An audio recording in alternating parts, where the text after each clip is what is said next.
Happy Friday. It is Friday, September the 21st, 2021. And for those of you musically inclined, it is the 30th anniversary of Nevermind by Nirvana. 30 years since they released that album. Wow. Well, I caught quite a bit of that, actually. There were a couple of different YouTubers that I follow that do a lot of music. So they were like, oh, 30th anniversary. And actually, the Nirvana official YouTube channel did a special stream for the 30th anniversary where they took like some old footage from a concert and they decided to live stream it on their channel, which is not a bad way to show off. Like, it's a big anniversary, and that was a big album for that time period. So, yeah, who feels old now? There you go. Exactly. 30 years ago, September 24th, 1991. Nevermind by Nirvana came out. 91, jeez. 1991, true story. Hmm. Good evening, Shomei. 357, good evening. And Josh, good evening. Absolutely. And Jeff, good evening. Perfect. Awesome. Thanks, guys, for joining in. So, yeah, kind of interesting. Similar to the last couple of weeks, kind of generally a slow news week in the hobby, although I did grab a couple little bits and pieces here and there. We'll have a little bit of fun with that. And then other than that, it'll be kind of open-ended to whatever you guys want to chat about. One other thing I'll mention, and it's scrolling across the bottom of the screen. So next week, it'll be Friday, usual start time, usual thing, no problem. Brad, who joined us last week, and thanks again to Brad for joining in and adding his 2 cents and chiming in as well. One thing is he's going to come back next week, and he's going to be there from the beginning of the show. He is actually with PSA Canada. So what's going to happen is that he's actually going to come in kind of that capacity because they are part of a major bulk submitter for PSA here. They call it PSA Canada. It's Platinum Promotions. They've gone by a couple of different names, but they do a lot of basically they'll take in the cards and send it off to PSA to do the grading. And they actually do a very good service. I've worked with them in the past. They've done great by me. And he's a really nice guy. So he actually has a lot to say about these different things. So what I'll say is if any of you guys have any questions or anything, you can leave comments in this video, this live stream later on, or if you check it out on the replay, you can do that. I'm also going to make a video next week, midweek, just to remind everybody and just say, if you got any questions about the bulk submitter side of it, because they've got a very different perspective. Obviously, they're dealing with the customers on one side and they're dealing with PSA on the other side. So if you're curious about any of that, how it works, what their perspective has been during PSA shutdown and how that's affected them, how many cards they were getting in at the peak, there's a bunch of angles you can take. It's really kind of open-ended, and Brad is open to answering questions. It's just we're going to give everybody a full week to kind of think through whatever they want, or you can just bring the questions on Friday, and then we'll go from there. So he'll be here live with us, and we'll chat about it and answer any questions we got. Cool. Perfect. Sounds good. 357 says started high school in September 91. There you go. So I finished high school in 82. Yeah. But it happens. When you get a seminal album, that's basically how you mark time after a while. It's like, okay, it's been 10 years, 20 years, 30 years since whatever. Yeah, that's how it goes. Sasha T, no idea. I think he's kind of in hiding a little bit. I think he's been a lot more particular about, because I think I saw him in a video like a little bit ago, but I think his volume of videos have gone down. But mind you, there's only so many ways you can do the same video. But he's been on social media. He's on Instagram. He's out there doing things. He's at shows and stuff. People see him. So there's definitely been a way there. Any way to have an executive from BGS? You know what? I could give it a shot. I never really reach out to industry folks, to be honest. But I suppose I could give it a shot and just see. Beckett has been such a black box, though, that it's hilarious to me. They only operate with state-sponsored television, which is basically like the Beckett Live, their own in-house, or basically Jeremy Show. Those are like the two places they'll go. Or if they go to that show where they were very confused. So maybe they should talk less. We kind of address like maybe talk less, but I can still give it a shot. Business 124. No harm in asking. So I can certainly give that a shot. That's fair. So real quick here, one thing I did want to touch on, and this is a small topic, not really crazy, but I did want to touch on it for a second because I thought it was kind of interesting. I did notice it make the social media rounds a little bit. It was a little video clip from the Josh Rogan. From the I want to say Rogan. Joe Rogan. Yeah, for some reason I put Josh in there. But yeah, Joe Rogan podcast. He had Patrick Bet David on there. And during part of their conversation, they actually went to sports cards briefly. Now, this clip played, and I actually want to play it for you. It's only about 2 minutes long. It's not too crazy. I'll cut it off at the appropriate spot. I've already kind of wound it up to the right spot. And I want to play it for you guys. And then I want to touch on 2 things. I want to touch on the part that a lot of people are focused in on, but I also want to touch on a second section that I think relates to it. It'll be a real quick thing that we'll do there. Oh, good. I'd like to see that myself. Yeah, so I've got the clip here queued up for you guys, and I will share that with you. So let's do tab audio. Perfect. All right, so here we go. So this is on the Joe Rogan podcast. This video is just from yesterday. So they've already put the clip up on their YouTube, so you'll be able to check it out. I will include a link to it in the description for later if you want to check it out yourself. It's not very long. It's only about 4 or 5 minutes for the entire clip. Obviously, the podcast is longer, but this is the piece we're interested in. How much? Who's? Couple of things. So the main focus of a lot of people took of it is like, oh my God, Joe Rogan is talking about cards on his podcast. And it's a very popular podcast, has a big audience, like I think 5% more than our audience. So it's pretty big, but the thing is that obviously, that gets a lot of attention, no doubt. I don't deny that, by the way. That's 100% true. That's where they fixated their conversation. Well, 2 parts. Patrick Bet-David is a very smart guy. Very smart guy. And he's very good at presenting a lot of things. But when he did that little segment where he was trying to impress and explain this to Joe Rogan, he was very much he's like, you ever seen like a magician who's going to do a card trick? And he's basically going to say like, oh, is this your card? Is this your card? But he'd be like that magician, except he's always got the wrong card. Like, that's not my card. You're saying, actually, you're wrong. I'm glad you did all the sleight of hand, but that's actually not my card. Just so we're clear. Screwed up at the end there. Yeah, you kind of... You didn't hit the landing. So number one, very first thing. So great exposure, whatever. Number one, and Paul's catching on what I'm getting at. So first of all, 52 Tops Mantle is not now, nor has it ever been the rookie. So that's the very first thing. It's a small thing, but at the same time, it's like Patrick Bet-David, he's put enough money into cards that you'd think at the very least he should, at least understand what you're talking about marginally. But at the end of the day, let's not let the facts get in the way of a good story. Second thing, he called it a rookie card. A lot of people do. A lot of people have. Yeah. Before I guess they own the company. Yeah. So a lot of people have, and it's one of those things where it's just said enough times that everybody just goes with it. Yeah. But it's one of those things where it's like the 51 Bowman is still the only rookie Mickey Mantle has. But again, let's not let the facts get in the way of a good story. That's not really my main concern. That's fine. But it's just that's Fixter's job. Yeah, exactly. So good evening, Bob Lewis. And Robert is hitting on my main point. How is it worth 20 million if it hasn't sold? And we'll get to that in a second. I want to see him looking at refractors. Yep. It would sell for at least 20 million. So let's touch on that in a second, 357. We're going to get to that. Hang tight. And good evening, Eric. And yep, Robert's kind of thinking in the same line as I am. So let's touch on something. I don't have an issue with the premise that it could sell for 20 million. That's not a ridiculous number, given that the 9 has sold for 5.2. The 10 versus the 9, we know that a 10 goes for multiples. 2 problems. Number one, the 52 Tops PSA 9 was not an auction sale. It was a private sale. Yeah. And that always is a little bit of a wrinkle because we don't know. Like in open market, would it have sold for 5.2 so far? Maybe, maybe not. Maybe it would have sold for more. I don't have the answer to that. I don't know. So is it a ridiculous estimate that it could sell for 20 million? No, it's not a ridiculous estimate given comparison to the 9. Because it is a verified sale that the 9 sold for 5.2. Whether you like the private sale model or not, it doesn't matter. It did in fact sell. Money changed hands. The guy's got the card and he's been parading around with it. Legitimate sale. It's all good. The problem is it hasn't happened yet. And Patrick Bet-David presented it as if it's already worth 20 million. Well, here's the thing. It could be worth 50 million. If you get it in front of the right people that just decide to throw money at the thing and want to set a record and really want an eye-popping number, maybe it's 100 million. I don't know. So the problem is that 20 million number means nothing. At the moment, until you actually have a sale that is completed, this isn't even a fractional one yet, because we don't even have that little game yet. We haven't even played that. At this moment, there is nothing that has occurred with the PSA 10 recently that approaches 20 million.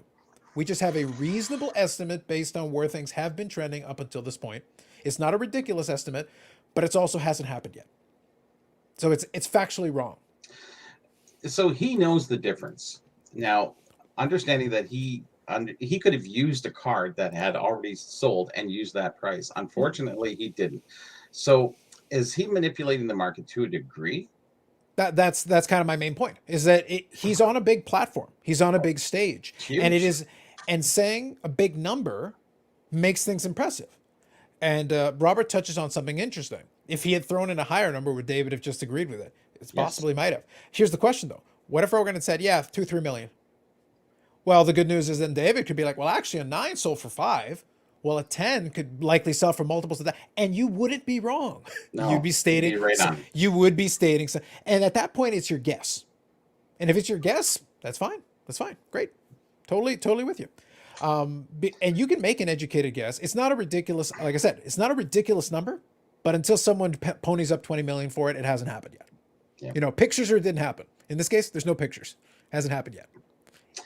Yeah, and that's what sort of hurts the hobby when you know, we went through the water games, we went through all that story with the video games, and this is basically the same thing. Mhm. And I'm very surprised that somebody of his stature would say that um, to the public. And you know, we know the difference, but the people maybe coming in, they don't, and this may be a driving force. Does it really? Maybe to the big guys, because you know, obviously people with a lot of money watch Joe Rogan. You know, millions of people watch Joe Rogan. So will that influence them? Is that what this is really all about? Because it really doesn't influence us, because you know 99.99 keep going with the nines can't afford those cards. So Yeah. No, that's kind of the thing. It's really, again, it's not, is it a big issue for me? Not really. I'm merely pointing out, it's one of those things where I merely point out that the folks that end up on these shows like just citing stuff and just saying it because it sounds good. And it's one of those things. Joe Rogan, off the top, basically pointed out. He goes, "I don't really care about cards." So he could have said 100 million. He would have been like, "Oh, really? 100 million? Oh, it's crazy." it's like the thing is what you tell your wife when you buy something for $799. You go, "Oh, it only was $799," and then you tell your friends like, "Oh yeah, man, I'm almost in like for you know 1,000." It's different scenarios. So Yeah. the little embellishment on the one side and the actual on the other side to keep you safe. So, and he didn't play safe. Yeah. And he went out there and he did it, and he did it purposely because he does know the numbers of the Gretzky. He does know the numbers of the Michael Jordans. He's a very sharp guy. And I'm just, I'm not happy when guys do that. I think that they're better than that. And it takes no more breath to say the truth than it does to say a lie. So stick with the truth. It'll serve you better. You won't have me and Carlos busting his balls on the show. Oh, I'd probably still do it, but I come up with a different reason. Like you'd say something else probably, and then I'd make fun of you. True. That's more my personality type. But this made it easy. Like this is the proverbial low hanging fruit. It's like, well, then make it easy for me. Why don't you? He did. So anyway, 357 says it is the most iconic post-war card, and that's not in dispute. But right now, the high watermark on that card is 5.2 million. That's it. It will be surpassed if one of those 10s goes up for auction. I have no issue with the idea that it'll be surpassed, but does that mean 5.3? Does that mean 10? Does that mean 20? Does that mean 50? Does that mean 100? Does that mean 250 million? I don't care, really. It makes no difference to me. As long as it's a legitimate sale, I'm good with whatever you guys end up with. The point is, until it's happened, the highest that any of those cards have sold for officially is 5.2 million. That is the current bar. You don't get a penny more than that until we actually do it. When Marshall Fogel sells his copy, which he paraded around, if he sells his copy, then we'll find out what the truth is, because that's a very famous copy. He got to parade it around and everything. So we'll get there. Like, what's the hurry? Likely, if he puts it up for auction, we'll probably get there. But let's see what the real number is, because what if it's 19.5 million? By the way, that's still a record. That's still a huge number, but it's not quite 20 million, is it? I think we're out of records now. I think people don't care about the records anymore. We're immune to it now. Yeah, really. Exactly. They've desensitized it, so sure. we've kind of moved past that a little bit. Yep. And good evening, Yannick. But yeah, at the end of the day, it's fine. It's completely okay. They can do whatever they want, but it's one of those things where I can have a little fun and kind of poke at them. But this is a big big hobby made the mainstream, guys. Made the mainstream. Like he was talking about the big part. He didn't talk about the other part of the hobby that's kind of went back down. But he talked about like it was still going strong, like it was in January, February. You can take it whichever way you want, and that's fine. Yeah, Robert, the Wagner is the highest baseball card, period. But I'm saying for the Mantle. For the 52 Mantle right now, that 5.2 is the highest one. Because they haven't sold any of the 10s yet. Not recently, anyway. When the 10 comes up for auction, then it'll comfortably challenge that. But then we'll have to see. Will it be private sale or will it be auction? An auction would be interesting. I'd like to see it in an auction and play out like over. Let's see how it goes. But I wouldn't be shocked if it was a private sale. It would not shock me if they did another one of those private sales. Somebody bought it that way. That would make sense to me. 357 says, will Bauer ever pitch again in Major League Baseball? I doubt it. He was good there for a stretch, but he also was like kind of okay before that. and he's got his own personal issues and everything. And if I'm a team, do I really need him for anything right now? Every he's not going to pitch this year. Next year, would somebody take a flyer on him? Maybe. Like, at this point, you really don't need him. Like, the Dodgers are rolling on without him. So it really hasn't been an issue. They just went and got Max Scherzer. So, whatever. We don't need him for anything. Would another team take a flyer on him? Sure. But I would pose a second thing. Who cares? Other than a year or two there, he really wasn't relevant in Major League Baseball either. So it's like, if he never pitches again, I don't really care. He's not that good a player. Someone's got his card. Probably, yeah. But it's one of those things. Like, he wasn't that good a player. Like, outside of that year, like, he pitched really well in that 1 year, and I think he had another year or two where he was pretty good.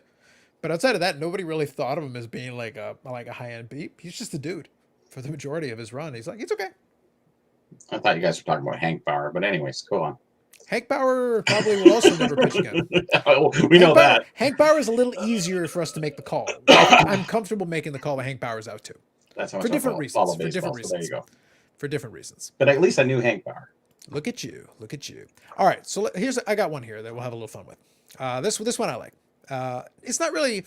It's an interesting story on paper. At the moment, it's not super significant. That's why not a lot too many people have run with it.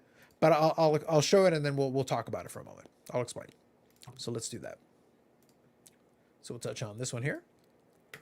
Our good friends at PWCC are facing a class action lawsuit over shill bidding allegations. Good luck with that. Per Sports Cards Digest. Sports Collectors Daily, sorry. I still think SCD, I think it's Sports Card Digest. Me too, I know. Yeah, I still do. Sports Collectors Daily, however. Sports Collectors Daily.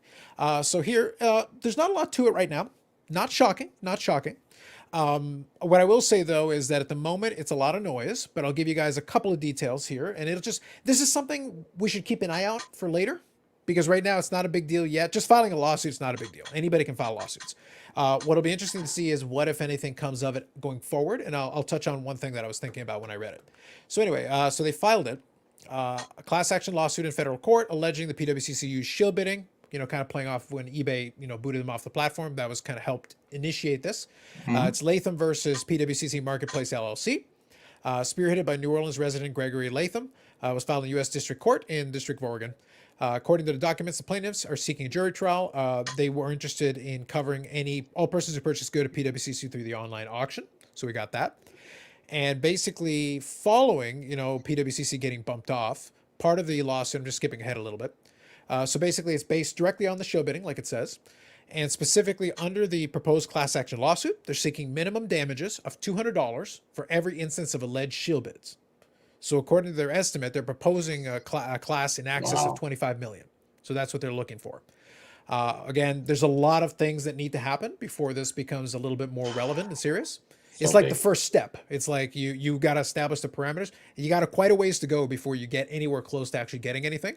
But it's still something worth keeping an eye open on. Just keep that in mind. Another quick point I'll make about this, scanning through, it gives a lot of background. It's a good article, actually, quite well written. So here, PWCC has yet to respond to the lawsuit, but the company's issued a statement. So this is when eBay did it. They said they considered eBay's decision to boot them off the platform a bad faith action. And we're going to see whether this goes anywhere. But it is the first step. It says right here, Latham case is certainly the opening salvo. It is a case where people in the hobby will be watching very closely, which is correct. And I do agree with that. And I think that is the correct thing. Now, here's what I'm interested in. On paper, it's like a first step. We'll see. Now, if it does go anywhere, and there's a lot of things that have to happen between now and then to get there, who has the evidence that they would want? If you want to try to prove that they shill bid on eBay, who has this evidence? Well, the lawyers are going to have to dig it up. And do you know the amount of work involved? Agreed. But who do they have to reach out to get this evidence? eBay. So the question is, who invokes the eBay card? So if they get far enough along, who invokes the eBay card first? Because if you say, okay, let's get eBay's data. Well, number one, does eBay want to give it to you? Because if you pull it out, what you're going to find, in my opinion, is that yes, they've got evidence. They also have evidence of others that they haven't booted off the platform. They also have evidence that probably this shill bidding goes back years and they didn't do a damn thing about it. And if that kind of thing gets, eBay has a lot of reasons to keep those skeletons in that closet because as soon as they pull one out, they can't be selective. It's like Jenga with the skeletons. As soon as they pull it out, a bunch of them fall on top of them. It's like, wait a minute, hold on. It's like, can you just trust us that they were totally shill bidding, bro? And it's like, no, we want to see the evidence. Could we not and say we did? Could we like pretend we showed you the evidence? Could we like do it under lock and key in a hidden room? I wonder if eBay anticipated this happening coming, because when they did boot them, they knew they didn't really have to give a reason. Mhm. They knew that PWCC wouldn't fight back, or what defamation of, I don't, business wise, I don't know what it is. So now eBay's in a precarious location now, because now they're sitting there going, well, yeah, we have the records, and everybody knows you have the records. So what evidence do you have? And then we'll go from there. Well, hey. Well, so they're either drumming some stuff up and getting people to look into whatever they can find. And shill bidding is rampant everywhere. Yeah. To say that others don't do it, I'm sure it happens everywhere. Mm-hmm. Not for Probably sure. People in this room. Yeah. It's one of those things where it's completely fine. I just wanted to include Steve's comment here. Good evening. Good evening, Nate. Okay, so real quick, let's touch on a couple here. So lawyers will subpoena eBay. Yeah, no, that was my point. My point wasn't whether, I'm just saying which set of lawyers. Now, I would say the folks from the class action lawsuit, it would behoove them because there's your evidence, right? You want to go get it. Here, he says eBay will only give them evidence pertaining to PWCC. That's probably what they'll try to. That's probably what they'll try to limit it to. But here's the thing: even if all you do is get the PWCC evidence, what lawyer? If you're PWCC's lawyer, what's the first thing you do? Is like, okay, so you booted them off of eBay. So this is the conversation they have, on the stand with the witness or in the deposition or whatever. Okay, so you booted them off for shill bidding. Yes, great. When did the shill bidding start? From the evidence you have, at what point did it begin? 5 years ago? And you just booted them off for now. Because the thing is, they have to tell the truth. Whatever the real information is, because then the information is provided. Even if it's just focused on PWCC. Okay, so when did they start shill bidding? Oh, so it's been 5 years and you just look the other way? And there's no one else shill bid? So the only evidence you could find was for PWCC. That's it. That's all you could find. And you only decided to act upon it after 5 years or 6 years. I'm just making up a number. But I'm saying, like, the whatever you say has to match what the evidence shows. If there's a disconnection, there's your credibility out the window because you're telling me X and the evidence says Y. I almost think the credibility is gone at this point because there was the year and a half ago, the other incident, and nothing really happened or transcribed from there. So, and they were PWCC was allowed to continue, and all this other information came forward. Where was the class action at that time? I don't know. So now we go forward. Now it's PWCC because there's no Mike Mosier in this one, or does he get included too into all this? Whatever. Yeah. The can of worms is so big. You're in litigation for 20 years. Yeah, exactly. But here's the thing. Like I said, basically, the key point I said off the top, there's a lot of steps between now and that point. But I merely point out that it would get really interesting for us on the observance side of it. Very entertaining for us very quickly. Sure. So Jay has a couple of good comments here. So I'll read them in a second here. But the point is, for us, for the peanut gallery, it would get very entertaining if suddenly eBay was invoked. Because eBay would not be comfortable with this. If eBay had wanted to be part of any kind of lawsuit or anything, they would have been even stronger in their language, or they would have booted them off sooner. PWCC kind of doesn't want the smoke either. Yes. So it's like, so in reality, if they were going to do anything, they'd rather settle out of court. Everybody would rather just quietly be like, please just make this go away. Just get out of here. Unless they weighed their options, having PWCC continue on with eBay and them doing their other thing, kind of which bothers them. Now this is actually going to come back to bother them probably more. So whoever made that decision must have made it. I'm sure that judgment call had that was always a calculated risk, because if anyone ever went after PWCC for this, you opened the door for it. So you created the scenario where now it's like, okay, so you're saying the shill bidding. Great. Here's the lawsuit. And where does the class action end with the amount of people? If you really take into consideration of how many people really bid on PWCC, which I have. Yeah. So, I genuinely don't believe, to be clear, just off the top, I genuinely do not believe it will ever get to that point. I think the lawyers and everybody in that room will, if they have to, they'll sit there like, guys, you don't want this to ever make it to a trial. Whatever it's going to be, we either find a way to kill it where it stands, or if we even get far enough, we cut a check. Whatever that is. We will never get to the point where we want any of this to be out in the open, no matter what happens. Where's my $200? Exactly. So real quick, I want to read because there's a couple of good comments here. I want to get these. The class action can only get legs if PwCC sues eBay for defamation, which so far they haven't, even though they did make allusions to it, which is very true. And eBay defends it with the truth defense. Then the class action gets that info. Thank you, Jay. Yeah. And Jay has a couple of other good points here, so I want to make sure I touch on that. 4x4 Rubicon, good evening. Hello, gentlemen. Can't they subpoena eBay? That's what I mean. That's the possibility that is at least open. But like I said, I don't think it will get that far. Regardless, just to be clear, I don't think it's going to get that far. But it is interesting to speculate on. It's fun to play lawyer on YouTube. That's all. Just to be clear on that. The class action goes nowhere without eBay info. Yes, eBay will fight all discovery. Exactly what I'm saying. I'm not a class action lawyer, but NFW as a lawyer, I would reasonably expect info from eBay. So here, show bids have been part of eBay since they sold Beanie Babies. Very true. So Jay is a patent lawyer, which is fair. And as I can see, this is still in a placeholder lawsuit. Full disclosure, I've been a buyer on multiple PwCC auctions. Nope, that's very good, Jay. Thank you for tossing in your 2 cents. But I'm in agreement as well. Truthfully, you do the lawsuit, you try to get some attention with it. I think you saber rattle a little bit with it. I don't think they have any reasonable expectation of getting anywhere, because I heard murmurs that there was a group out there that was kicking around the idea of throwing this lawsuit at them. I even heard that they wanted to be brazen and do it at the national. It came a little later, but it still ended up happening. But it's one of those things where I think it's an attention grabber. Again, it's fun water cooler talk. That's really what it is. It's fun water cooler talk. I think though all the lawyers involved are like, yeah, this isn't going to any kind of trial for anybody. Like, that's a straight no. eBay doesn't want it. PwCC doesn't want it. Like, well, the lawyers don't make any money unless they make money from winning the case. So if there's anybody, real risky. If there's enough smoke there where somebody actually feels threatened, they'll just cut a check. Yeah. Like whatever it is, they'll be like, how much will this cost to go away? Please just go away. How many zeros do I need to put on this check? And you can leave now. That's what happens with most of the big deals anyways. Yeah. And it's easier for them because legal fees add up. Like it gets really expensive. Even if you quote unquote win, it can get really expensive to fight a legal battle. If the opponent is really digs in their heels and they have the resources, they can bleed you dry just by dragging it out. So and sometimes, like, even if you're innocent, sometimes it's better to pay off. And yeah, sometimes you're better off just cutting the check. Yeah, won't necessarily be made public. Yeah, no, that's fair. We're gonna have to see. I think Paul Lesko, from what I understand, I think I caught a piece that Paul Lesko has made a comment on it. It's one of those things where it's still fresh enough. It obviously hasn't percolated around the hobby rounds too much yet, because this article here is just from the 20th, so it's been about 4 days. But nobody really.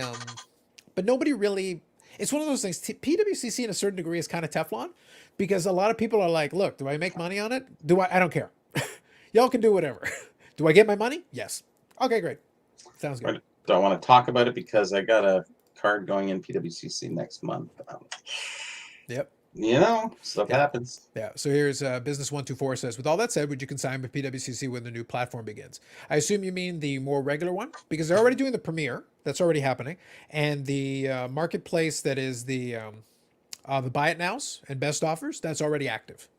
There's already like 40 or 50,000 cards available that way. And what part of shield billing hurts the consigner? Exactly. As long as the one question the consigner has is, do I get my money? Yes, you get your money. Great. Sounds wonderful. Sign me up. Yep. As long as is there going to be shield bidding? I don't want to be. Okay. Yep. Good enough. Yep. Exactly. Honestly, I don't feel they would settle. It would open the floodgates of multiple lawsuits. It could, but it's one of those things where, also remember, let's put it this way. There's 2 steps. And I made a very, very important qualifier. I said, if there's enough smoke, anybody can make a lawsuit on anything. The very first tactic they're going to do is like, okay, is there enough here for them to actually get any further with it?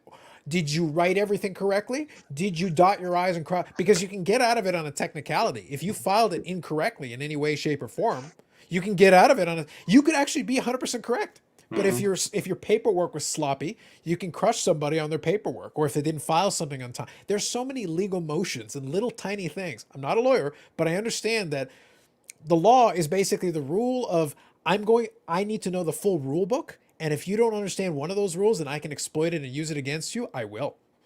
And if you don't understand all the rules and you completely left your flank open, it's like, actually, now I can use this back door, and now your entire plan has been torpedoed. Good luck with that. And that happens all the time. Stuff gets thrown out on technicalities. You didn't dot your I, you didn't cross your T, you didn't file in time. You were supposed to give a response, you didn't do that in time. There's so many procedures and deadlines and timelines, and you got to make sure your lawyer is on top of all the things they're supposed to do and make sure they provide everything they're supposed to provide to keep the thing going. And here's one good example. Do you remember the McDonald's and the lady burning her leg on the coffee because they said they had the coffee temperature too high? She put it between her legs and opened it up. And, and put it between your legs, you're going to contort the cup a little bit. Mm-hmm. So obviously the lid's going to come off. You might spill it on yourself. And yet McDonald's still paid out. Mm-hmm. And it's her fault. Clearly, it was her fault at that point, I believe, from the information I heard. So, and the coffee temperature being too hot, it's usually 176 degrees. I can't remember now. It's been a while since I've been in the coffee business. But, that's just, it's hot coffee. Even if it was 10 degrees less, she still would have got burned. Mm-hmm. 20 degrees less, you still get burned. So, and sometimes just pay it. We don't want the bad press. Get rid of it. That's it. But it got around the news pretty good. And I think this is what will happen with this. It'll wind up somewhat like that. Yeah, I think it'll circle around. Whether they're guilty or not, whether eBay can prove it or not, whether the lawyers can follow through or not. And that's a lot of work for the lawyers to do it without getting anything on the back end. And they know there's going to be a check cut. And I think that's what they know going in. Because otherwise you'd be going, oh, that's pretty deep. That's a lot of research, a lot of time and effort. Is it worth taking it on? And obviously a half decent must have been some lawyer worth their salt, right? To taking on this one. Well, I think you got to remember though, sometimes there are some lawyers who like the idea of taking on certain things to get a little bit of notoriety out there. If they think they can at least get some airtime, so to speak, or get out there a little bit and give it a try, because sometimes it's advertising. Oh, I'll do these class action lawsuits. Hey, if you've got something similar, give me a try. You can always try it on. So we're gonna have to see. You never know. It works well with pro bono work too, so for them as well. So quickly, I can see DR. I'll get back to this question, DR. Give me 1 second here. Let me just read a couple of these comments here. So Jay says, the class will never be certified. There's too many factual discrepancies over time. Class action involves the placed individuals that were harmed in some way. No, that's fair. That's kind of what I'm saying, is that a lot of things have to be lined up beautifully in position. It is possible, but again, I think it's fun to talk about.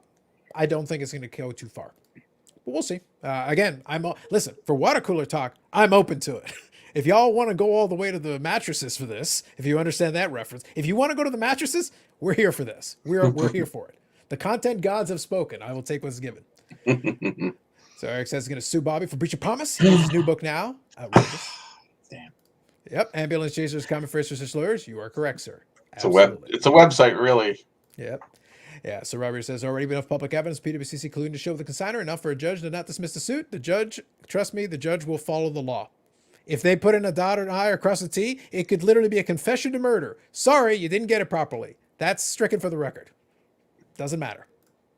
You would be surprised how legal technicalities work. Okay, so real quick. So DR says, what is one improvement that you've seen in the hobby marketplace over the last 1 or 2 years? Last 1 or 2 years, for me, the only thing I've seen is that I like that there's a couple of other marketplaces springing up that are trying to challenge the price model. They're not all good, but I like that they're challenging the price model for the seller, because it does give them a few more options. My slabs is still really new, but for slab cards, I like that at the bare minimum, they are using PayPal, eBay.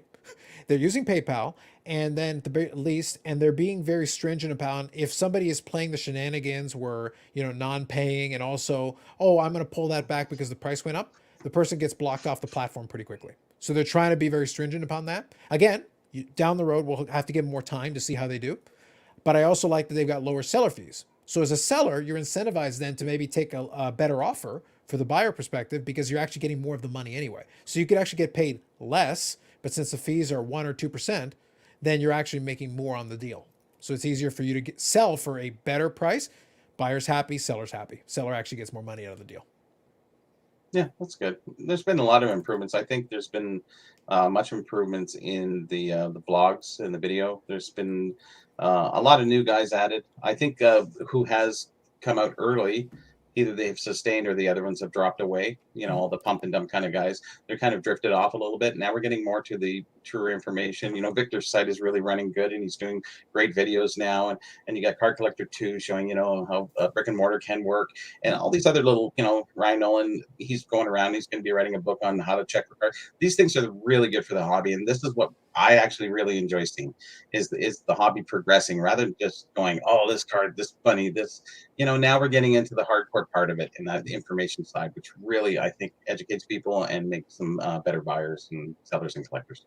I agree with that. From the other perspective of it for those platforms as well, I'll say this: we are gonna what's gonna happen first is we're gonna hit a saturation point where we'll have too many, and then it'll be the job of those individual platforms to distinguish themselves enough. It'll be survival of the fittest. The only thing I think we want, I think what'll be better for the hobby, if I'm being truthful, the best thing for the hobby is for eBay to exist, but for its market dominance to be shrunk quite a bit. It needs to be a player rather than being such a big player. These need to steal enough market share to force eBay to be competitive. Because if you take enough market share, all of a sudden they have to be competitive. They don't have a choice anymore if they want to retain what they still have.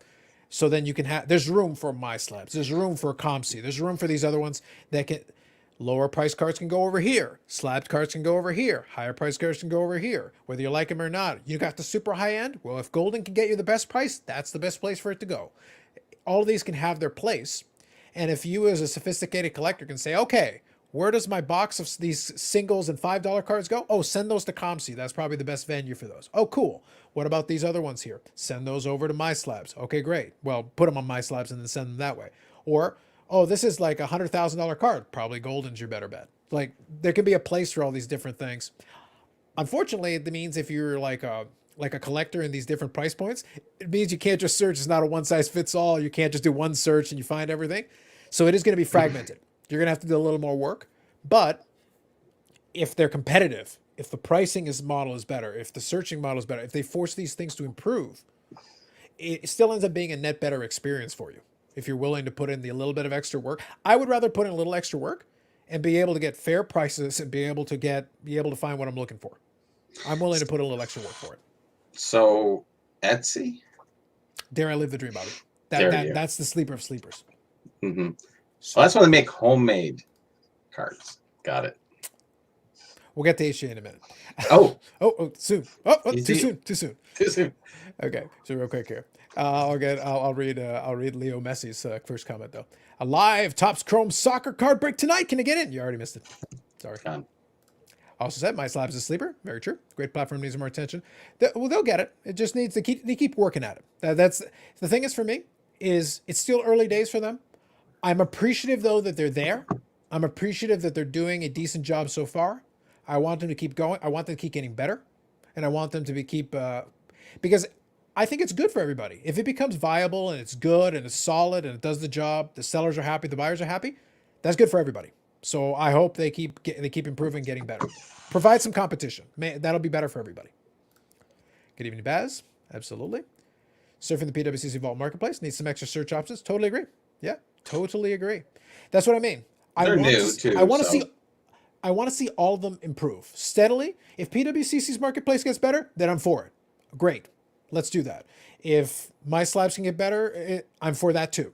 If down the road, all of these combined force eBay to finally have to swallow its pride and actually try to improve the platform, that's a good thing. That's not a bad thing. Let's get them to push these things along and be a little better. ComC needs to speed up their shipping. Totally true. Collectors are going to buy less if they have to wait months to get the cards. Other than that, it's a great platform, especially for those based in Canada. Yeah. Paul mentioned, though, the other day, and you can correct me if I'm wrong, Paul, I think you mentioned it in a message. You have noticed that the last couple, or maybe the last one you did, seemed to be a little bit quicker. So it seems like the machine is nearly fully operational. Maybe they've almost got a fully operational Death Star. They might need a little more work on it. Get a little WD-40 in that thing and keep it going. Keep it going. Look, I will never tire of making fun of ComC. It will always be fun for me. But if they do a good job, I will say they do a good job. I just need them to do a good job. That's it. Step one is do a good job. Do that, and I will be happy to bestow upon you the credit you have earned. We will get there. WD-40 fixes everything. Listen, if they got a machine and they got a building we can see from space, get them a little WD-40. Make it happen. So you go. More ways to buy is better for us. Competition is the key. Absolutely. Won a COMC option on eBay the other night. Got the notification ship this morning. Good. Finally starting to, maybe they can avoid getting a couple more of those negatives if they actually start shipping stuff on time. That'd be good.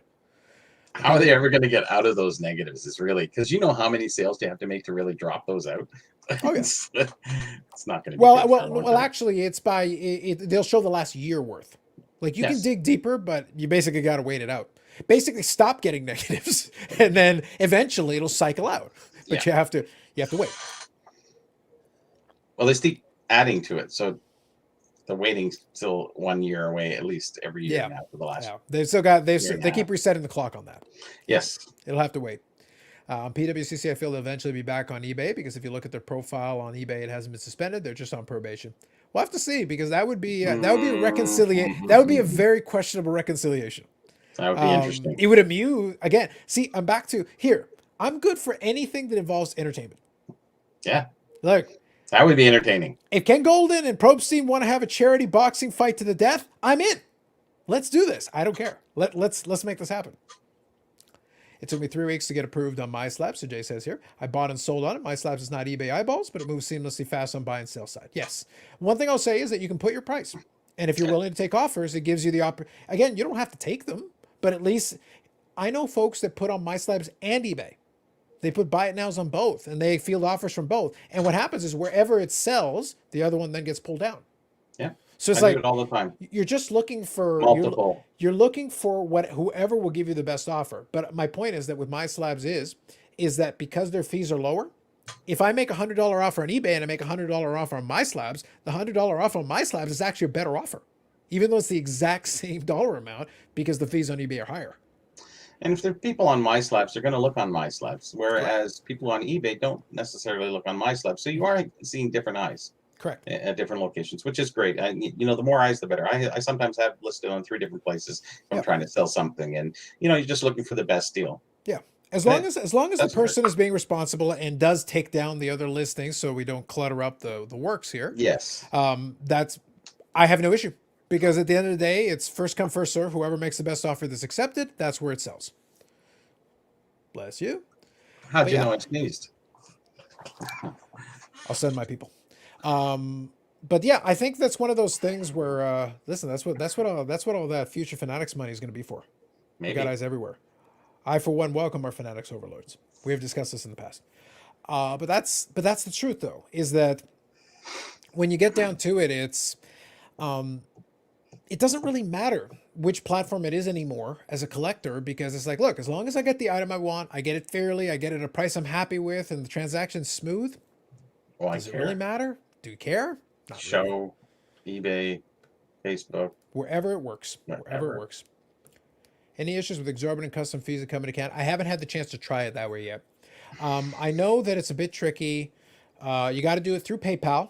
The only thing is, I think so far you have to have a US-based address, so it's got to be tied to your PayPal already.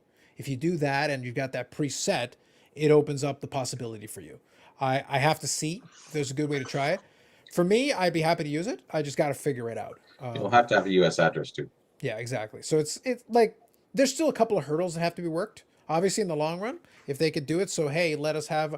I understand though, because international shipping is still a bit annoying. So it's one of those things. There's a bit of delay there, and it can cause some communication issues between buyer and seller. Hey, why isn't my stuff here yet? So there's still a little bit of that to work out, but it's at least a start. I listed 12 cards on my side a few weeks ago, also within 5 days. The fee compared to eBay was 9 day. Yeah, and right now that's their competitive advantage. That it's a much better fee. So What's the fee percentage there at MySlabs? What's that? What's the fee percentage at MySlabs? I think for sellers it's 1%. Oh, yeah. So it's like, yeah. Now I think they've introduced a 1% fee on the buyer side, but that's still relatively small potatoes. Yeah, like as long as the price is right, you snipe is 1%. Factor it in. Yeah, factor it in. Yeah, you just factor it in. It's fine.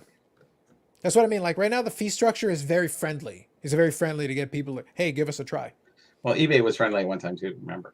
But that's why competition is good. Right now, it forces everybody to at least look. You want to jack up the fees, okay? But then people will abandon you.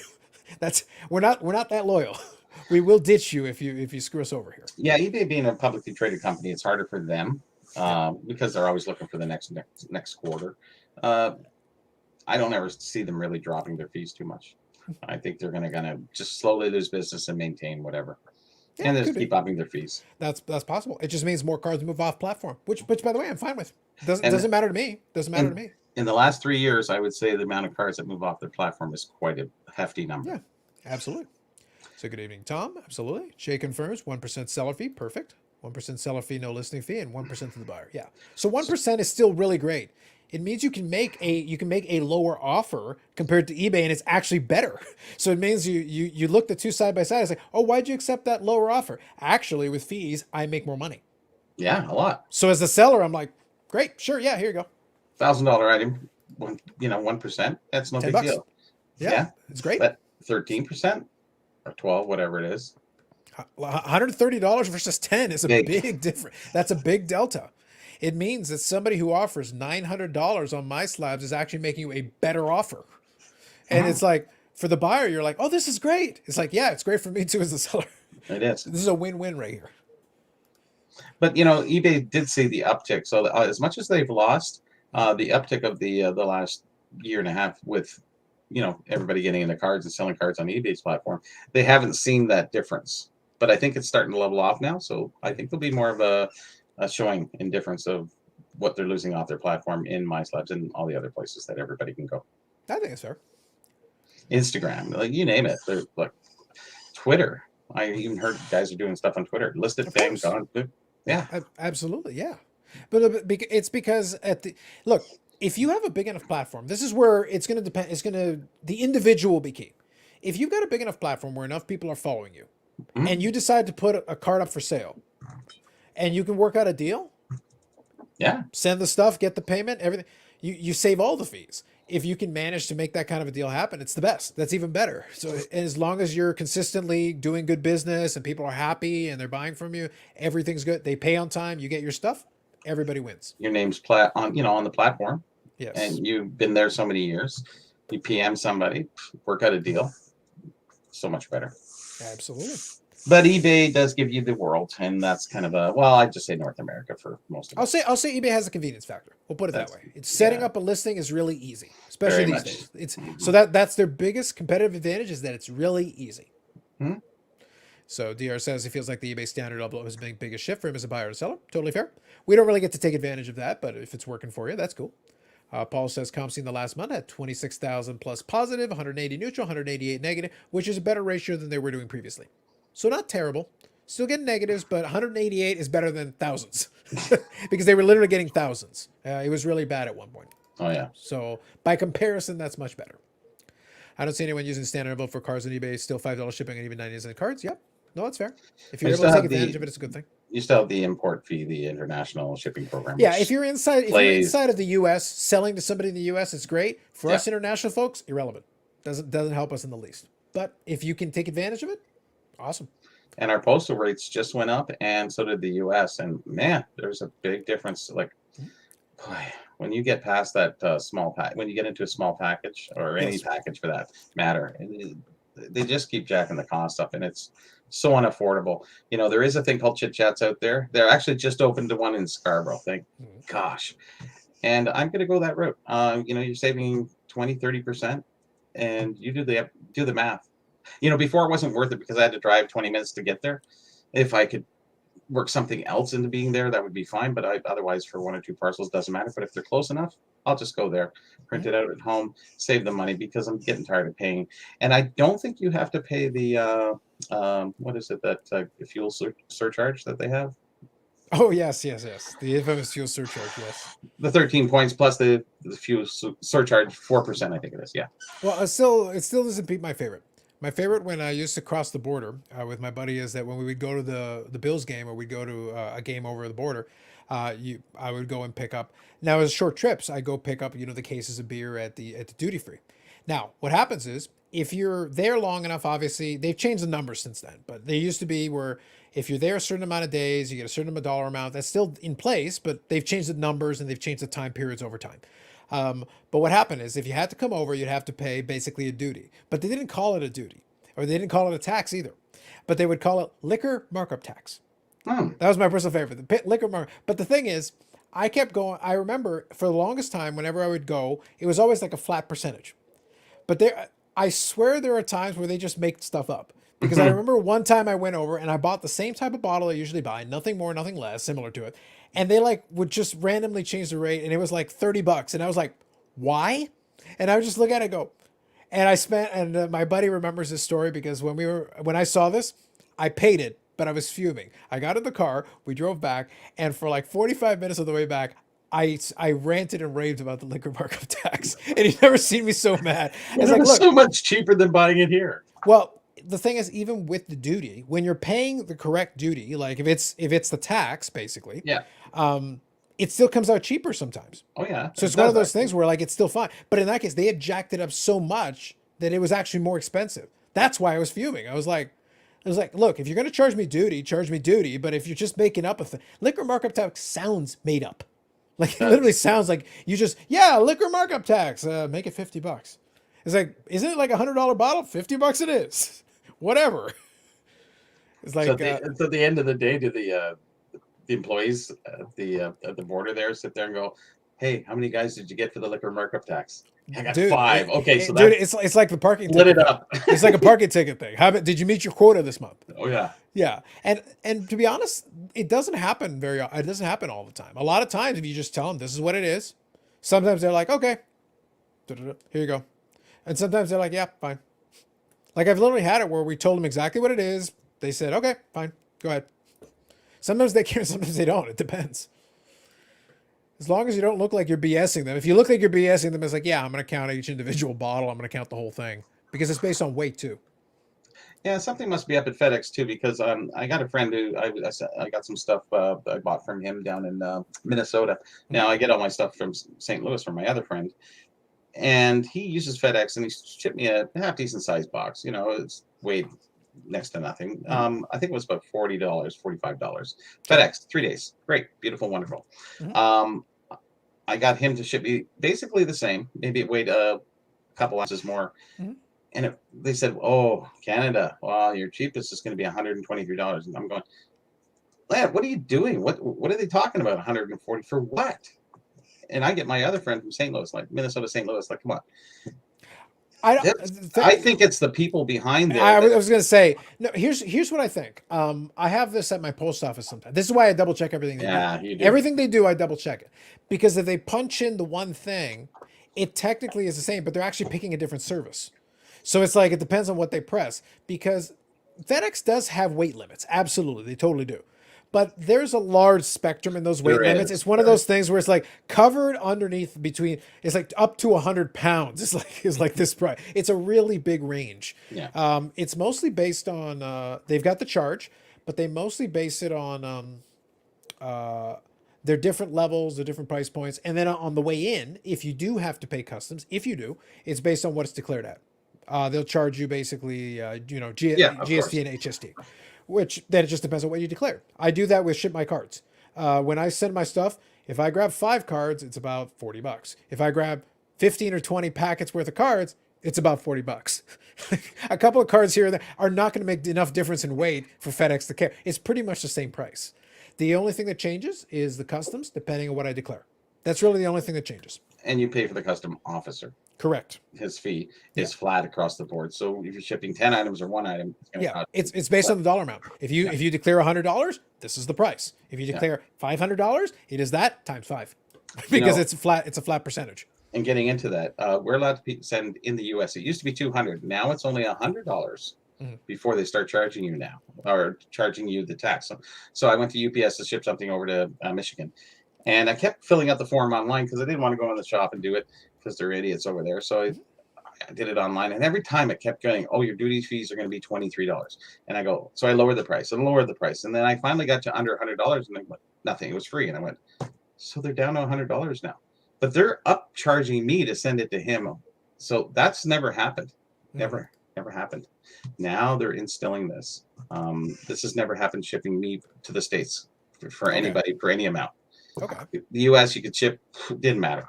But now they're really stringent. So when you're doing it online, you have to do it. And I think it's a new law or something that was they newly started. And I'm probably FedEx is the same. Yeah, UPS and FedEx, you can't get away from those. They're trying to harness. I think they're going through them saying, hey, listen, you have to do this. This is your law. This is get it in the program, get it in the system. Because before it used to just run through like for 20 odd years. No problem. Now, so you got to be wary about what you're sending. Yeah, I think it's still a lot of inconsistency about who punches in what. There's a lot of it. And it was a couple of weeks ago. Do you remember we had the discussion about taxes being charged on eBay? Yep. I knew that I had done it, but it had been a while. I was searching through my listing when we were talking, and it had been a while. I actually bought something from Quebec today, and I got charged a 13% tax directly from eBay. Yeah, because the dealer would do that. Yeah. The dealer is registered business. Yep, So did. they have to charge you the tax. Yeah. If he's just a regular dude, there's no tax. Exactly. Well, exactly.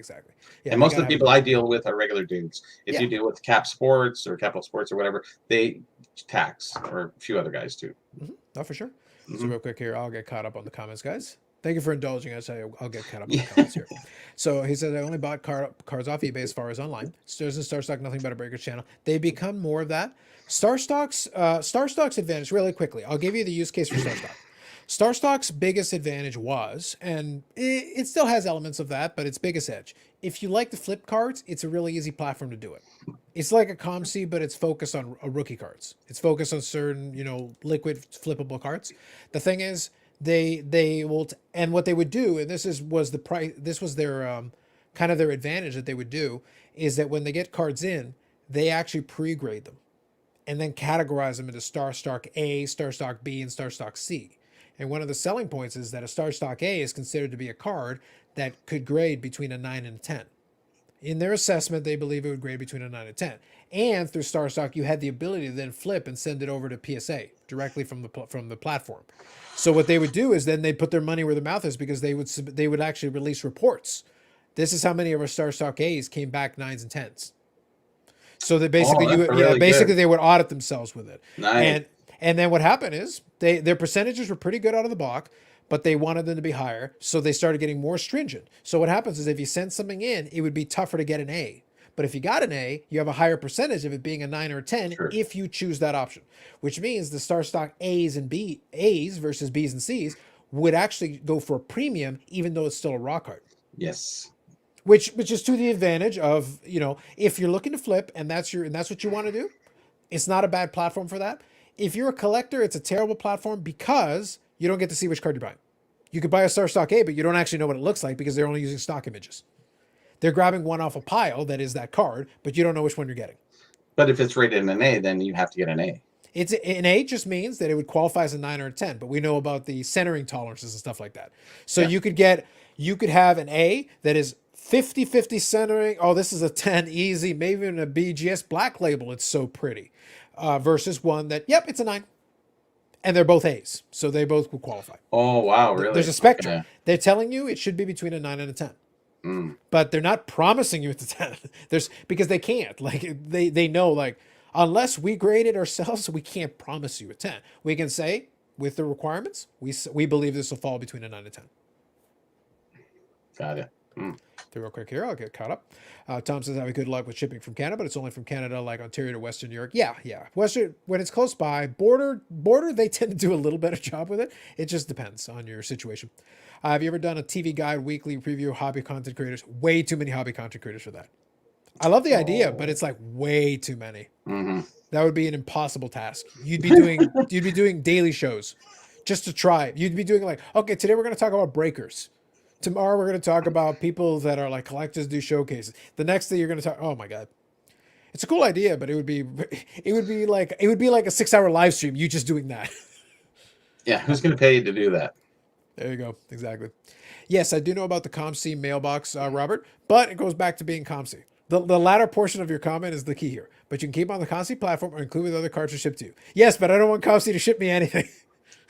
Not right now. I'm still not happy with their shipping. That's kind of the problem. But yes, I do know about the mailbox. What I will say is ship my cards cost more money to ship. But when I get them to ship, I choose FedEx. Like I said, I choose FedEx. I don't have to pick that one. I can pick a different option that's cheaper. But when I do it, I get the shipping notification. The next day I get a call saying, pay the duty. Then I get a knock on my door within a couple hours. It basically takes about a business day, and then Yeah. I get my stuff. Again, because I'm being very selective about what I'm sending over there, it tends to be stuff that I would like to get in my hands in short order. I'm not doing $5 cards over there. I'm doing cards that's like, no, I want to make sure this gets sent. I wanted to make sure it gets sent quickly, efficiently into my door. Hmm. It just depends on what you're looking for, but that ComC mailbox could work for a ton of stuff. For a lot of stuff, it would actually make a lot of sense. It's cost to convenience. So Correct. So CSG came out with a registry. Is it just them and PSA with a set registry now? I believe it is. I will say Will, and good evening, Will. SGC had a registry at one point. I'm pretty sure Yeah, they did. they Like did. I'm pretty like, and now mind you, it was years ago. Maybe they had to. Maybe they when they restructured and redid their website and stuff. Maybe they got rid of. But I swear they had it, and I think Beckett has one too, because I could have sworn I went to the site. Beckett Now, does, yes, too. yeah. Mind you, like everything Beckett does, nobody knows about it. It's like it's literally there. But It's 15 clicks to find it. So they are so ridiculous. I don't understand how they've been able to exist this long, and like nobody knows about anything they do. They don't tell anybody what they're doing, and it's like, how would I know? What is the wrong with you? mysteries of Beckett. No, it's just ridiculous. It's hilarious in a way, but it's also kind of ridiculous. Yeah, it makes you wonder why they're number 2 at times. I think basically they're really they're basically borrowing off of their old name, because there was a point at which They're they were living right off up of there. it. They were Oh, yeah. they were right up there, but they keep shooting themselves in the foot, in the face, any other appendage they can hit. Just There wanna was see a if I can find time it. way back, going back to the early 2000s, that you would have a choice. Some people love Beckett and some people love PSA. That's where nobody was really dominant at that time. Yes. And it soon overtook really quick once the registry came in for PSA. When did Okay. they start the registry? Like 8, 10 years ago? Oh, the registry's been around for a while. 15? I don't know. I can't remember. Yeah. Okay, hold on. You guys will get a kick out of this. Okay. So here is Beckett Grading Services website. Okay. Let me just pull this down for a second, Will. Just pull down your comment. Okay. So real quick, I'm going to read you the stuff across the top real quick here. All right. The store locator, buy card sleeves, contact sign, join. Home, pop report, card lookup, about, grading packages, submission form, my orders, BGS holiday. Okay. I'm going to scroll down. Shield sleeves, turnaround times, submission options, try our authentication, blah, blah, blah, So upcoming shows. complicated. Okay. No. But so far, have I said the word registry? No. No. But if I scroll all the way down here, all the way down, graded card registry. One link There down it here at the is. bottom. And here you go. Graded card registry. Would you look at that? Oh my goodness. Because you can't find it. It's one stupid link at the bottom in tiny text. That's usually saying the website was updated on July 14, 2021. Good design has a second redundant link down there, because that's actually good design. It's good to have a second link just in case if somebody's already at the bottom of the page, they can do that. Awesome. Good. Mm-hmm. Why? I knew it existed. That's why I was on there. I was like, I know it's here. I know. I had to stroll all the way to the bottom and really like look. And it was like in the small text. I was like, are you stupid? Like, what is this? The site looks fine, but like it's not convenient to get to. And if I didn't already know it existed, there's no way I would have found this. That's eerily familiar to as what the hell's the other company? VCP. Very similar. Yes. Wow. Yeah. Color scheme wise and everything as well. Yeah, for sure. Format, just the way it's shifting off, and Yeah. So real quick here, I'll touch on a couple of comments here. Penny soccer stickers are a sleeper.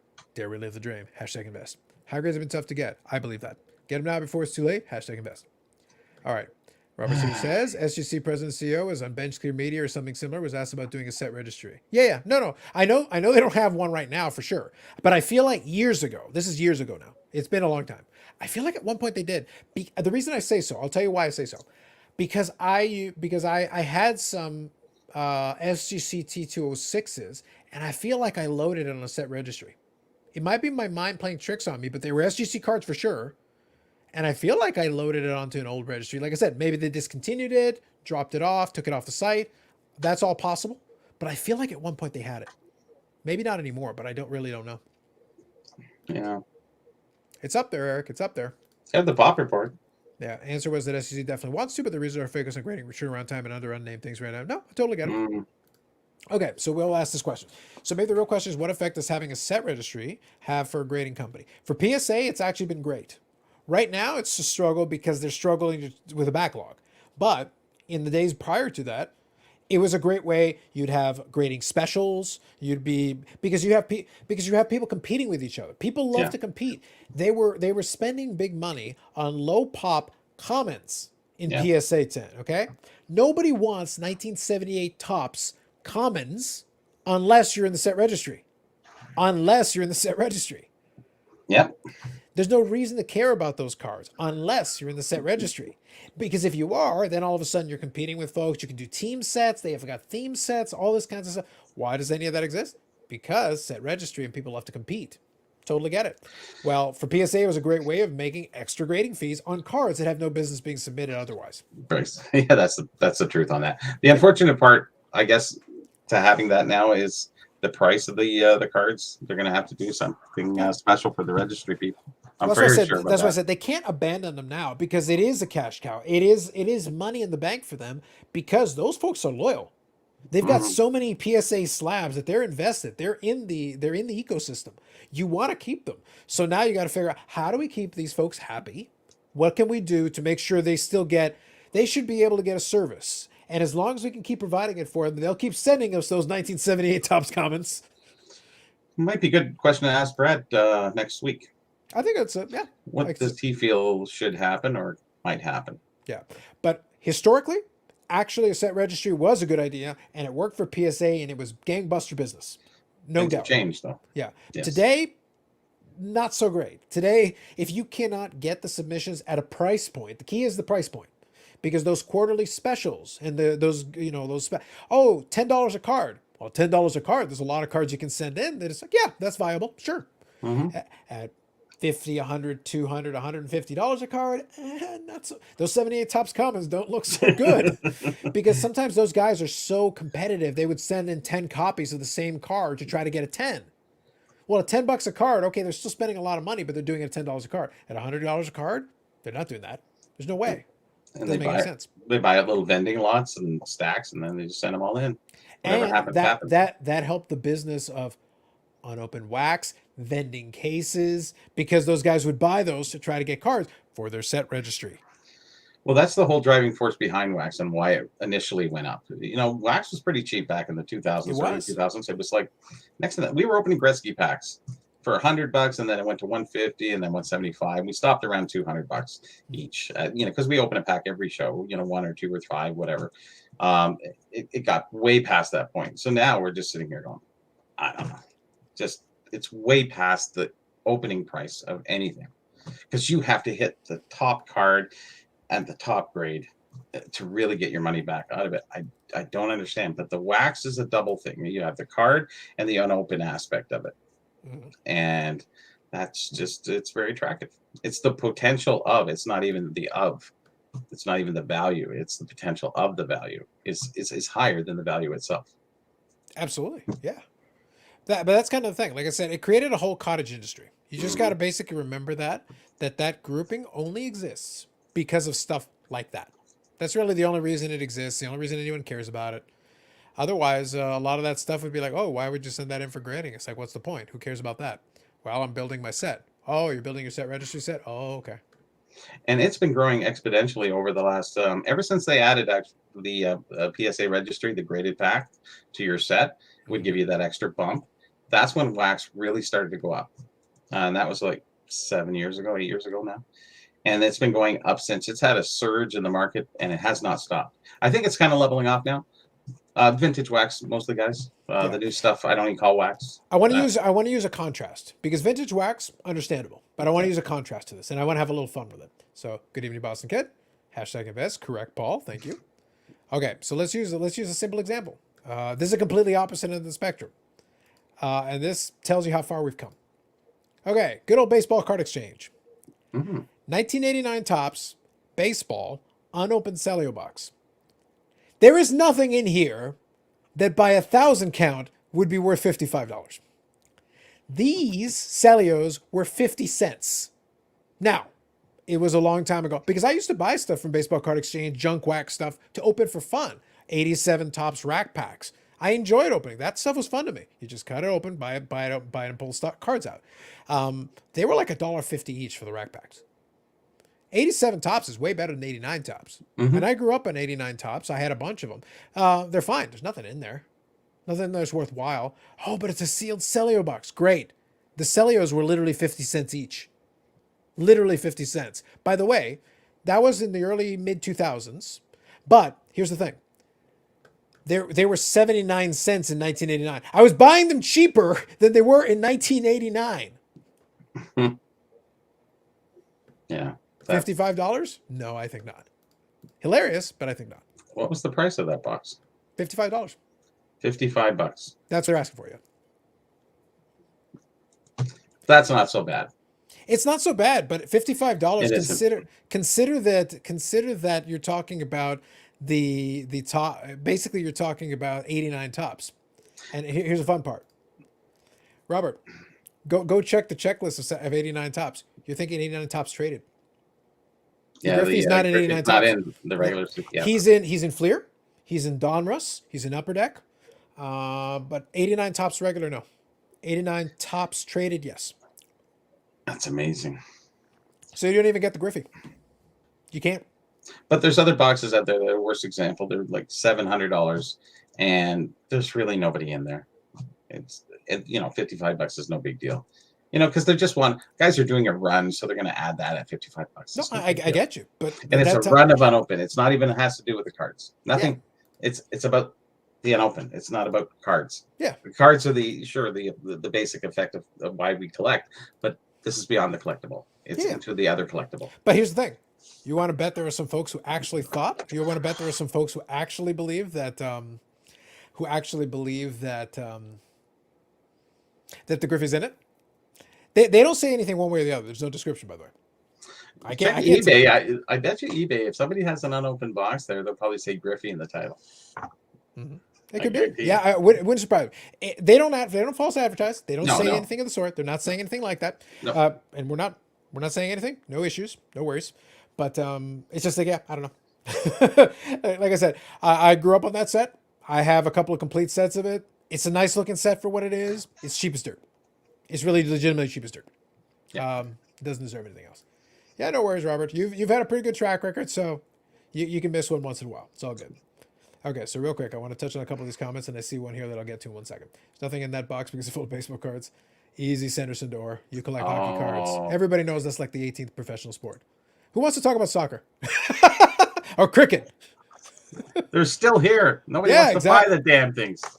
Let's talk about a real sport like cricket. Let's ignore those fake sports like hockey. Actually, let's talk about CFL football. Or let's do rounders. Do they even have cards for that? Listen, rounders would be great. Okay, so I got this on here. I don't know if this is a real Peter from SGC. If so, I appreciate the thumbs up.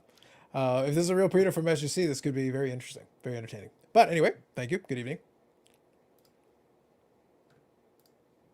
See, I don't know what he keeps complaining about, though. I always like how Eric complains. It's like, this was my favorite card of this week, and I got some hockey cards. I thought that was Dharma's logo there. DARPA, sorry, whatever it was.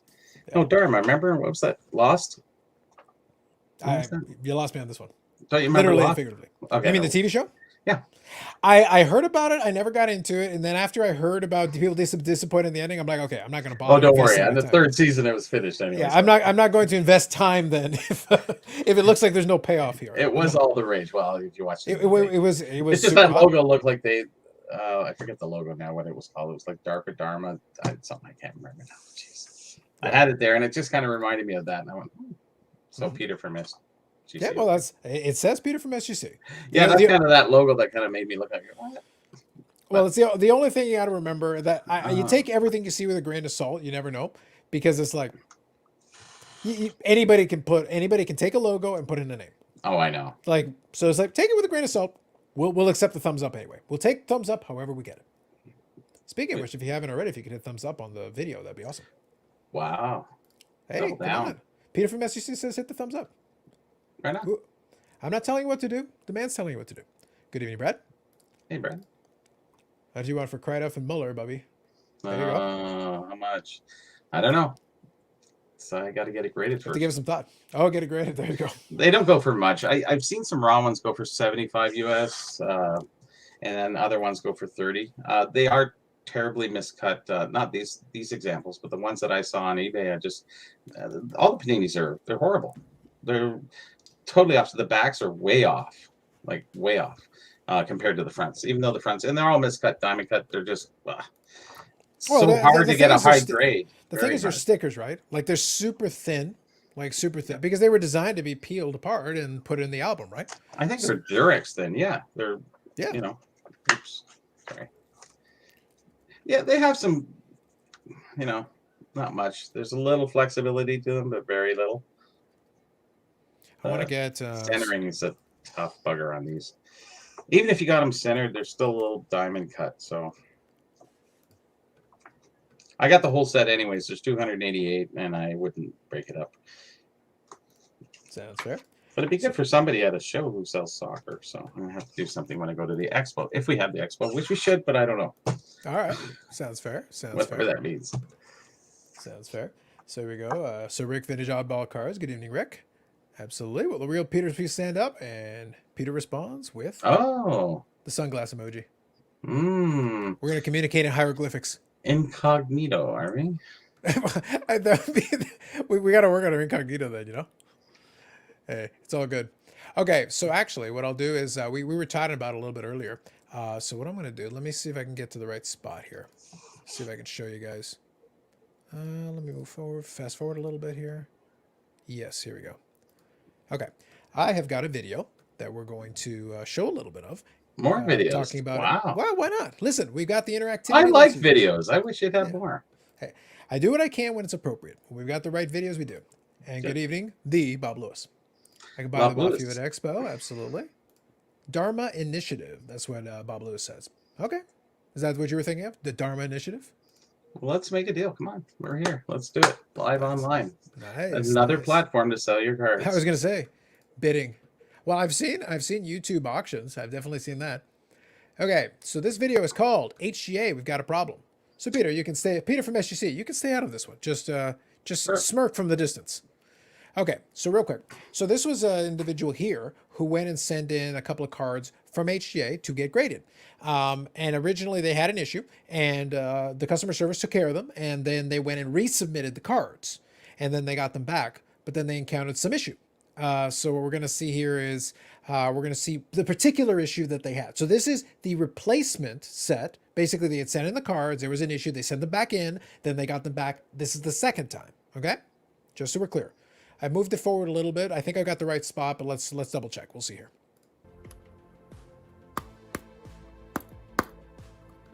Oh. All right. Well, since this is the 9 Bichette, let's just give you an example of why this is a problem. Why is this a problem? There's no problem. Because with my bare hands, I can do that. No resistance whatsoever. So if you want to know what the label looks like, there you go. That's why that's an issue. I like the music in the background, by the way. I have an HGA case. I have an HGA label. I have obviously this is a 9, so it doesn't really help me out. But I have the card. I can swap in, I can keep this card, and I can swap in a worse card, and now I can tarnish the HGA name. And that's why being able to crack that open with my bare hands, and then simply putting this back. Is that the real Bobo? Like so. Does anyone else see a problem with that? No, it looks now good. This is a beautiful HGA card. Should have actually swapped it out for a different card just for dramatic effect. That would have been great. It's like 88 donors, Greg Jeffries, Bo Bichette, same thing. Yes. Beauty. So yeah, we came across this one. So it was Neo Cards and Comics who brought it to my attention. Bobby caught it as well, and he sent the link over as well. I did get a chance to watch it. It's one of those things. We talk about the third-party graders a fair bit, and it's one of those things where I try to call a spade a spade. And they all serve their purpose. HGA is new to the game. They got nice labels. That's all been part of the thing. One of my issues has been they are new, which, by the way, is not a crime.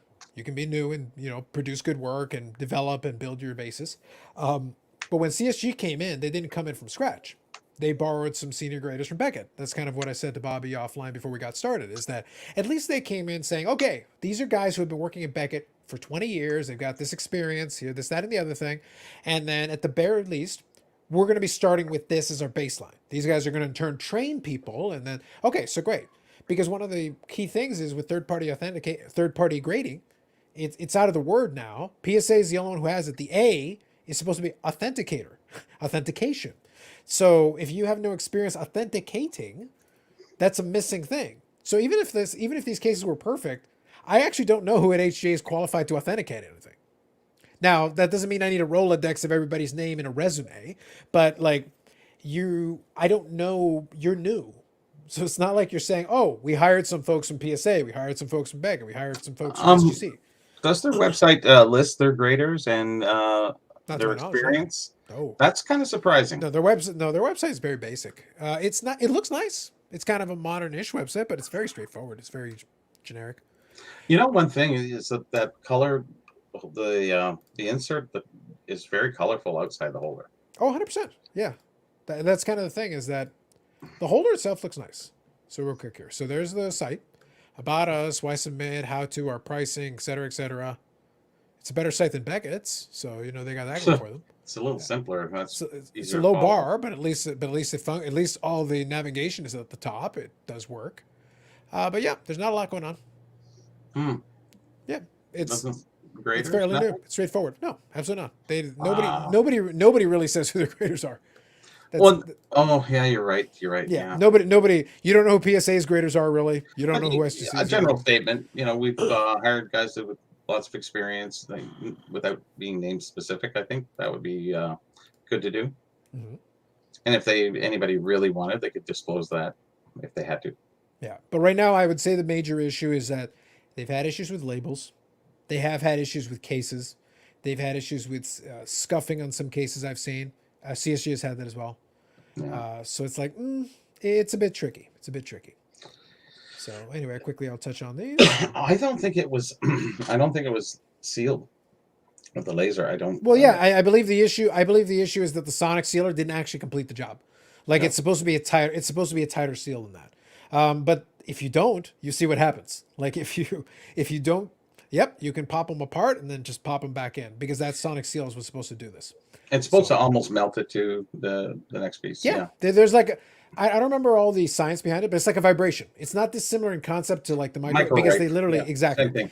It's the same. It's a vibration. It's a frequency, and then that helps kind of melt the plastic together. That's what creates a seal for you. Yep. So there is science to it. That's how that works. So I like Paul's comment here. It's a grade school when the substitute teacher rolled in. Yes, but except it's the main teacher. Class is in session, my friends.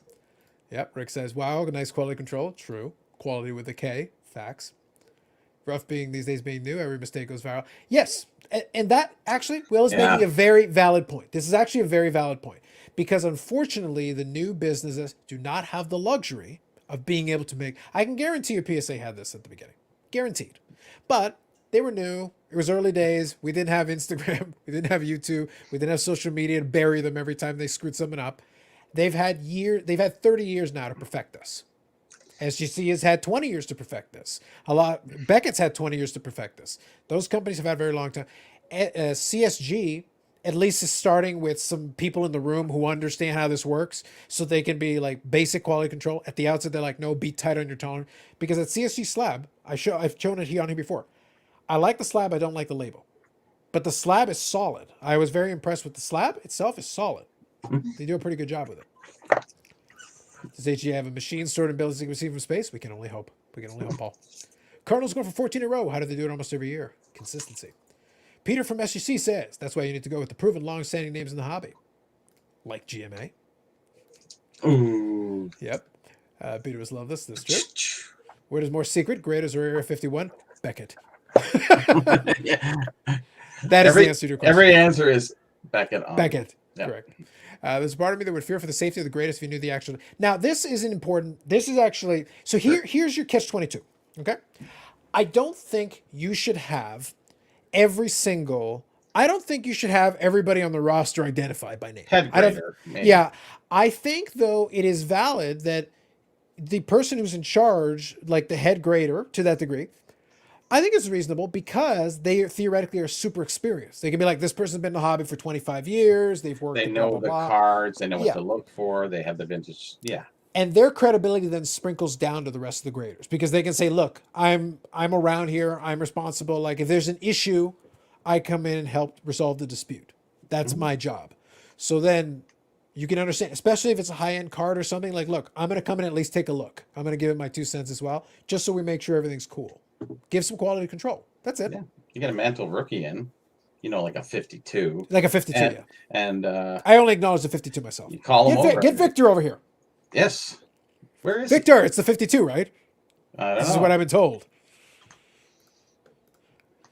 Yeah. It's a fair point, though. I do agree that, and by the way, people can, it's a competitive business. If you're a good grader and you're not like the head grader at PSA, and SGC or Beckett offers you a good offer to come over and do the job for them, would you not take it? No, like if it's a good offer, why not?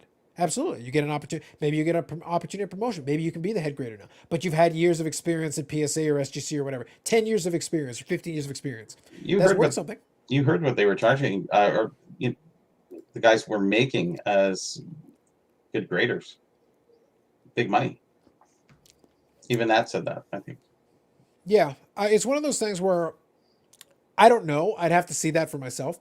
But I think the experienced ones can command. I think the experienced ones can command something. I think there's a lot of graders who are kind of newish where they're like, yeah, they're paid. They're paid, I don't think it's like they're paid. Let's do this Topps Griffey and we're good. Yeah. Could you do the 89 Topps base Griffey? Could you do that one? Yeah, that's fine. That's your job. 10. Yeah. Who has colorful logos but can't see other cases? Yeah, it's a bit of an issue. Okay. So Grader here says Almost. Graders greater than Area 51. See, Peter from SGC has got takes. He's got takes. So Victor here. There he is. Chimed in. Absolutely. Victor, can you confirm for everybody that the 52 Topps Mickey Mantle is the rookie because Patrick Bet David says so. Yes. And he has money, so I've been told because he's rich, he's always right. And he's misdirected Joe Rogan now, so. It's very true. And he told Joe Rogan that, so it has to be true now. And Joe Rogan gets half as many views as we do, so it's going to be everywhere. Absolutely. So U.S. Patent Office does this, called SPE, Supervisory Examiner, oversees regular exams. Yeah, absolutely. That makes sense. Very true. Yep. And Victor, yes, Victor's last video. Thank you for reminding me, Rick. It's actually really good. Since we're doing it, why not? Okay, so real quick, I'm going to pull it up. I'm not going to play it, but I want to show everybody what it is in case you haven't seen it, just so that you can catch it. And maybe we'll throw a link in there in the description for everybody. Because Victor's last video was a nice little piece of hobby scholarship. Oh, that's awesome. He went back and did some digging, which is good. It's always good to have. Don't miss the intro. I love the intro. Oh, yes, the intro. Okay, so give me 1 second. Let's do that. So here's what I'll do. I'll actually play it in the background for a minute here, but I will also acknowledge it, and I want people to see the title of it. So Yeah. so that they can check it out themselves. Mhm. So I'm not going to play the audio while we're talking, but we'll let Victor talk in the background while we're chatting. So this is the video in question. I'm just going to pull Rick's comment off. It's Rookie Cards, the origin story. And it's Victor, the Rookie Card Specialist, exactly like his name is. Exactly like his name is in the chat. Yeah. So if you want to check it out, this is his latest video he's put on there. He's got his fancy intro. There's some good editing on these intros. I love that. So props for that. But it's a really good video. It actually goes back into the history of kind of when rookie cards started being acknowledged, when they started getting popularized, which is really important. And he actually did his own interviews with a lot of longtime hobbyists and things to get kind of their take on, hey, when did this become a thing for you? When did you hear about it? How did it develop? And it's a new piece of little hobby scholarship talking about it. Because the rookie card wasn't always a thing. It became more so as time went on. And Victor actually covers that very nicely in this video. So I would recommend checking it out for sure. And he even mentioned me in the video. Isn't that nice, though? And he's referencing the Burrell. That right there. Watch out. Yeah. Boom. Exclamation point. Do you guys know if SGC has walk-ins? I believe at one point they did. I think a lot of them still do. It's going to depend on the region. I think SGC is in Florida. So probably COVID doesn't exist. So yeah, you can probably do whatever. Mm-hmm. They do have walk-ins in a lot of these places though. New grading company, Transparent Grading Team is trying to do just that. Give you 6 scans of your card and online database with graders notes and why they did what they did, free subgrades and so. No, I totally get it. Here's the thing though. It's transparent. I've seen a little bit with the Transparent Grading guys. It's cool, but at the same time, I'm back to my original issue. So thank you, Victor. Thank you for contributing.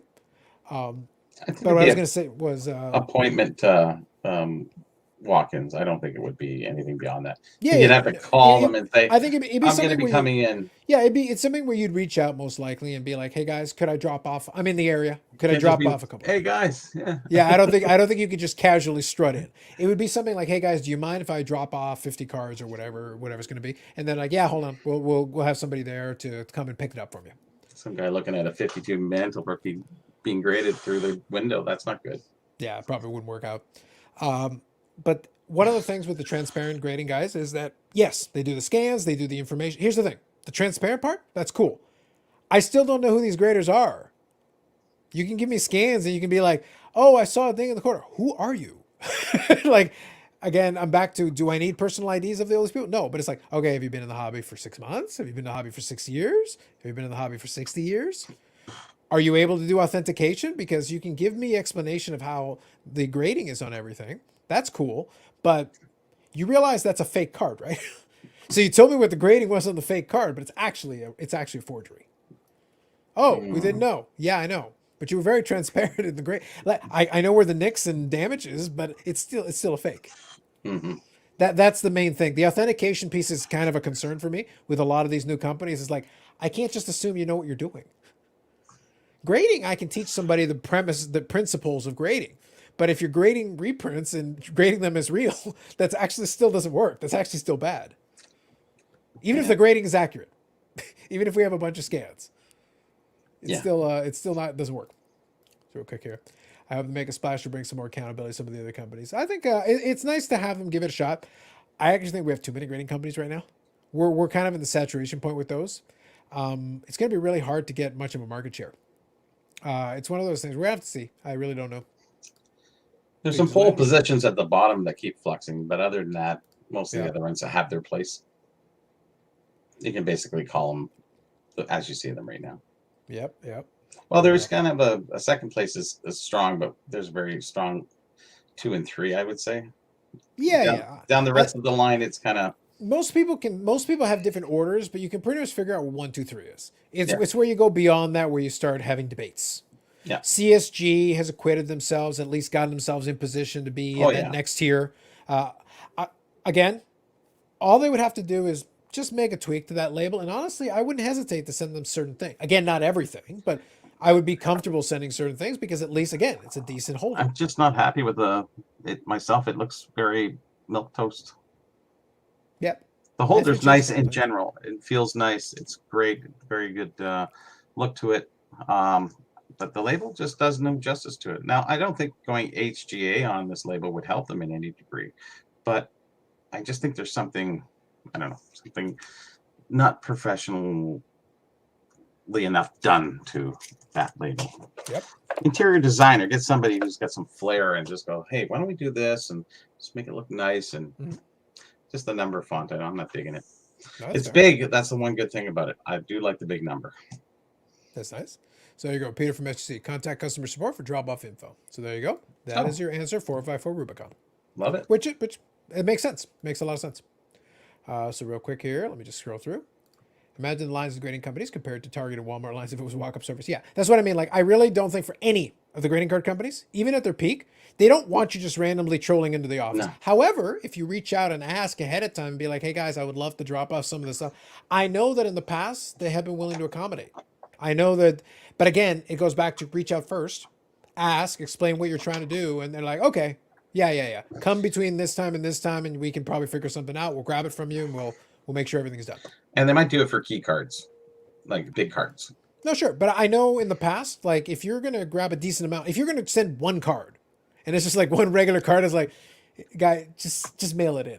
Yeah. But if you're like, hey, I got like 200 cards or 100 cards, or it's high value cards. It's like, would you guys I would really be more comfortable dropping it off in person. Yeah, sure. Let's accommodate that. A 52 tops mantle. You dropping that off for sure. I don't think I'd put it in the mail. I honestly don't. I don't think so. Even with insurance and stuff, I wouldn't be super comfortable with that. No.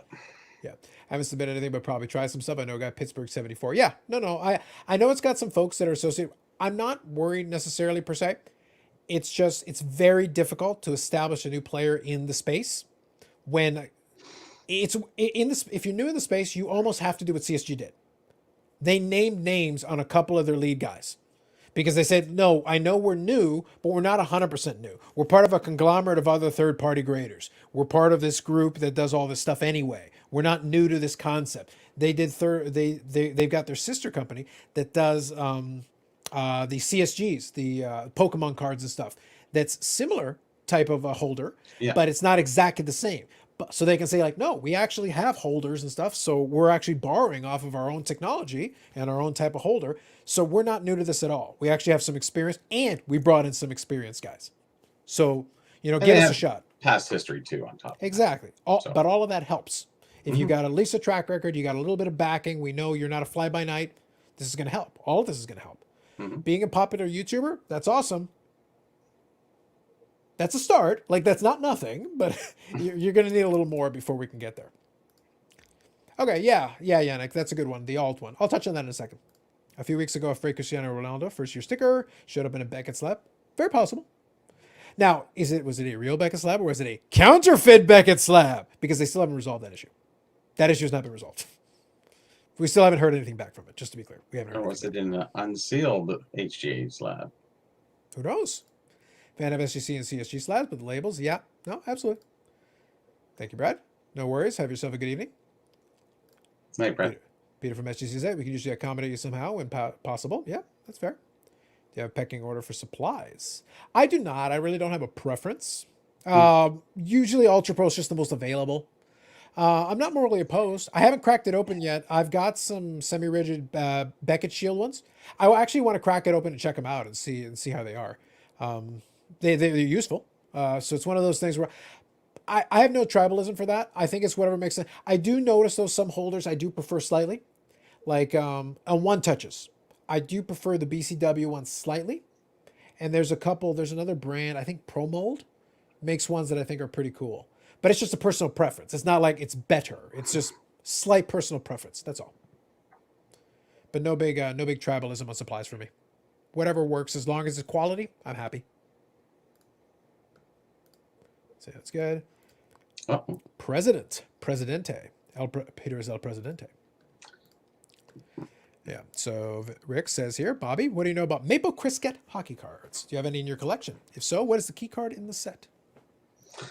Maple Crispet, yeah, that's 1924, I believe, and they were issued in we think popcorn like confections. So there was a card in each. Yeah, they were issued in 1924-25. They also did baseball too, and they were always documented as 1925, but I figured out I don't know, 15 years ago it was 1923. So I got my friend to change that in the baseball community, and he wrote an article on it without giving me much credit. But anyways, yeah. Now that you're keeping track of it.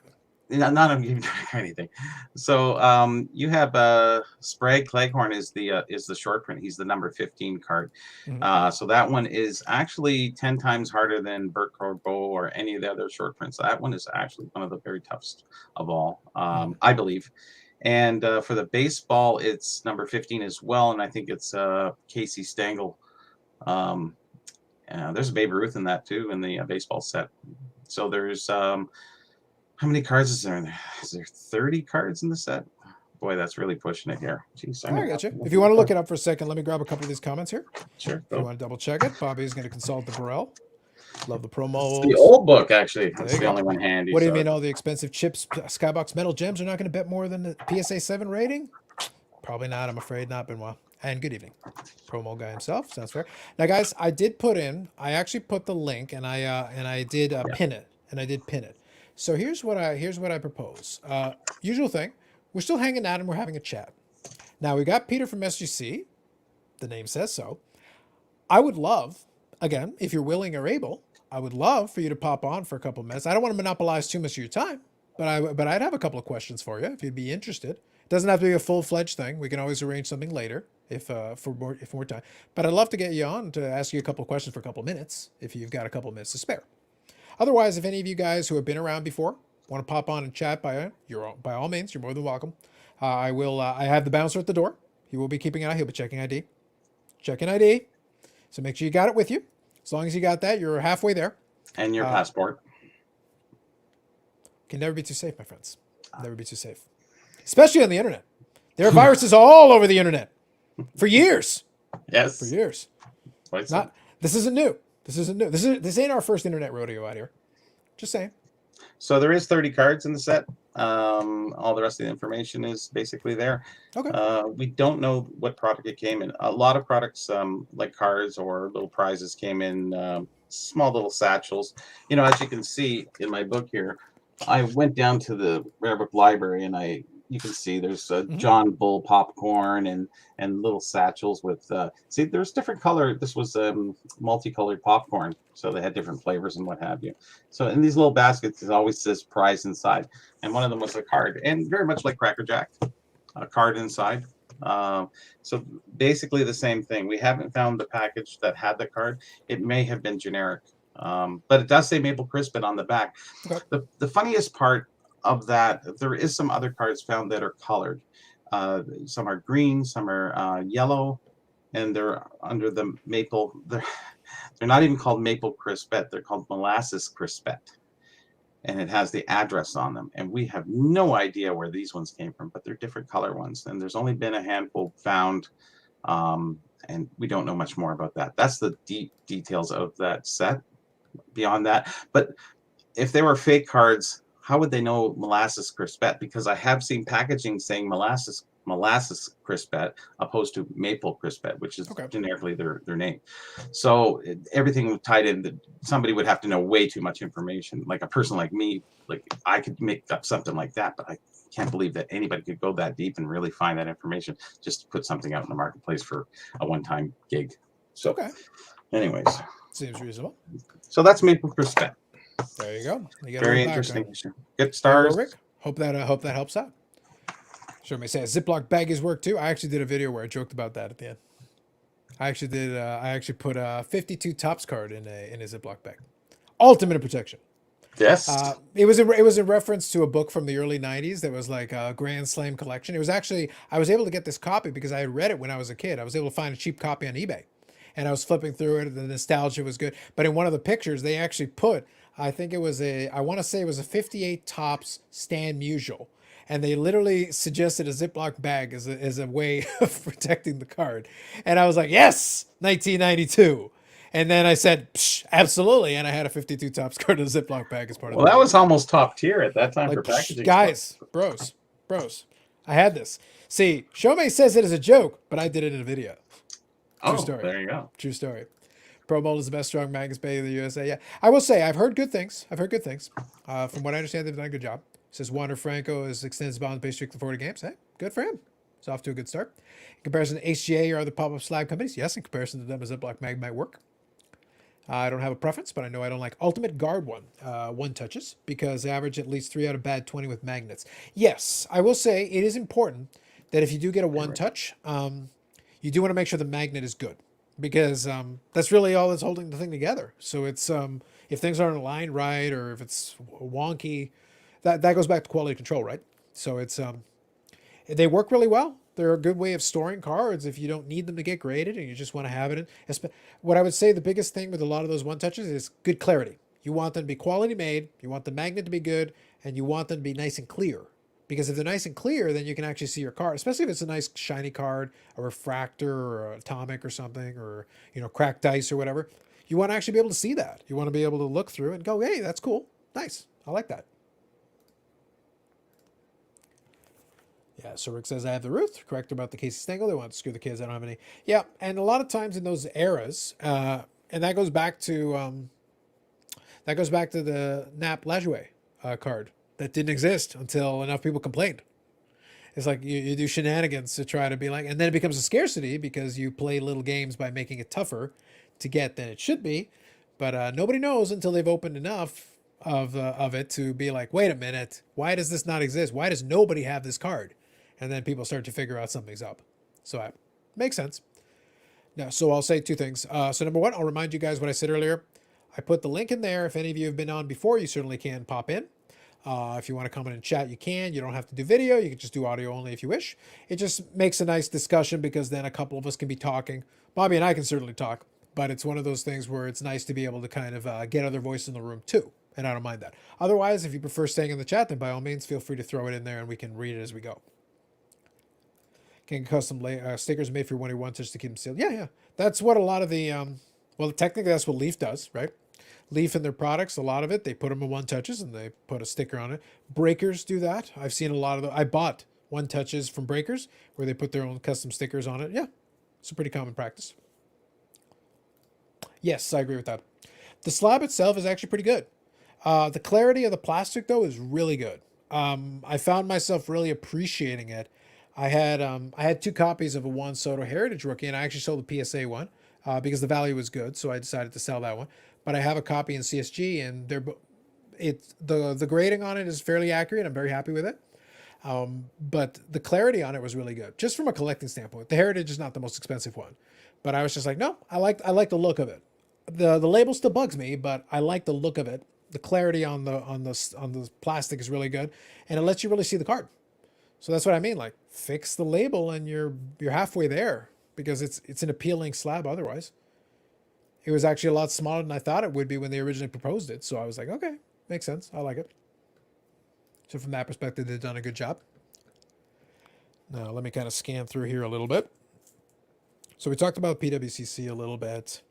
We talked about Joe Rogan podcast, which I wanted to get. We got into HGA a little bit, which I wanted to touch on for sure. Okay, so here we go. This is one we'll save. So when Bobby appears again, I did have a little topic in my back pocket. By the way, if you guys want to talk about anything else, we certainly can. We're kind of open to it. Like I said, it's been a little slow, hobby news-wise. I am going to touch on Yannick's suggestion, though, about the card porn thing, because I think that'll be fun. So we'll get into that in a second here. Thanks for doing this. Quickly become a favorite live to catch. Thank you. Absolutely. A logic based on conversation with people who live it is nice compared to normal YouTube hype beasts. You're saying Bobby Brown is not a hype beast? He is a scarcity hype beast. But yes, thank you, Tom. Appreciate that. Appreciate the kind words. No, we tried to. I kind of wanted to make sure. I kind of wanted to go against. I basically didn't want to make what everybody else is making. It's kind of the best way of putting it. There's plenty of places that already do that. So why bother if they're already, they kind of have that market cornered. Do something else. At least then you can do what you want to do. And I find that works out. So what Yannick was referring to, and I'm going to pull up the actual the Instagram from it.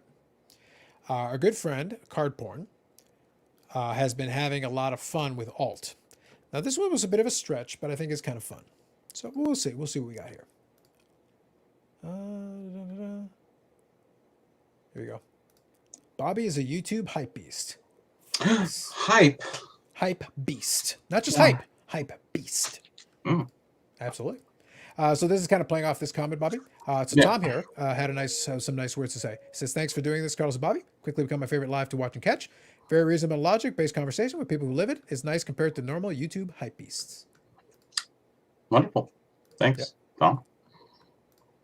So do you think any of the 5th to 10th place grading companies could ever shift to being a supplies company? It might not be a bad idea for some of them, actually. Who is 5th and who is 10th? I'm not even getting into that world. I'm not delving into that universe. Hey, here's what I'll say. We're the hype beasts. If HGA had started off being custom labels as just a holder and just selling you no authentication, no grading, this is just a neat holder where we'll make custom labels, I could have seen that being the starting point for them.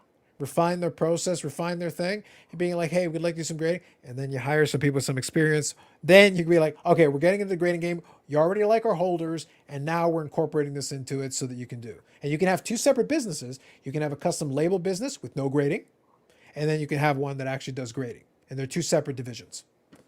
And you can still use your holders, because the holders, when they hold on one piece, are actually pretty nice looking. But, that's kind of the problem you run into, right? And that other company, they're starting to do the same thing too that we discussed last week with Stockslat.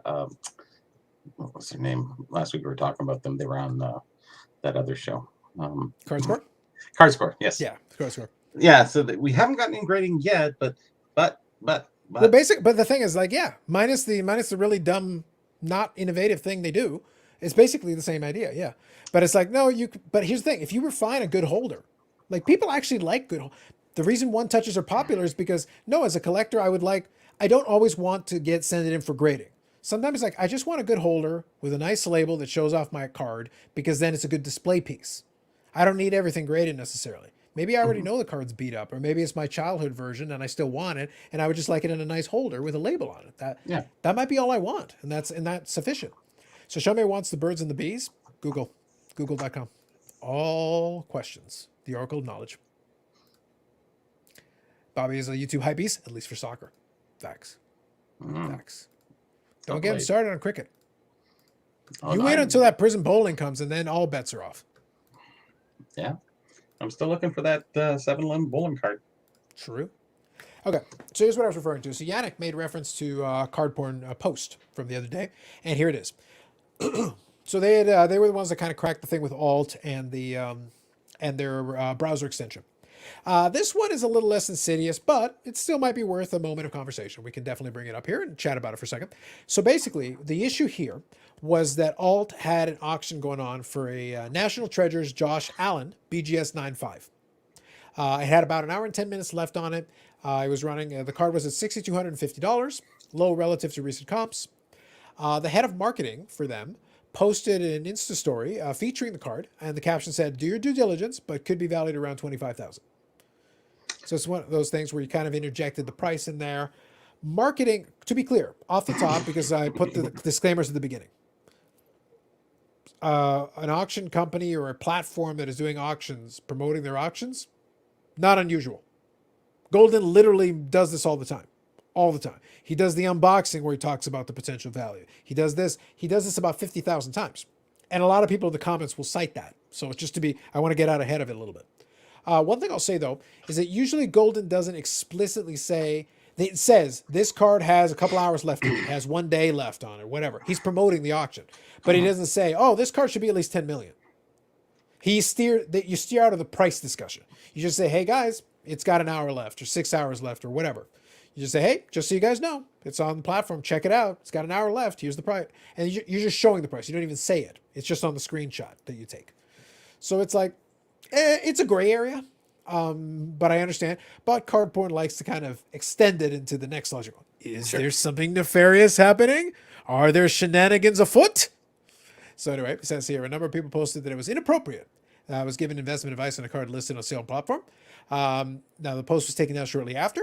And what did the card sell for? $25,000. So here are some of the screen grabs. Wow. So here is the thing. Here is the actual Instagram thing. Said, do your due diligence. Diligence is spelled wrong, but could be valued around $25,000. Here's the auction itself with the current bid at the time. And here is the individual, head of marketing from them. And here is the final, $25,100. Oh, 100 over. Wow. Yeah. So almost bang on to the 25,000 guess, the estimation. So, it's kind of, card porn likes to position. So I want to touch on this on two levels, okay? So let's touch on this on two different levels. So just so we're all on the same page. First of all, do I have any huge moral objection to it? It's like a 2 out of 10 on the nefarious, questionable thing scale. Yeah. Is it the best look? No. Am I super worried about it? No. This is fairly low on it. Dante's Inferno and you got the Rings of Hell. This is one of the early rings. It's very, very low end. You might be condemned to heck if any of you know the Dilbert comic. You're a little bit closer to being condemned to heck than you are Purgatory, maybe. Yeah. Like you could probably sweet talk your way out of this one, but don't do it again.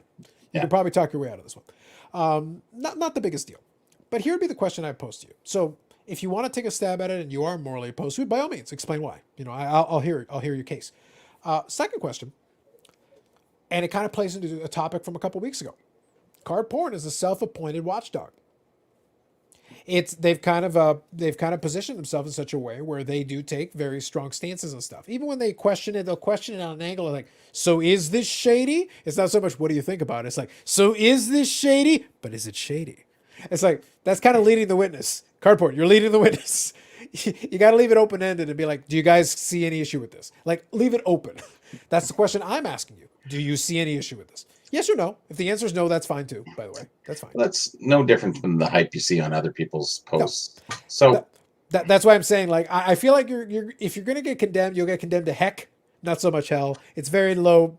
This is the jaywalking of like dubious hobby activities. It's very like, you don't really have to give them a ticket for it.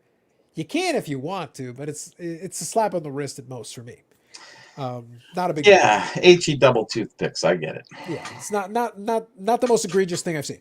Trust me, we'll see much worse things. The question is going to be, does when you're anonymous, do you feel like Cardboard oversteps their bounds? Do they just kind of try to find something that isn't? Because the thing with the browser extension, that was a great piece of, you have to do some digging.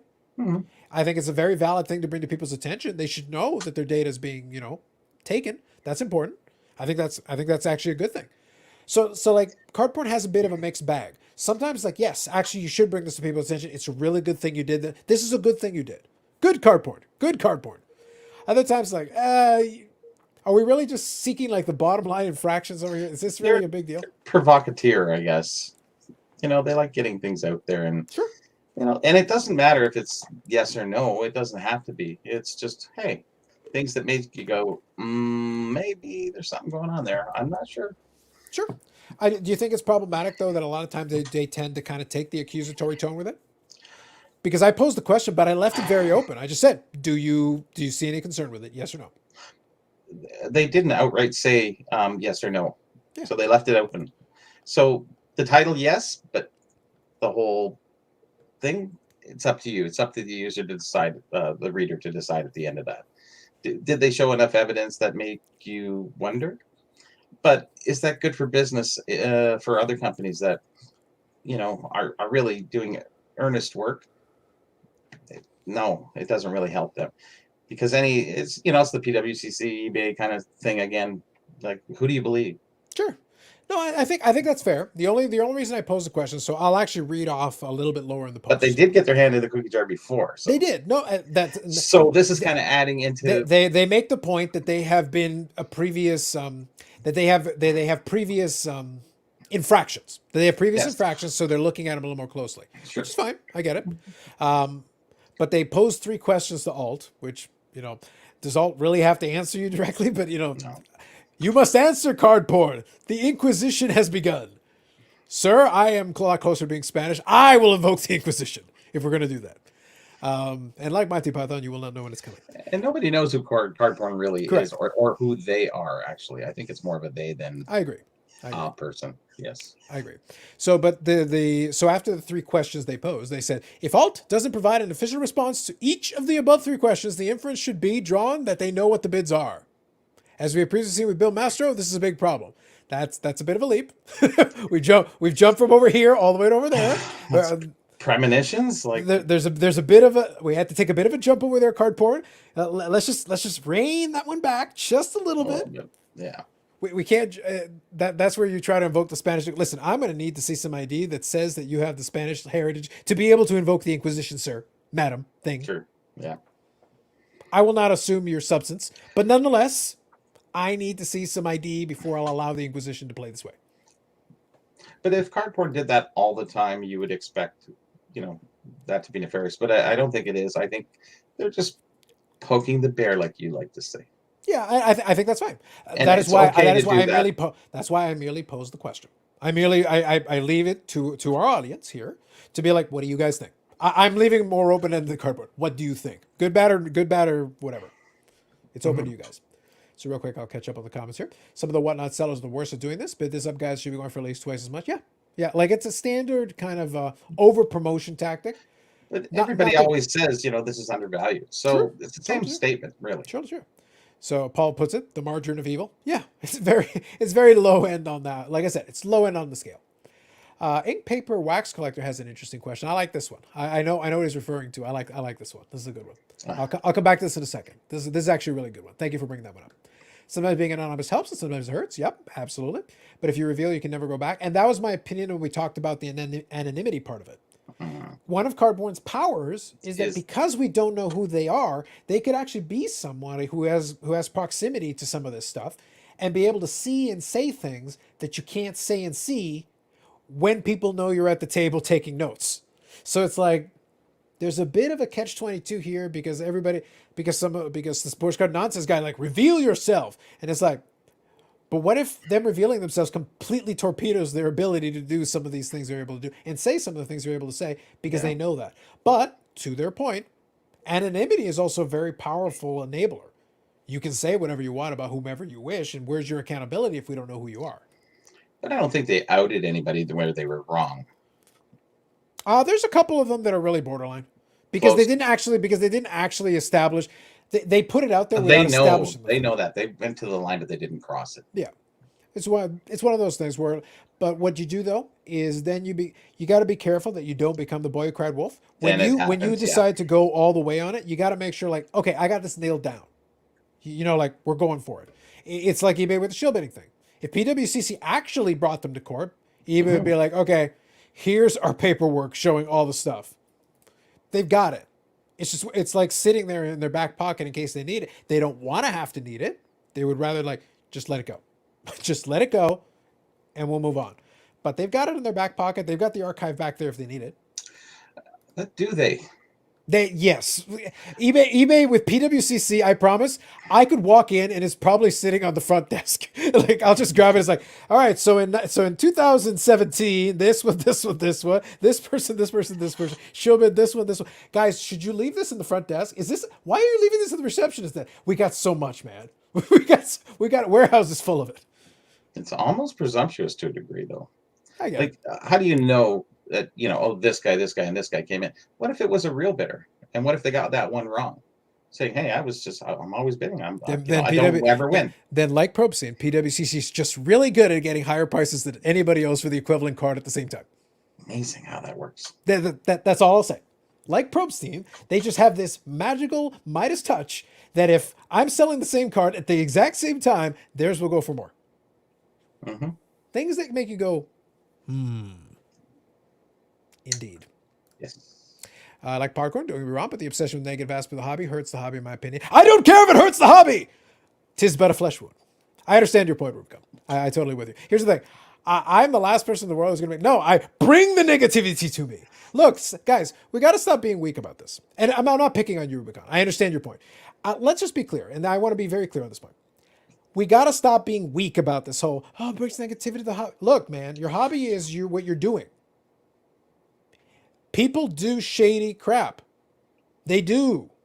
They've done it. It's been going on by the way, for some of you who haven't been collecting as long, it predates you. It's been going on for a long time. Bill Master went to jail for shadiness. Probstein was trying to kind of bring it back into the spotlight. Probstein does a lot of shadiness. Allegedly, in my opinion. Cover my legal basis. In my opinion, does some shady business that might pertain to shield bidding. Bringing on a convicted shield bidder to have a lovely discussion on the hobby. Mm-hmm. Anyway, so there's been shady business for a long time.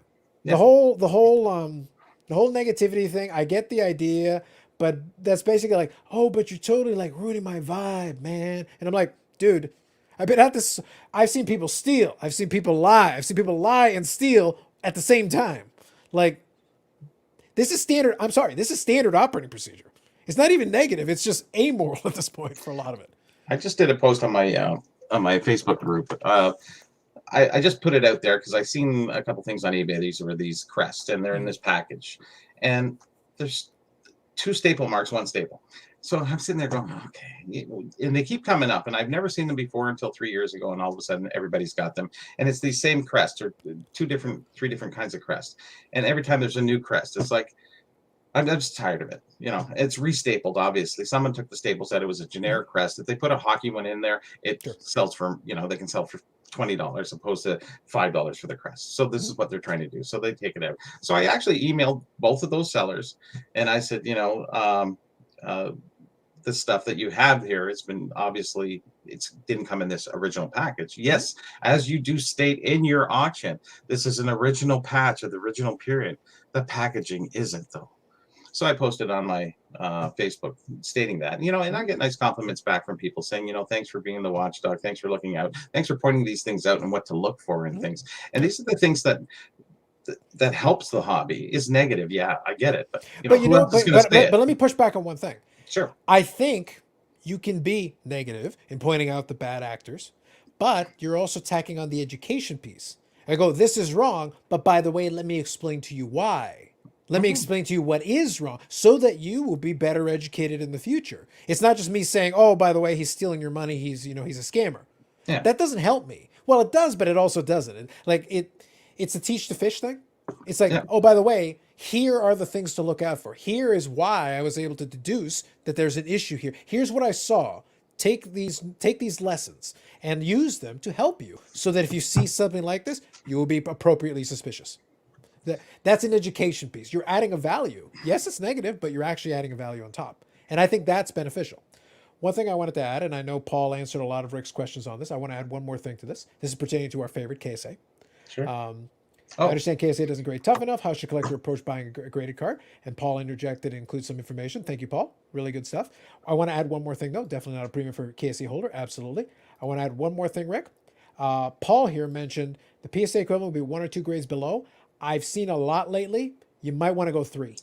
Like, it's actually gotten a lot. For some, it's gotten worse. It depends. I don't want to play the game of going through generations of KSA. I know that for some generations, it's been a little better. On some of the stuff, I would almost be willing to go 3. And on some of the stuff, I'd almost question authenticity. Let's put it this way. I would put a cap on how expensive the card is in a KSA holder where I would walk away. I'd treat it like the old Pro or JMA or generic off-brand, we made up this company. I question their authentication chops as well.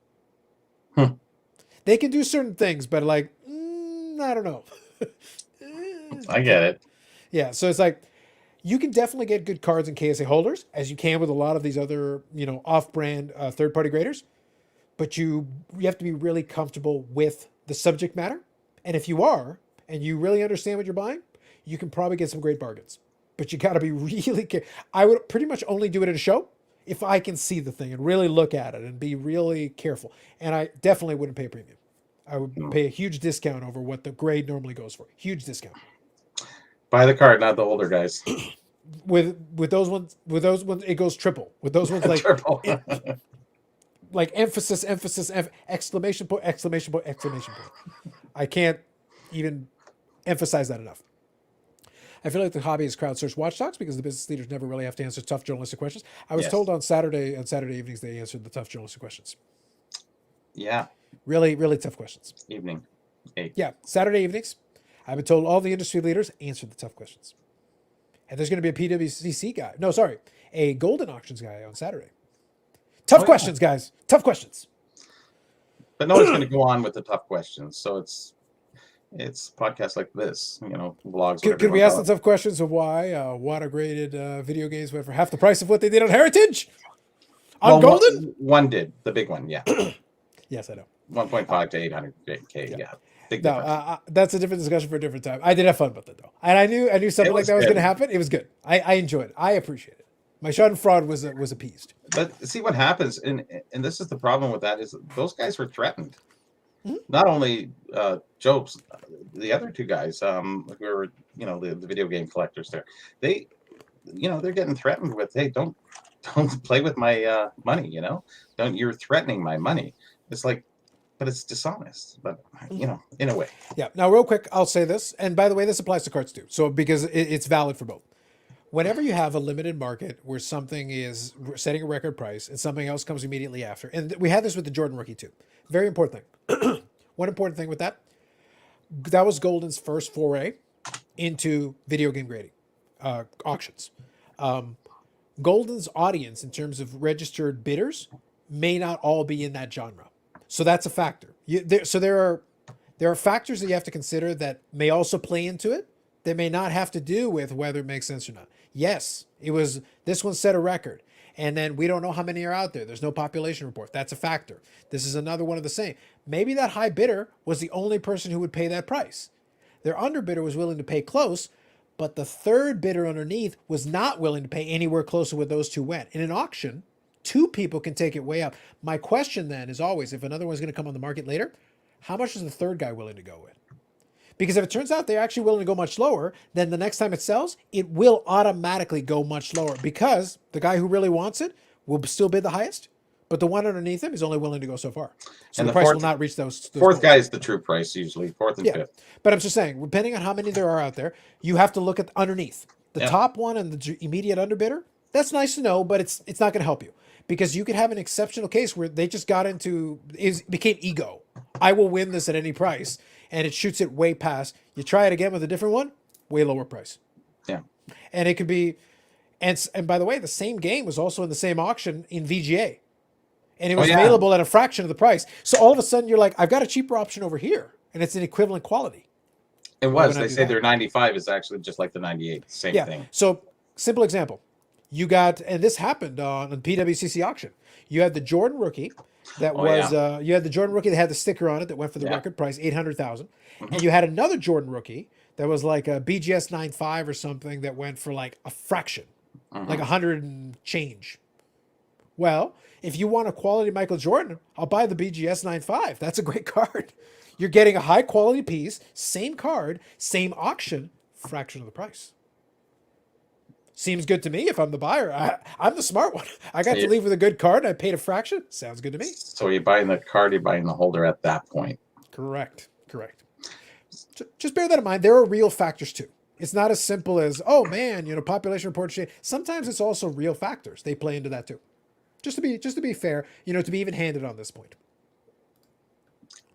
Real quick, I'll just get here. Andy says, and good evening. And everything isn't shiny rainbows. You are correct, sir. Though I've enjoyed Probstein's video of late. Shady with personality. True story. DR says, don't they always have a pre-conversation before the Saturday shows? What? True. Yes. True. Been there. Are you suggesting that would in any way alter the veracity, the stick-to-itiveness of the questions? Are you suggesting that? How dare you, sir? You are correct, but how dare you? Sometimes they go rogue.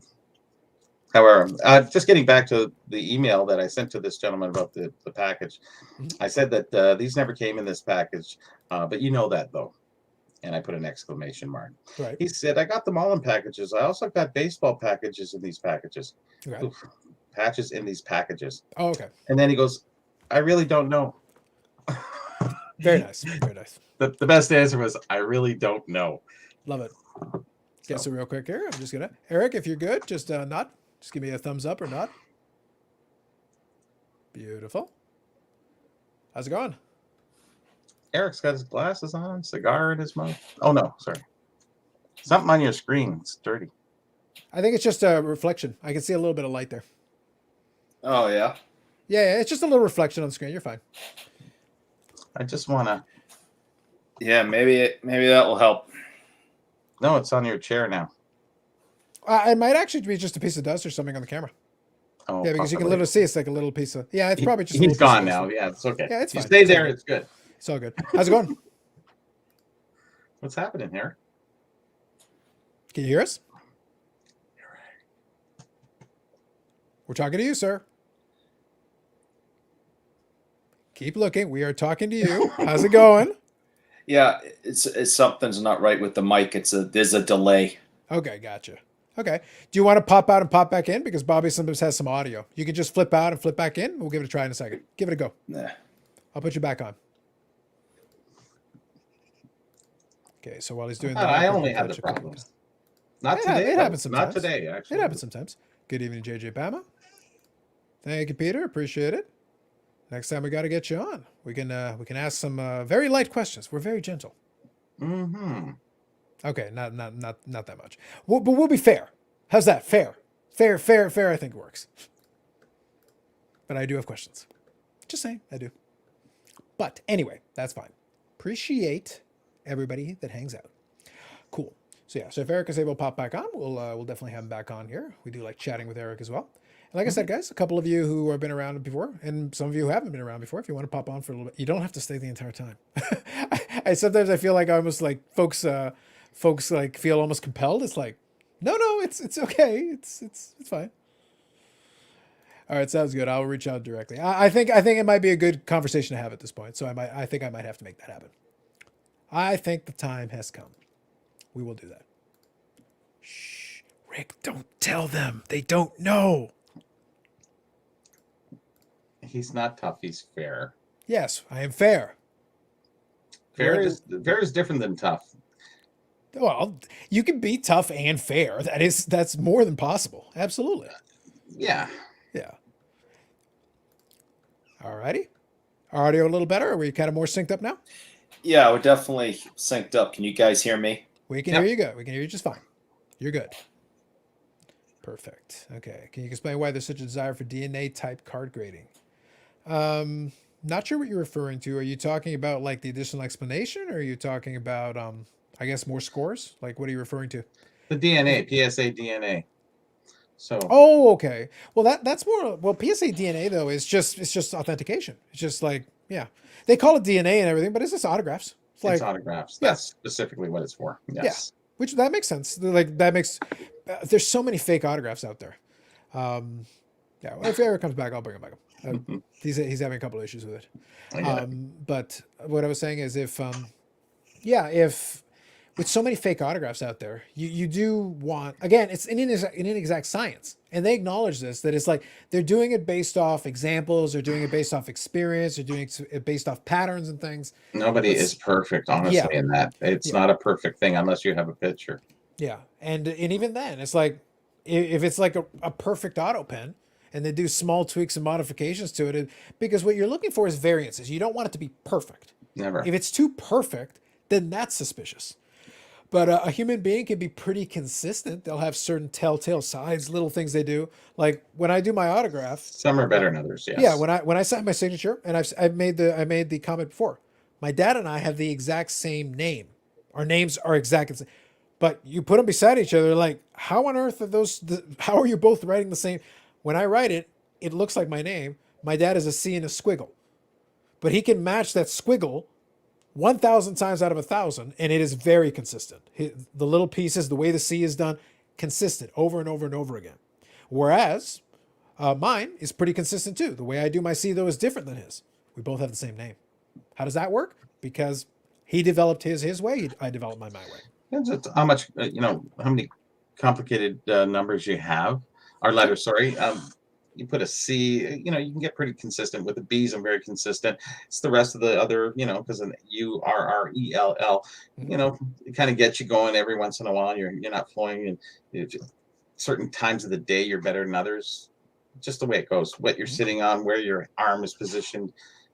A lot of factors. How these guys could do consistently, but that becomes almost their job after they've retired, or even while they're playing. Yes, they've signed it's thousands upon thousands of autographs. I've signed hundreds. That's it. Of my books, or that's it. I've never given anybody a personal autograph for no reason. Right. No, it's one of those things where like it can become a lucrative thing. We almost had a Yannick sighting. We were very close to getting one. Really? Like, guys, don't be shy. You don't have to run away. I see you down there. So it's one of those things. I won't stop the flow of a conversation, but I do see you. So if you're there, give me a second and I'll acknowledge you, and then we can bring you on. Mm-hmm. So, but one thing, actually, maybe this would be a good thing to mention. If you guys have never been on StreamYard before, when you click the link and you click and you get everything on there, be aware, if you're doing it mid-flight, you're going to have the audio from the stream. And if you're watching us on YouTube, you're going to get double audio. If you get in there, you'll actually be able to hear us in the StreamYard browser. You might want to turn off the second one, because otherwise you'll get an echo and it'll actually drive you crazy. Just letting you know from experience, if you're joining mid-flight, it's a little confusing. It's disorienting because you'll be getting audio twice for the exact same thing. And there may be a delay and it'll mess you up. Just be aware. You may want to mute the YouTube one and then do it. That way you're not getting two pieces of audio and it won't confuse you. Just throwing it out there if anybody wants to pop in and join it. And like I said, you're more than welcome. Just let me know. But yeah, that's the main reason why. That was like DNA in the patch in the card. No, to my knowledge, they don't bother with that. They also don't have the technology. Could you imagine how much PSA would charge for that? That'd be amazing. Oh my gosh. The upcharges, my goodness. Mm-hmm. Especially for celebrities. You think it's yeah, especially. The upcharges, absolutely. The upcharge now is bad enough. Add that. And then it'll add another 8 months to a year. Oh my goodness. On top of the 8 months to a year. Hey. So yeah, we can do this in 2 years for $500. Well, the thing is, like, you basically would need your own DNA lab at beck and call, because like that's a real science. You need actual people who know how to do that properly and be like, yeah, sure, we can check the DNA on this. By the way, you're taking a sample out of whatever that is. Just like, that's how you're doing it. Well, they are getting better at it, and there's mitochondrial DNA that they can use a very slight little bit, and it doesn't have to go in depth through the deeper parts of the tests. So I think the next step is basically a swatch. Then once you have that on file, you'll have all the raised numbers and you'll be good. No, I think this makes sense. Sounds good. So it's not working for you? The audio and everything? That's It was weird. working. Yeah, it was working. Here's the thing. I'll tell you this, Eric. If it's not working for you, no problem. But just to let you know, we were able to hear you fine. So Yeah. I don't know. The issue seemed to be that you weren't hearing us. Oh, So I don't know. Like I said, let us know. You can always give it a try. You might want to try it on a different browser or on a different tab. But anyway, sounds fair. jiggle the handle. Yeah, but I do appreciate that. Yeah, so there was a specific one about going back to the old stuff and re-enjoy. So that was one of the audio ones that I did, where I basically said, hey, you know what? If you're getting frustrated with stuff, it's like, why don't you just go back and look at stuff that's already in your collection? Maybe instead of worrying about the latest and greatest, just enjoy that. Do that. Because, by the way, that's a really cheap way of enjoying the hobby. You don't have to pay any extra. You already bought it. So you don't have to buy it again. You already have it, and you can enjoy that. Now, I'll be curious, Yannick, if you're around. I did see you, like I said, pop in there. So you have to let me know if you were having a technical issue as well. I'd be curious if maybe there's an issue, because sometimes StreamYard and those things can have an issue. Oh, you were having a startup issue, remember? With the numbers, with the countdowns? Yeah, but I think I figured out what it was. I think I Okay. figured out what it was. So StreamYard is changing a couple of small things, and I think I understand what the issue is. Got it. Mr. Yannick, your debut. How's it going? Yay! Hi guys. How you I doing? finally figured out the audio. Excellent. Well, that's the trickiest part. Bobby has this regular struggle where it'll be like, he thought he's good, and he's a chipmunk. Yeah. So it's like, it happens all the time. So, how have you been? How are you? Not bad at all. This is actually big time for me. It's the first time, so I guess Long time listener, first time caller. Yeah. exactly. Bonjour, comment ça va? Bien et toi? Yeah. That's it. That's it. Listen, I'm half he's French. already got more. I'm half French. I'm He's from already Gaspésie. got more than I do. I took 50,000 phone calls, and a handful of them were a person was French, and it was very clear. And I just said, "Parlez-vous anglais?" And they're like, "No, un moment." That's Transfer. right. You got that right. No, I can do that. That I can do. I can transfer you to the correct queue. That's as far as that's going to go. I'm half Gaspésie, Press so one. there you go. Actually, a quick trick: if you do speak French and you're in the English province, let's say, select the French. You're gonna get somebody way faster. But if the opposite in Quebec, I will hit English, and I get someone on the line right away. That's a smart way of working it. He's isn't it? 100. He's 100% right because some people picked up on that. Now it threw me off the other day because a couple of my friends on Facebook had like anniversaries and stuff, because some of them on there were actually from the time I worked at the call center. And when I saw it, I was like, "How long has it been?" And then I went and I was like, "Oh, it's been 8 years." Oh man, it's been a long time. It feels to me like yesterday because I remember it fresh. I remember a lot of those calls. I spent a lot of hours doing that job, a lot of long hours. So it still kind of plays back in my head sometimes. And I was like, no, it's been 8 years. It's been a while. Yeah. But when I used to do it, people would do that. They would, because a lot of the French folks in the call center were bilingual. So yeah, if you were English and you called in, you'd pick the French queue, boom. You get right away because they'd separate out the queues. And when I worked at the bank inside of a help desk, people would do the same thing. And because I'd be sitting there taking call after call after call, and the person on the French queue sitting right beside me is just sitting there like, and I'm like, you could take a call. They were English backup. So only if I got way backed up would they finally get a call. It's like, so you get to sit there and slack because we don't have enough people who talk French. There you go. You don't have to work unless I'm completely backed up. And most of the people that will actually answer the call in English, let's say, are French. So either way, then they're like, Yeah, either way you're good. Which one you want to talk? That's right. Yeah. Now, if you're French and you try the English queue, good luck with you. Good luck. Good luck with You're that. getting transferred. Remember, this country is bilingual. Nowhere. Yeah, I'm bilingual. It's like, yo puedo empezar hablando en español sin problema, pero si quiere que yo hable francés, no va a conseguir nada. See, I can speak Spanish just fine, but you're not getting French. Exactly. Western Canada's worse for French. That's true. That's true. Where Ontario pretty good, New Brunswick, Nova Scotia, Newfoundland no, but yeah. Yeah, so I can do You got English. 4 provinces in there. Yeah, so I can do We'll put English. PEI in there a little bit. That's fair. I can do English, and I can do Spanish, and occasionally I can do Newfoundland. Oh, we can all do Newfoundland. Yeah, but Newfoundland has its own language. sometimes it's very difficult to understand. Not everybody gets it. It takes a little bit of work. It's like, you better have heard a lot of these calls. Otherwise, it's like, it's going to be tough. Yeah. So anyway, Don Brodman, curator, is here. So I wanted to include that in there. You were actually asked about earlier. Someone asked if you were around. So there you go. You are indeed. Paul says, Yannick, absolutely. Yep. Yeah. No, we'll get you on another time, Eric. Like I said, for whatever reason, you had a bit of an audio issue. Usually you're good. I don't know what the issue was. I'm kind of weird. Yeah. Yeah, you have to see. Maybe you changed part of your setup because usually he's on his laptop or whatever. By the way, guys, if you change around the headphones and stuff, like it can mess with you. Like it can completely mess The things up. default goes to another thing. Yeah. Yeah. It's a bit tricky.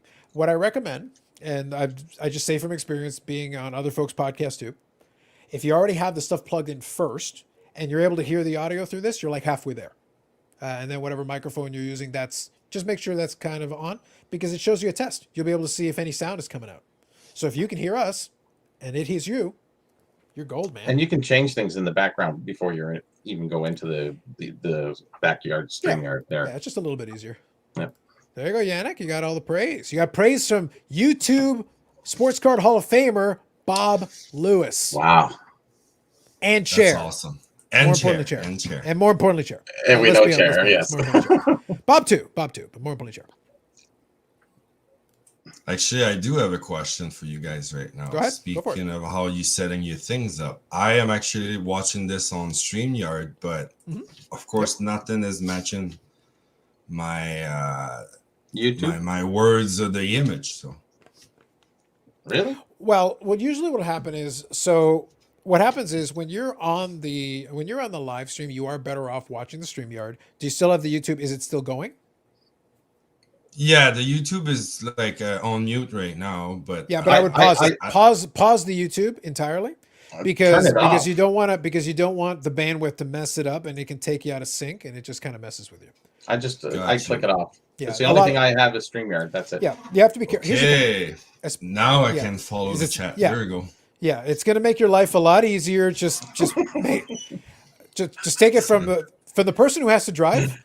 I have YouTube open too, but I don't let the video play. I You can gotta see the chat. remember, I know how to use most of this, but I wasn't born with it. So. Yeah, Yeah. Me either. I got you. yeah, but it's one of those things where it's little tricks but it's one of on this side trying to drive with the two screens does mess with you a little bit. But once you learn those little tricks, it's like actually that'll make life a lot easier. Otherwise, I So- got two sets of chat. Turn YouTube off. Watch StreamYard. There you go. Yeah. I'm Easier. just a StreamYard, Just yeah. makes your life easier that way because that's where you're communicating anyway, and that'll be closer to real time for you.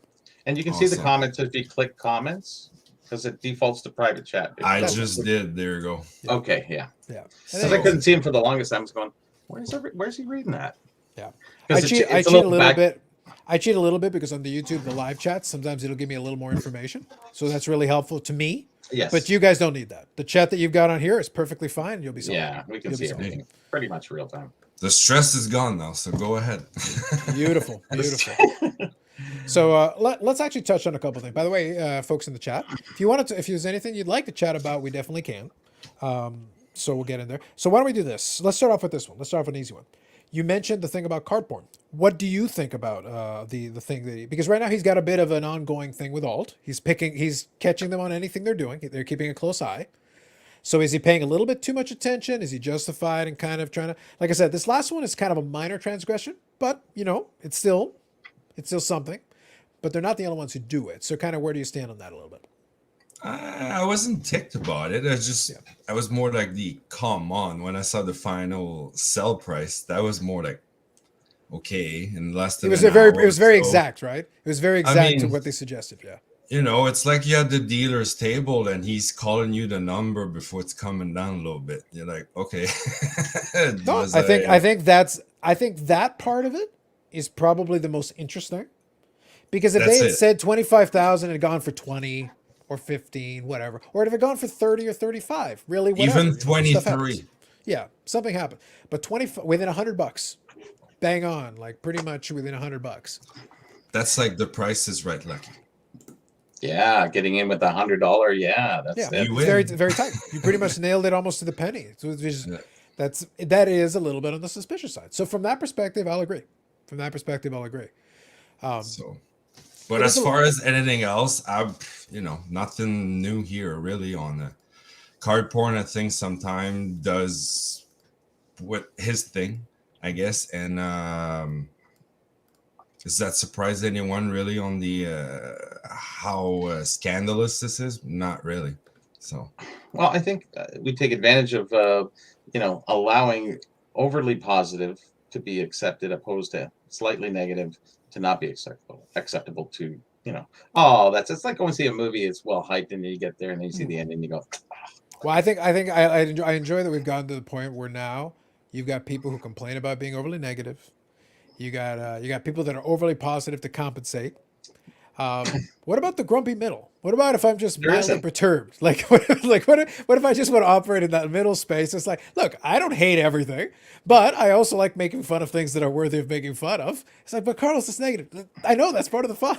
we click on here and here. We never click here. Yeah, So that's the problem. there's a lovely middle ground there. Like we can There find a middle is. ground here. There really Actually, that's where the good information is. there's lots of room in that middle ground. By the way, it's not like there's a whole spectrum you can operate in. You can shift around a little bit.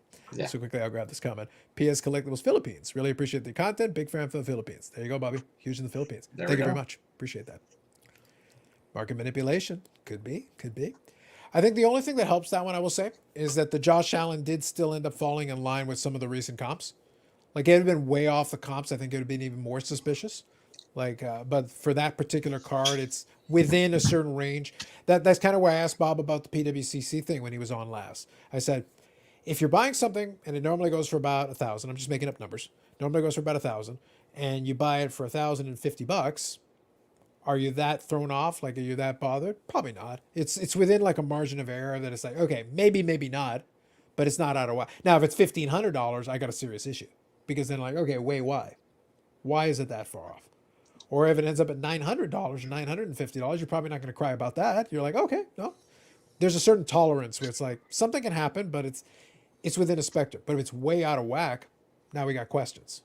Well, like Yannick said, 23, it's like, maybe it's not writing the article. 25, yes, let's go. Let's write. 23 is kind of like, fell short, So, yeah. Like you mentioned, Carlos, the fact that the moderator that night, whoever was in charge of their auction, goes, well, maybe you guys should check out this section like underpriced, and an hour later, right on the money. Yeah. Maybe next time, lesson learned is maybe stay neutral. As maybe you guys should check this out. Our auction is ending in an hour. take the golden style, because he's got his media team and their job is just to be like, this is ending in an hour. They don't make any commentary on price. They strictly say, hey, this card is pretty cool. It's ending in an hour. Swipe for the link. It's sort of like the other auctions from years ago. They used to do an estimate. I don't think too many do that now because they want it to go for obviously a lot but more. also today, like, imagine trying to make an estimate. You have no idea. Like, at this, especially for a high-end item. Oh, your estimate would be way high. Yeah, it'd be like between $1 and $100 billion. Yeah, that's right. Just to have our bases covered. We're somewhere in there. Yeah. But before, and I said, that's a $500 item. They got estimate 1 to 200. What are they doing? Yeah. Do they not know what they have? Obviously not. Well, it used to be for those auction houses. It also These are the became big ones. These are the big ones. It also was important that their ranges were at least within reason close, because you didn't want to get a reputation for having estimates that were too low, because then it's like, so do you guys know what you're talking about? And you don't want estimates that are too high, because then you're promising the moon and the stars. You're almost for auction houses at that time, it may be downplayed now, but for auction houses at the time, you wanted to basically do what companies would do with what they would tell the analysts. They say, we think our profits are going to be between this range and this range. Sure. And you would want to be pretty close. If you're a little over, that's fine. If you're a little under, people are going to grumble. But if you're within a certain range, but if you promise, 10 cents a share profit, and you make $15 a share profit, they're like, that sounds like it's good. Except it's like, so your estimates are shit. That's not good. That's actually really bad, because then you're a liar. We can't trust you. And the analyst will kill you for that, even if you beat the expectations, because it's like, so why'd you go so low? Why are you that much higher? Are you messing with the account? Is this Enron again? Because if you're way out of whack with your estimate, they're like, so why are you so far out of whack with your estimate? Now we're more suspicious. So if you say 10 cents a share and it's 12 cents a share, nobody bats an eye, nobody complains. Yeah. You're pretty close. All right, you got pretty close. Not bad. I guess my point mostly was that they really didn't know what they had. Yeah, for sure. The experts didn't know. Sorry. Shocking. Yeah. Maker and cardboard. I like this one. Waldorf and Statler. Always. It's not half bad. It's all bad. Love it. And the question from Bob Lewis. Has Yannick ever considered making content for YouTube? Yes. It's always a No, question. It must be a relief, Yannick, not typing all the time and now just talking is so much easier. Now you can talk to the people, Yannick. Speak to the people. Speak to the people. No, not really. Well, Just well, at least Bob. Like, Chair's there keeping him in line. So, like, Bob's like a person. Like Like, sort of. the chair. Ish. he shows up. Yeah, he's definitely... well, sort of. Bob is here. He does kind of take off sometimes. He's there sometimes. The point is, attendance wise, he's there a moderately reasonable percentage of the time. I think But- that's fair. Body, for sure. Yes, He absolutely. gets the minimum check mark. Yes. Definitely. Well, if nothing else, we can say Bob Lewis does meet the minimum criteria of whatever that is at all times. Love you, Bob. Certainly. No, I like more to so far comment and stuff, and I'm still pretty new in all of this. Late of October 19th, that's where I basically got back in the hobby, and YouTube has been a big time eye opener and a teacher, and but mainly just like you said, long time listener, first time caller. So no, I never I wouldn't have the Je ne sais quoi. well, I mean, I don't know. Like, I don't have the discipline, I guess, to be like you do, Carlos. Like every, the Friday night and or other evening. Their commitments, I guess, work. I'm sure, like you put work into this, even if you like it to a level. I mean, it's still you need Not for to. sure. I think there was always. I would say it's easier now, just because I do have the Friday one, and if there's nothing that I feel is worthy of talking about it, I have the luxury of being able to be picky. I don't have to make a video for the sake of making a video, which is a wonderful luxury. Be like, no. And if I make it, it's like, no, I think there's something worth talking about, so I'll make one. Great. And I have a format and a process that lets me make, like before I started the broadcasts, I did have a couple of pickups, not a lot. I did have a couple, but my process is such that I was able to go there, grab the thing, set up the tripod, do it. I recorded about 6 minutes, and that ended up being almost exactly the 6 minutes. I had almost no editing. Put it on the computer, put it in, upload it. It's already there. 10 in the morning, the video will be up. It's already done. I recorded it this afternoon, and it'll be up tomorrow. Yeah. So it's a process, but I've already got it built in. I don't have to think about it. I've already got it set up, and everything can be done quickly. I think we're all new at this anyhow. Like we've only had the experience of the last increase in the hobby, and that's what really kind of got most people into this. Otherwise, prior to that, I watched YouTube. I watched the odd video of different people. But now it's more the content driven and what's going on and things behind the scene, things in front of the scene, card porn, Carlos, whoever else. I think I would like Carlos the way he does it. It's not really, he's not making anything. He's got a YouTube channel. And if you want to watch, well, there you go. But even if no one would be watching, I'm pretty sure you would still be making it. Maybe not the live part, but you know. The pickups would still happen, and some of the Exactly. other videos where I want to just say So- my 2 cents, yes.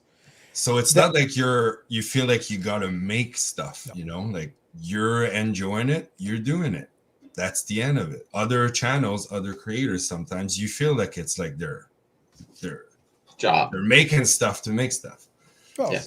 that's the downside of commitments.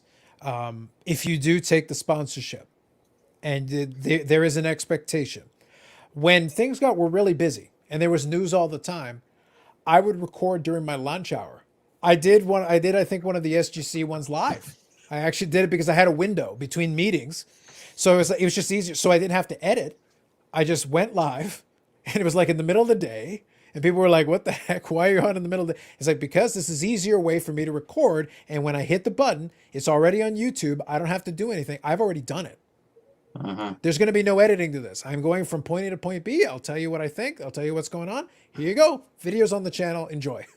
And then I went back to work and got to my next meeting. So it's like, so when I have the luxury, I love to edit the video a little bit and play with it. Like the Dapsman video was fun, but that needs a lot of editing. I need to take his clip. I need to do my thing and whatever. But I had the idea in my head. So I was able to go, that's where you get to have a little bit of fun. But a lot of times it's like, no, I'll just hit the record button. Let's talk. Okay, we're done. Minimum editing. Up you go. Very different style. Both are fun, though. They're very different styles. And some people are really good at editing, and that's their thing. And you can see who are really good at it. But I'm sure they spend a lot of time at it, regardless. And I appreciate when they do. I appreciate the effort to add that little extra, because it adds you some know, sizzle. Because it's hard. It's not easy. You have to work at it. Yeah. It takes some work. I appreciate it. So real quick, I'll read Tom's comment here. I think it's a fun one. Any takes on the Jack Eichel situation? Killing being a lot of life song. Sable fan to have such great talent, not happy, and Pagula does not seem to find the right coach or GM. Understandable. I do sympathize. So what it comes down to is that Eichel's kind of using, they're disagreeing about, believe it's the type of surgery that they need to do for his injury. And honestly, this is an excuse to kind of get out. And it's one of those things, if you're Buffalo, I would just accommodate and get the deal done. There's no point. They already did the thing where they stripped him of the captaincy, which is understandable. He's not going to play for you, so there's no sense in just let him have whatever surgery he wants and arrange a deal, get what you can, and then move on. You're going to have to improve your program and build a winning program, because otherwise people aren't going to want to stay. So I do sympathize. It is a real shame, actually, but I do understand. Do you have any thoughts on that, Yannick? Familiar with what they're talking about? No, at all. So basically, he doesn't want to play for them, but also at the same time, he has an injury and he needs some surgery. And they're arguing about what type of surgery. Buffalo Sabres only want him to have one type. He wants to have a different type. And he's basically not showing up, and they're kind of in a stalemate. Okay. Yeah. So really, he needs it either way. He needs something. Eventually, he'll play again, but it's one of those things where there's a disagreement about it, and it's just the latest excuse in a long line of disagreements where Jack Eichel's like, look, basically, I want out of here. But I have a legitimate thing I got to deal with, and I'm not going to fix it until you let me get out of here. What's his contract situation? I really don't know. So maybe, Tom, maybe you can kind of fill us in on what the current status is. Because I know with the Packers, with Aaron Rodgers, the Packers held all the cards. So it created this interesting situation. But as part of the deal for him coming in, they've waived the last year. So technically, after this year, Aaron Rodgers is a free man. He can go do whatever he wants. So it behooves him to come in, finish out this year, but it also makes him a lame duck, which is going to be kind of awkward this football season. So it'll be kind of fun for me. So we'll see. Quickly, I'll get caught up on these. Speaking of movies and cards, if you haven't seen the card counter, please know you may trigger people with post-traumatic stress disorder. Ooh. Okay, interesting. Pokemon Oreo cookie prices and go. Millions of dollars. Yannick, what card or product have you been enjoying over the last few weeks? And of course, Bob Lewis, $5 super chat. Thank you, Bob. Yannick's appearance fee. We will forward it Canadian over. $5? This is American $5. This is American $5. It's the real deal, Yannick. It's Ooh, real. That's big bucks. $7 here. Yeah. It's like, but don't forget, minus PayPal, minus YouTube takes 30%. Duties. No, YouTube takes 30% off. Yeah, and Carlos Automatically. takes 60%. So At least, yeah. Okay. Yeah. So usually when we get one of those, Bobby gets a bill. That's usually how it works. So here we go. Bob splashing our fives like the Greg Jeffries rookies. True. It's a fact. This is sports cards. There is no fun. True. No fun. Sabres docs recommend rest and rehab while he wants surgery. Yeah, so that's basically the difference between that. And 5 years left on the contract. Ooh. Ooh. Yeah, that's a bit of a game of chicken there. That's a tough one with 5 years. That's tough. So anyway, so Yannick, this is the question for you. You had a moment to think about it. Any card or products? So, okay. So what do you got? Oh yeah, this is the Vladimir Senior. The Metal Universe, yes. There's the Now, it looks like he has kind of I saw this picture on Instagram. Is it like he's got a helmet on? he's got the glass hat, and he's got even the vacuum cleaner on his backpack there. Okay, Oh, I nice. Okay, very good. Is that So the moon it's a and the really stars? cool one. It was one of the good things they did with that style, is that they really went creative with the foil and the designs and everything, very spacey themes and whatever. So basically, that's what they decided to go with that new version of the metal hockey, because you've got the regular version and then you've got the 97 retro versions where they went back to the kind of that foil style, exactly the same idea, same type of back, because they got the PMGs for that and the PMGs for the new design and whatever. Good for nostalgia, actually really good, like a nice idea. But it's one of those things where you can only lean on it so much because, okay, you did it this year, and I think some people appreciate it. The value on the secondary market, I'm a little questioning. I stand by what I said last week. If you're paying $350 a box, that's a bit of a tough go. If you got it for retail, the original retail and the pre-sale price, you're probably okay, because you can get a couple of boxes for the price of one of the secondary market one now. So 2 boxes, you got a better chance of pulling something kind of interesting, and you could do all right. $300, buy a card. That's what I mean. Like, Yeah. and a lot of the cards you'd want in there, you could buy and have money left over comfortably and get the nice one. But that you missed includes that on the the gambling, though. Yeah, but that includes the PMGs, and like not like a Crosby or a Connor McDavid, not the top end guys. But if you're like a player collector, you like a certain other player who isn't at the tippy top, you could probably get one of those ones and have money to spare, and get the exact card that you want. Take care of it. Real quick here. I heard the quality was bad too, was it? It's foil. It's going to chip like crazy. It's one of those things like Upper Deck can only do so much. There's never going to be. Don't they come with lasers? Laser beams. Thanks, Yannick. I needed that laugh. Yep, there you go. So no one in NHL history has had the surgery Jack Eichel wants to come back and played. Think of the sacrifices he's making to get out of Buffalo. So that's why they want him to take the surgery? No. He wants to take the surgery. Buffalo doesn't want him to. Buffalo wants him to rehab. Just rest in rehab. And he's like, I'd rather do the surgery and take my chances. It's like, dang. Okay, fair enough. So there you go. Rest in peace, Norm McDonald. Bless and breaks. Good evening. Goes by and listen to Yannick. It sounds like Pauly Shore collects baseball cards. Interesting. I don't know. Pauly Shore has a very different voice style. I don't know if I can second that one. I think you're on your own on that one. How can he be the weasel? Yeah, I know. Like, you might need to listen to some recent Pauly Shore. Maybe if you spoke something a little. Yeah, like, no, but here's the thing. It's not even about the words. It's about the tone. Like the pitch of the voice. I don't know if I can't co-sign on that one. No, you're I too don't think deep. so. Pauly Shore is high. That's what I mean. That's what I'm saying. It's like there's 2 very different pitches here. I don't know about that one. Yeah, metal. Even Walmart Blaster 45. That's expensive. How many in a blaster? Blasters is only like 8 packs or something. Because blasters are supposed to be cheap. Because they used to be $20. Now they're like $30 retail. If you get it for retail. It's a bit tough. Name's got your reference. There you go. Well done. Thank you, Name. The weasel. That's right. So Yannick, I do check out the stuff on your Instagram a fair bit. So you do collect a fair bit of baseball, and as you well know, I don't know if you guys realize it, but Sanderson Dorr is like the biggest baseball fan in the world. He loves baseball. He thinks hockey sucks. Hockey is trash according to Sanderson Dorr. I know. You can follow him up with that. On that. Red Sox are nothing. True story. That's it. Like, no, he was thrilled. Like I had a Juan Soto card on, and when he goes there, he's gonna be like, yes. He'll complain about it in the comments, but he like, thank God. Enough of this hockey crap. I agree, Eric. Totally agree. You could contest me in voice, but right now you can't. It's a shame. Yeah. It is what it is. You could try, but I guess the speed of Yannick's voice, very laid back. Okay. Yeah, cadence is one thing, but yeah, the pitch is very different for me. But I get you. my wife's like that. She thinks somebody sounds like somebody else, and I go, really? So everybody has their thing, right? Yeah. See the WMA Prison Blaster Walmart for $450. I like this. Paul. Sanderson or Eric is the baseball oracle. And Eric loves us. That is how I choose to read that. Love. Everything's opposite today. I have one that I actually haven't shared yet much on Instagram, but Sure, go ahead.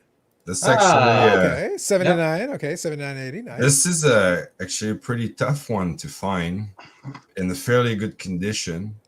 Yeah, standard. I would say with the blue and the chipping, yeah. Those are just a Exactly. little bit trickier. Yeah. So that was from Comsy. So it took about 9 months to get here. Is that a tops? Excellent. That's Excellent. tops.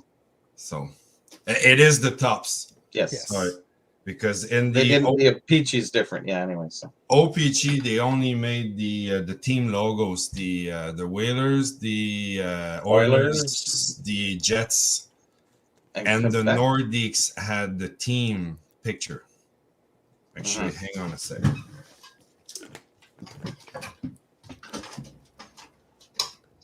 Thank you, Paul. Positivity in the hobby. The man is correct.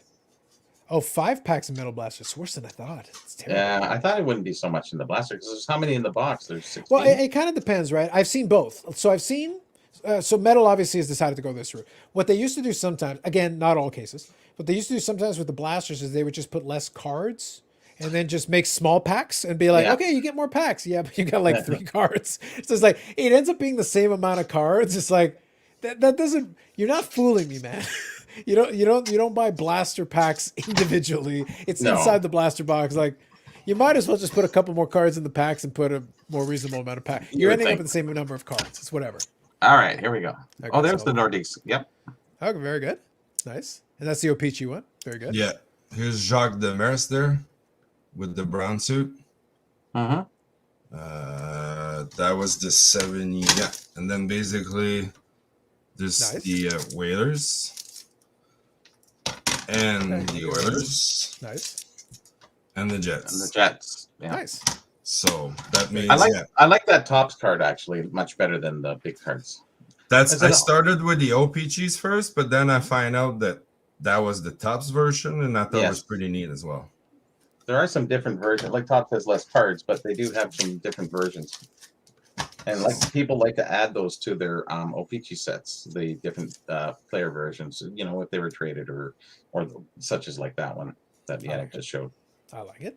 And the last one here, staying Yep, in so that's the original, the OG 97. yeah, that's Yaga. Who's still playing in the Czech Republic. yeah, at age 50 something.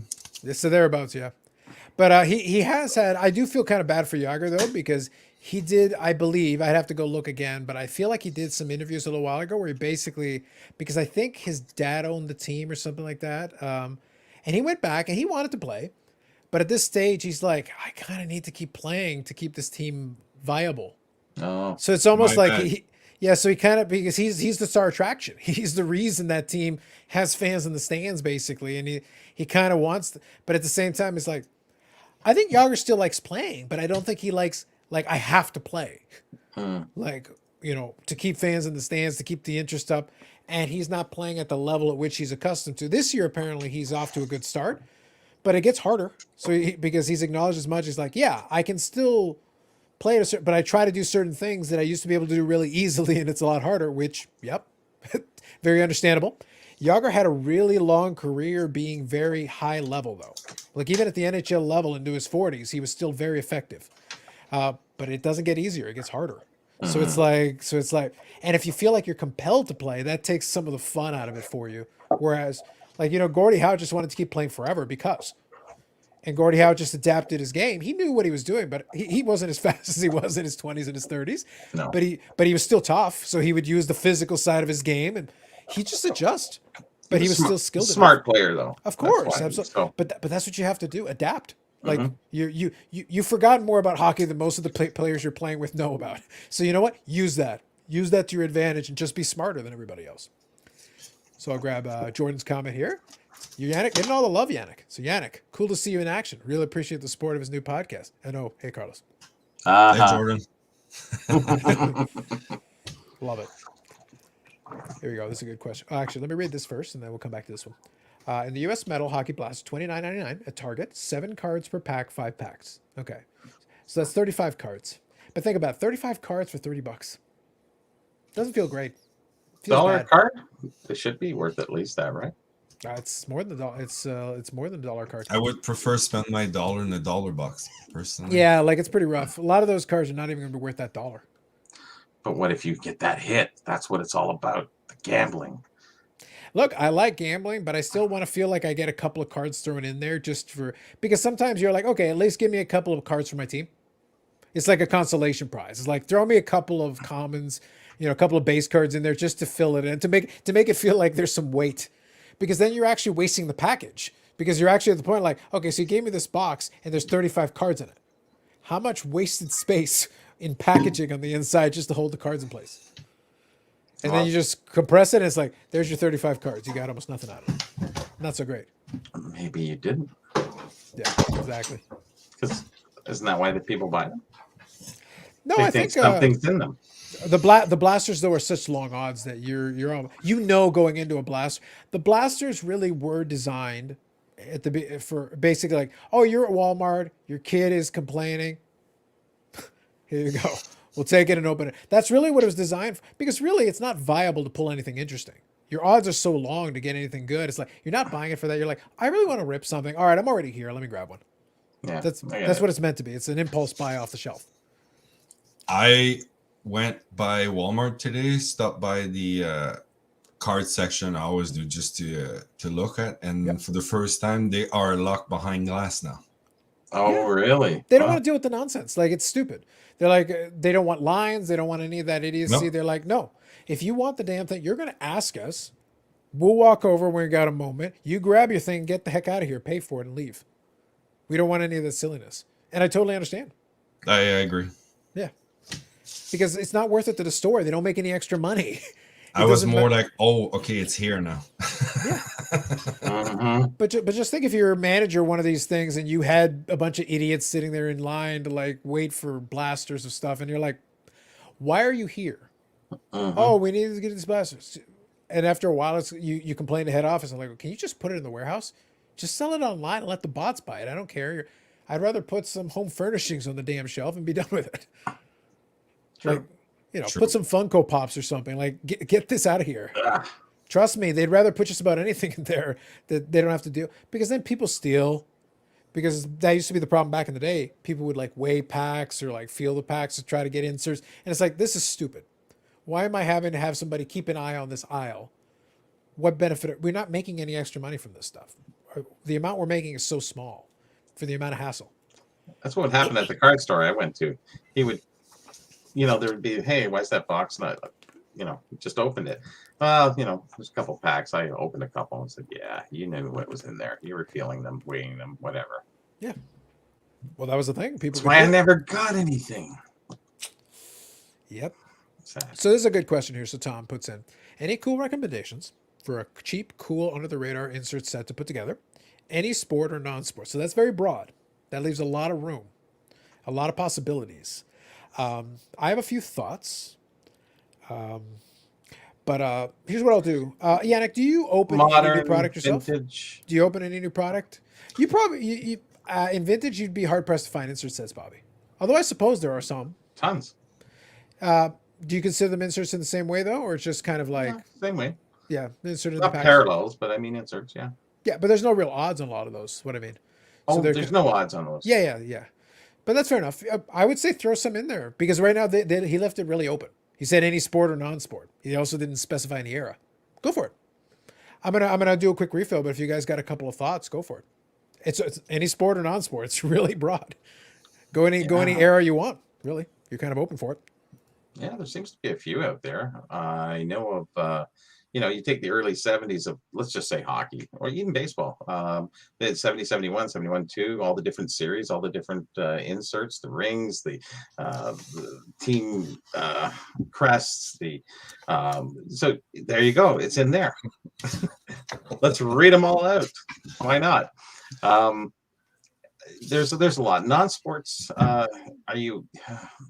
see, then you'd have to go to the 60s and 70s. There's a lot in there. Non-sports in modern day, I don't really know. I guess they have insert sets. I have no idea of the new modern. Do you? Yeah. I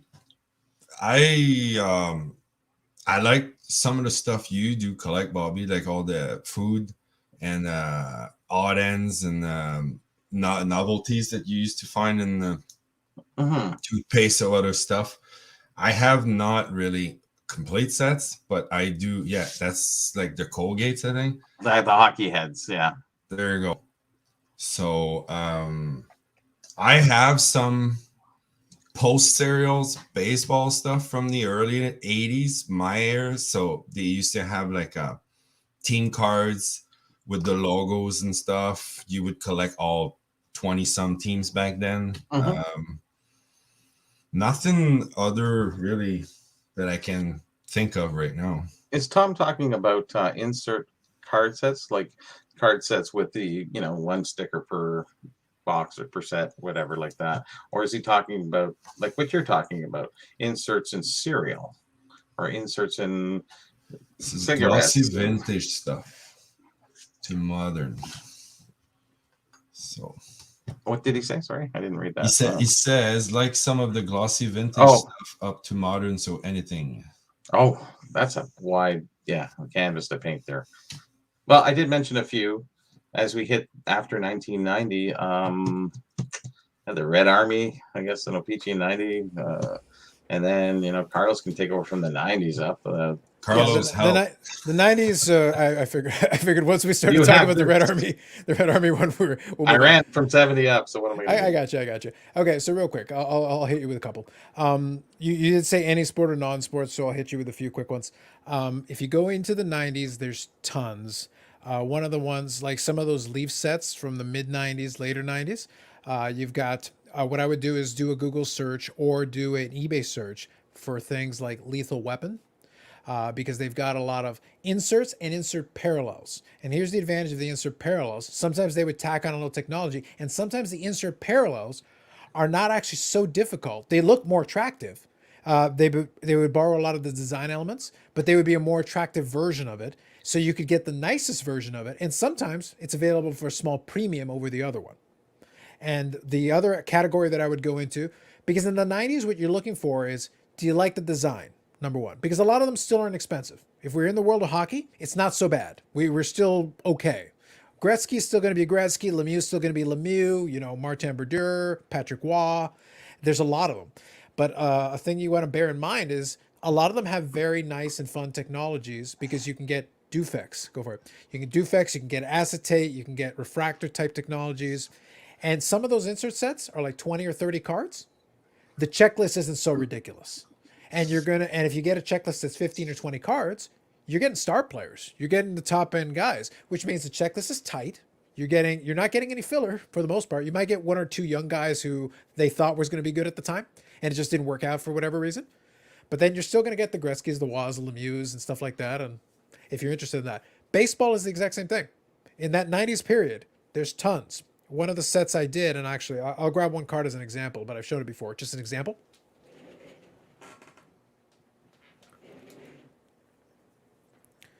Helps to have piles of stuff nearby. Okay, that's the advantage of being in the card room. So I'll use the lighting a little bit to my benefit here. I'll show you guys. So this is the 97 Bowman Best Cuts. This is the atomic refractor version. Yes. Now, I need the Guerrero of that. Now Griffey is going to run you a pretty penny.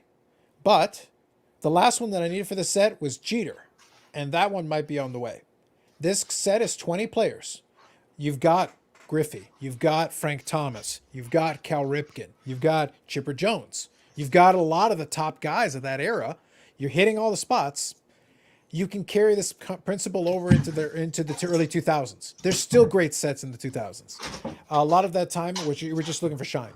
And I'm going to get caught up on the comments, guys, but I'm just throwing some examples at you. Those are good ones. And then I'll quickly skip ahead a little bit because I see Bob Lewis put Z-Team is a great one. Dufex. A lot of times in the 90s with technology, if you want to go into 2000s, still tons of good examples. It gets a little trickier because a lot of times it's derivative. You're borrowing from concepts already done. Doesn't mean there's not good stuff. And that qualify. Basketball is the most expensive now. Football's got some good stuff. Yep, absolutely. Pro players. Yep. And I'll say I was looking the other day at there was a Topps Chrome. And they had a refractor version of one of the inserts. Again, I'm doing a parallel of an insert. So I'm starting off with the base insert, and then I'm looking at the parallel version. Because to me, it's a little bit more interesting and more challenging to chase after the slightly tougher version.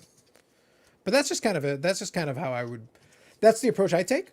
But if you like, by the way, if you like the regular base insert better, do that and it's cheaper. You can even put the set together or maybe you want to do both and just do like want the base and then you can have them in a Z folio or in a binder. You got the base version and the parallel version because some of those aren't so bad. Even today, like the Griffey is maybe $100 or 100 and change. If you get a graded version, they'll charge you more. Like you can see even from the distance, you can see that shine all the way over here, and I've held it all the way back. I just like the technology, but you don't have to stop there. More modern. They've still got cracked ice, atomic, and they've got all that kind of stuff. This is 2018. You span generations. You just got to look for stuff that catches your eye and appeals, and you can find lists all over the place. Those are just some starting points that I would give you. So real quick here, I'll try to get caught up, guys. Sorry it took me a little time here, but I'll get you caught up on your comments. Yager is absurd. The whole European soft is a dumb myth to me. Totally fair. It's about the person's will. I agree. I think Yager's problem was that he wasn't motivated. And unfortunately, he had a little window there where he lost his motivation. But then when he got it back, he was still good. He was still real good. If he had been fully dedicated, though, he'd have 800 goals. He'd have been right up there with right in that 800 goal club because he was already right there anyway. And he took years off. And he took years where he didn't try as hard as he could. So that's kind of the tragedy of Yager in the NHL, where all he had to do, if he had been that committed the whole time, that would have been really interesting. Best blaster I ever had was 2007-8, Upper Deck, Series 1. Pulled a Carey Price Young Gun. Very nice. Milan Lucic Young Gun and a jersey. Beat the odds. Yes, you did. Plus, it was a clearance at the LCS for $14.99. Nicely done, name. Very nicely done. War makes no money on cards. Yeah, absolutely. Pays for the space, and that's it. Very true. Yes, nobody reads or comprehends the odds. DR, you are correct. Just getting caught up here, guys. I like some of the glossy vintage stuff. Okay, vintage stuff up to some modern anything. Modern to anything. Just try to pick others' brains for something different. No, that's fair. I think that's good. There's a ton of really interesting stuff, though. I like the question because it's open-ended and it leaves a lot of directions, a lot of room to go, but it's so many directions, especially if you include all sports, which you just did. Go ahead. One trick for baseball, I don't know about hockey, but I use a lot of Baseballpedia, and then you can go by year, then per company, then per set, and then you get all the subsets, and then you can find a lot of interesting stuff. Yeah, absolutely. So let's see here. Or in the Sanderson Colgate heads when I get the park. Yep. Ultra basketball nicknames. Yeah, and 90s basketball is stacked full of them. It's ridiculous. Wildcard football stripes. John Elway Blue Prism. Yep, absolutely. Perfect. Prime cuts and want to branch and stuff, so I'm unaware. So appreciate some ideas. Absolutely, absolutely. Now, and if you do at some point narrow it down to a certain era, if you like, and stuff like that, it gets a little easier. We're actually spoiled for choice. It's actually more difficult when you leave it that open because it's like, okay, well, that's decades worth of inserts. So it's like, hold on, let me go back in the memory bank, and that's just in my lifetime. It's like, okay, let me kind of think about this one, because if you expand it, you've really expanded the space. Just the insert sets from the 80s. Yep. 87, 85, 87. They ran actually quite a few years. 85 right up to 80, 89. Yeah, the sticker. Half were players, half were team helmet stickers is what they were. In honor of the baseball that was referenced, time for ice cold beer. I got a question for Yannick. Right. So, with regards to, these cards, if it has the blue line or no blue line on the back, would you collect both? Do you think that's a variation, or do you think it's just the same card? The blue lines running through the back like they do with the Gretzky. They talk about that. From what I have learned of a well-known famous historian of hockey, look left, look right. This guy there. I heard you said about the printing like that. That wasn't a thing, really. But I might be wrong. Do I care? No, personally. I know people do, because I was told I was looking to buy a Gretzky, and this was actually a selling feature. It's got the blue printing first run line. I was like, okay, so, but does that apply to the whole 79-80 OPG set? The blue printing lines? No, not to every card though. Okay. but to a good share of them. So is it a variation? See, with the Gretzky, I think more people wanted the first print. It wasn't really about the first print. It confirmed that it wasn't a reprint because they didn't have the blue lines on the back. And I think that was more the what was thought of, opposed to, first print run, second print run, whatever. Yeah. Okay. That's my feeling on that. So it would have been obviously a certain row of the cards on the sheets. They were all like been hit with the rollers or something. It's kind of funny as I've delved into it more. It seems like those double lines run down through the Gretzky, it misses one card, and then continues on. It's just unusual. Had something. I'm a mechanic by trade, millwright, so I worked in plants and stuff like that. So it sounds to me maybe something would have just been stuck on one wheel, basically on a rotation. But it skipped one of the cards in that row, which is so weird. Anyway, one below Gretzky. But yeah, does it matter or does it matter? And I think that's the question. Do I put it in the next guide? Yeah, I think I mentioned it. Do I put it as a variation? That is the big question. And that's the explanation like you just did. That's good enough. And then people would decide, I guess. The hobby will decide. Ask Victor if the hobby should decide things. Oh, no, please. Don't ask Victor. It's like, wait a minute. He'll be back in. If you ask me, I would like to know, then decide if it's a thing or not. I just want to know what type of ballot we're going to use if the hobby's going to start deciding things. If we're going to get a referendum. It's like, so now rookie cards are 14th year cards? Yes. And only the blue ones? Wait, what? How did we arrive at that? It was a compromise solution. It was the best we could come up with. And then Beckett tried to come in at the last minute. And we just said, no, we're not changing. We're not changing it again. Like if we're gonna go this way, that means we're gonna have to take any printing error and any mistyping or any pro set basically is a whole set. That's a typical one where we do have an error where the picture of Palmatier is reversed on the next one. But then there's a third variation that nobody's ever mentioned. It'll be in my next book that people just kind of missed. Assume that it was just the two, but there's three. So there's a lot tied into 79 more than once you start digging and really looking into something. And if you have a few sets in front of you, it's nice. You can look through and kind of compare. But if you don't, then you're missing these little nuances. And they're not nuances. This is actually an error. And it's a corrected error, but then they re-corrected it again. But most people don't notice it because it's slight shifts in what they had to do, typeset and what have you. But anyways, yeah, that was my big question. Carlos, your opinion? Sorry, on which part of that? I was trying to check the chat out. I get it. No problem. The blue line on the back. For me, I really don't have a preference. If it was baseball. If it was baseball, we would have had 12 articles on it, 15 books and several videos, analyzing it in 4K. Why does hockey suffer? That'd be a different thing. Look, if any of you ever want to laugh about the level of minutia that baseball gets, go look at 1956 Topps, go look at Ted Williams, and Google line variations above the name. There are different colors of the lines, and all it was different parts of the printing process were missed. But they're legitimate. Like you can see, there's a blue, there's like a yellow, there's like a red, and it was part of the printing process. Yeah. I have one of those versions that I got at the expo. I actually bought it off a dealer's table for $10 Canadian. They had no idea what on earth it was. Like it's beat up. It's beat up, but it's not so beat up that it's Ted Williams. So 56 Topps Ted Williams. Yeah.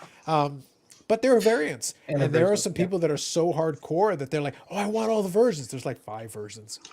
I've been trying to bring those more to light. It just seems that it doesn't get much traction in hockey, or maybe I'm not out there enough. Because you put it in the Expo magazine, but how far does the Expo magazine get to? Yeah, a lot of people don't really read it, so it gets really tricky. It's a shame because it's one of those things where it's in theory, it'd be a good way to get it out for people. But it's like, I actually do read the articles in there because I enjoy it, because to me, it's like a value add. It's free. I have, like, why not? I used to keep them for a little while. I don't keep them really anymore. It's a bit of a pain. I probably have the last couple, but I used to keep them, and yeah, sometimes the articles will be like, no, I'll still refer back and check it out. Why not? Again, it's free. Like, I didn't have to pay. I already paid for the admission. I'm getting this as my bonus. So to me, it's kind of an add-on. I like the variations, but it's one of those things. I don't blame. I think you really have to be a super completist I think really it has to be something where like, oh yeah, and if you're interested, you probably want it in the regular version and the other variation or whatever the case may be because you really are interested. And here's the thing I run into. So somebody contacts me, tells me something. Hey, this is a variation. And they're adamant that they want it. You got to add this to your book. It's like phenomenal. I discovered it. And I think it's more about the discovery than the issue itself. Mm-hmm. You know, they're trying to look for, people are looking for the next thing, right? And some guy came to me with something, I'll probably be releasing in a week or two, about a variation. Now it's a period on a number. It's just like, okay, a period. Like how much variance is that? Well, the T206 set has ones like that. Oh yeah, where it's like it's a punctuation. Going back to your point about baseball, there are variances. Hockey a little bit as well. Yes, there are in the 90s section of the Banana checklist, the relatively obscure ones that are still on that Beckett checklist. In the 1990 or 91 Upper Deck, I have to go look at it again, but there's a certain Upper Deck year where there's some variances in the hologram on the back. Oh. It's the hologram. It's got these slight variances to it. It's legitimate, like they're real, but it's like you're almost like, how do I even search for it if the person doesn't know? You have to get it out of, I think it was out of a complete set or something. Like there were certain specific scenarios where you could get this, and it is a variation in the hologram because I think they used the older style hologram that was for baseball on the hockey set. Wow. And it's available in very specific places. It's not like the rarest thing in the world, but it's not super common. And if you accidentally shuffle it into a group of the same card, you wouldn't notice. To you, because the front looks the same. The rest of it looks the same. It's the hologram on the back. But it's a legitimate variant. So it's another version of the card that you got to go. So it's like, okay, so do I type in Upper Deck hologram, Madana? Like, what am I doing? Like, it's Those very things have niche. to really come to market more. It's I think very that's niche. keeping it. I think it's very niche because there's nobody writing on it. You know, we've listened to Beckett for so many decades that, you know, we're kind of set in our ways. Nothing really was pointed out. Now we're getting to finding new stuff and new information, of course, Sure. that I added. They copied all that. That's fine. I didn't care about that. But they missed so much stuff. No, suddenly the third time I've mentioned. Anyways, not in so many days.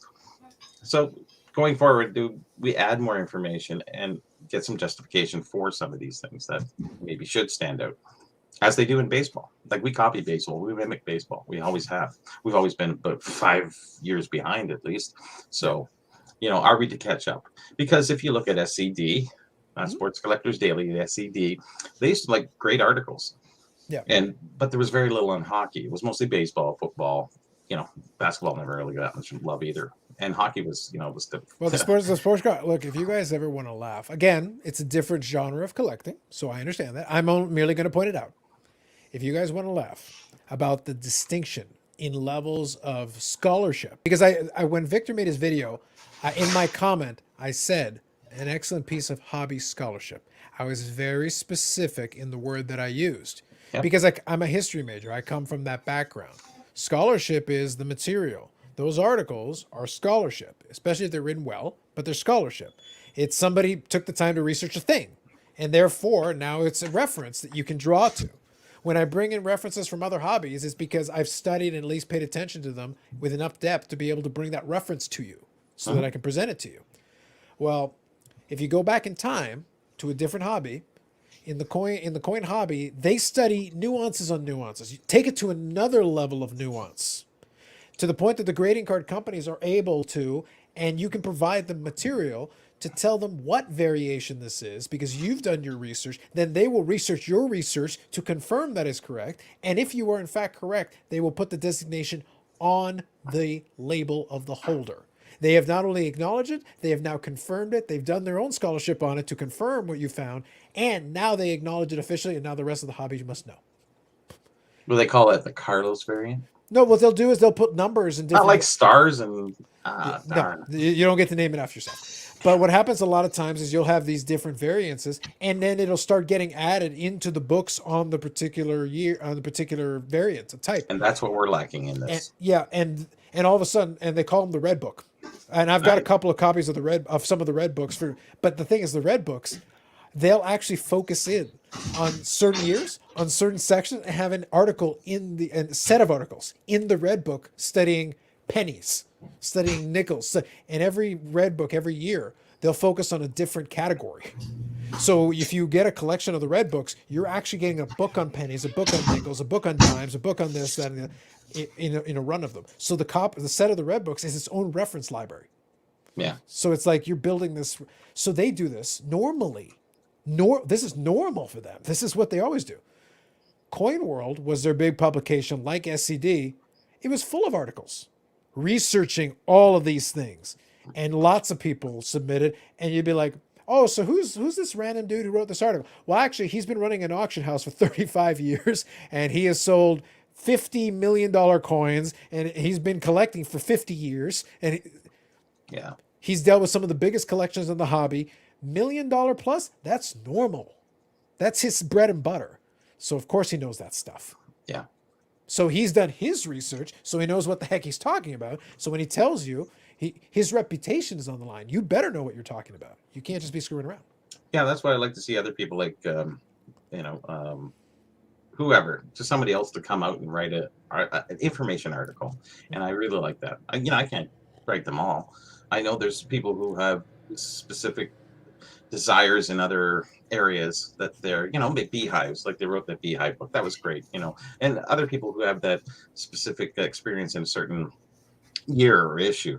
Someone should write a 79 article on the lines, on the print lines, do some research. I haven't got the time to research every little part of it, but I'm just trying to come in and on the outside and say, do these lines count? Do they not? Let's see. Let's go forward. They do count. They really are, because it is a variation, and I said it's a pretty strong variation. Mm-hmm. So what I'll do here is 357 asked a very good question. I did want to touch on it. I left it on here for a while because I did want to touch on it. So real quick, from my perception, everything I've seen, yes, absolutely. Because the Nordiques didn't go away because there was lack of support. They went away because they were kind of victims of the Canadian dollar at a time when a lot of Canadian teams were suffering. Really, the Maple Leafs and the Canadians are only the ones that are really locked in. Because the Leafs make money in spite of themselves. They don't have to win. They don't have to be good. They don't have to do anything. Obviously. And they will make money. And they'll make money. It doesn't matter. The Canadians are pretty strongly entrenched. Like they've got so much built in. They're basically an NHL bedrock. They're in the original six franchise. They've got that built in. But the Nordiques had a really good The Nordiques had a championship caliber team that became a championship caliber team almost immediately after they left. Yeah, so they were already primed. There was a big time goalie help the following year, but absolutely, the rest was the same. But they also had Joe Sakic and Peter Forsberg ready to go. That's already a real good start to a really great team. Toss in Patrick Waugh, I suppose they're fine. They'll manage. So it's yeah. And I'm sure it wasn't the Nordiques fans. I can't speak for them, but I'm sure they weren't thrilled. They're like, that's literally our team.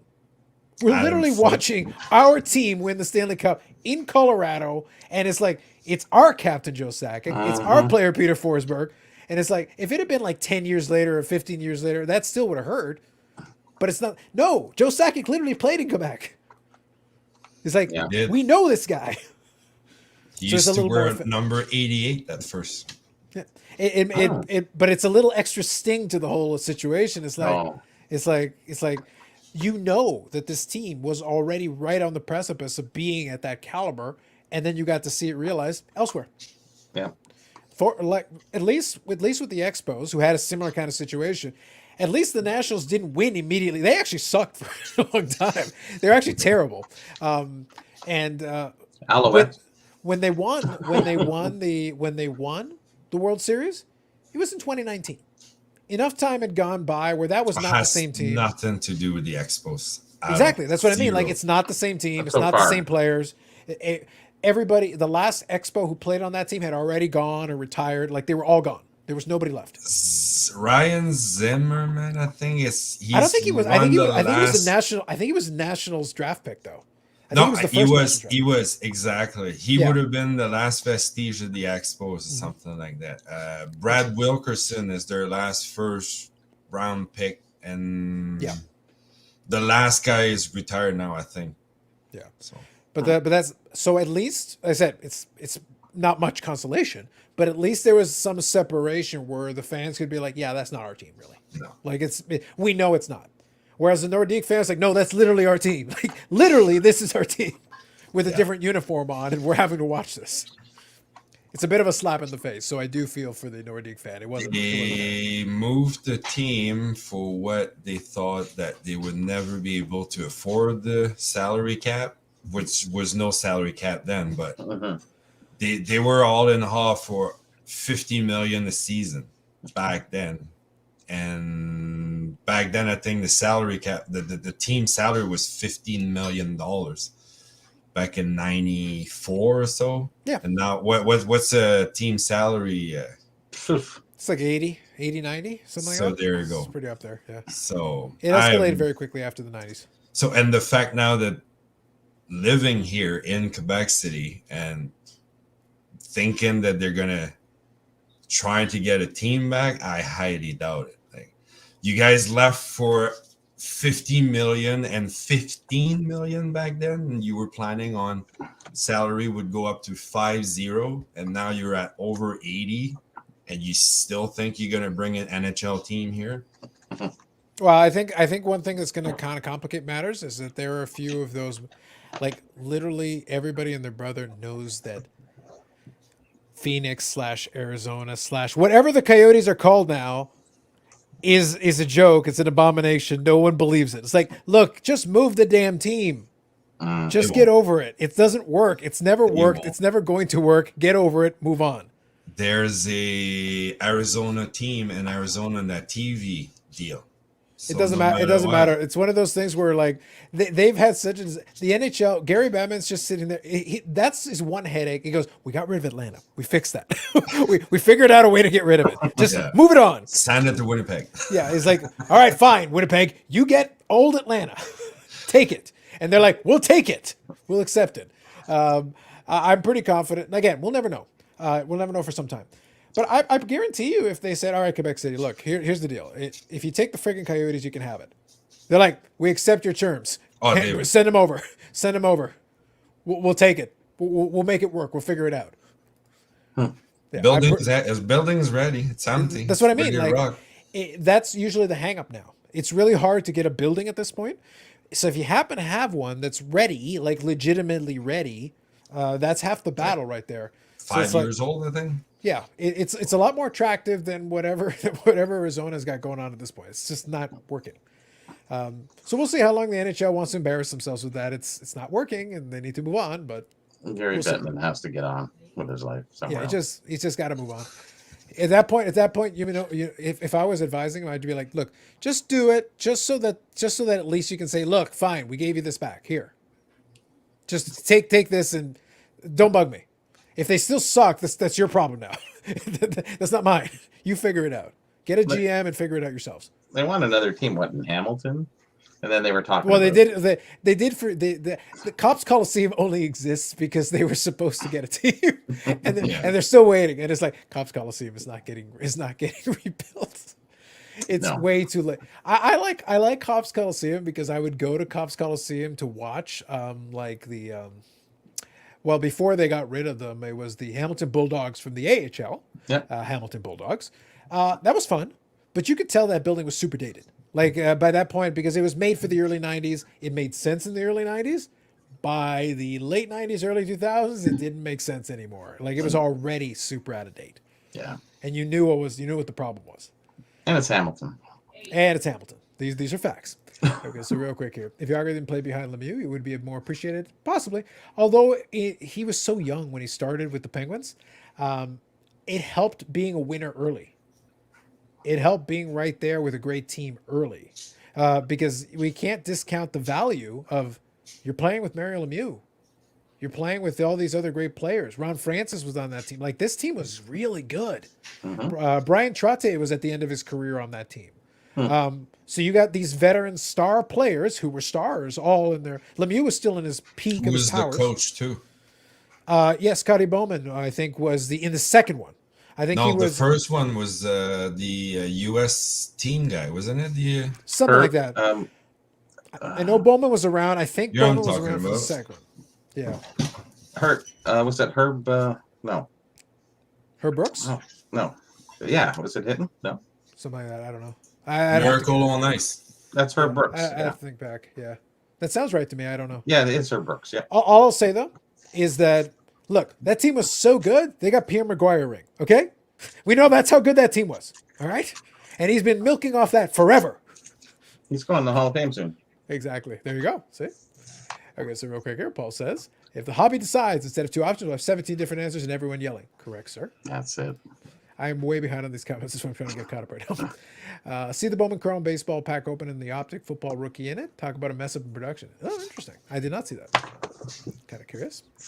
If it was baseball, yeah. So it's pertaining to the how deep the research goes. If it was baseball, a couple of master thesis, a 16-part Ken Burns documentary, which refers to the 50 top man on Topps rookie. Correct. There you go. Done. Robert has the rookie Gretzky rookie with the blue line. SCD First from series, Matt. first print. There you go. SCD, as you said, the old great newsprint from the 80s and 90s. Yeah, when SCD was originally, at that time, they were still producing great articles. There was still a really good magazine for that. One of the first companies to slide in grade cars, well before PSA, I believe, somewhere on eBay. SCD. I think they had like an authentication. It's similar to what happened. Again, I'll go back to the coins thing. In coins, the original one was an authenticator only. It wasn't grades. It was based on the ANA, the American Numismatic Association. It was authentication though. It was just authentication. The grading came later, and Annex still exists, but they spun it off into a company. Now it's separate. But the initial one was just authentication. That was its purpose. That's what it's for. Is it real or not? The answer is yes. In our opinion, it's real. There you go.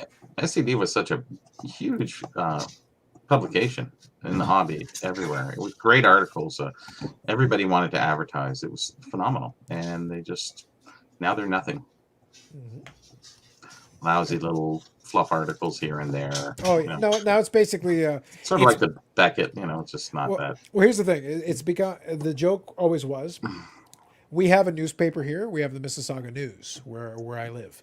The Mississauga News, yes, it's been there for years. The thing is, the Mississauga News is an envelope for flyers. That's what it actually is. Like it's, do they have an article? Sure. It's reprinted from like the Toronto Star or whatever. It's like, they've got like 4 people. I think there's more people on the screen than they have on staff. It's an envelope for article for pamphlets and stuff. That's all it is. So I get it. I have an app that lets me see all the grocery store flyers and stuff. My dad still goes through the flyers, and I'm like, dude, it's on the app. I can literally open it up and just see the sales and whatever if I need to. Red flag deals, I think. I literally grab it because it's in every week. Every Thursday they put it in there. I grab it, I throw it straight in the recycling bin. I don't even so much as look at it. Go straight from there to the recycling bin. From the recycling bin to the outside bin, and we're done. Yeah, going forward for the next 5 years, you'll probably see them drop off to next to nothing. The thing is, they've been like that for 20 years now. They've literally been a flyer. The last 5 years, We keep hoping. And the age I wish of they the would give people. up. I wish they would give up. Yeah. There's literally no articles left in that. Like there isn't. It's literally a flyer envelope. Everybody knows that. Yeah. Ironically, that flyer envelope might keep them viable for years because some people still like looking at the flyers. So that's the only reason they exist. Anybody remember the Vancouver Grizzlies? I do. They didn't last long in the game. Memphis. Yeah, they were super mismanaged though. Vancouver is a good basketball town. If you produce a decent team, kept a team there. Yeah, if you had actually given them something to follow and something legitimate, it would have been fine. Because it's not like Memphis is a super hot market. They still call them the Memphis Grizzlies. Nobody thinks that's like, oh man, the Memphis Grizzlies. That's not a premier NBA franchise. It's like you could have just as easily had that in Vancouver had you not mismanaged that team. That team was super mismanaged. Don't forget back Matt Sundin. Very true.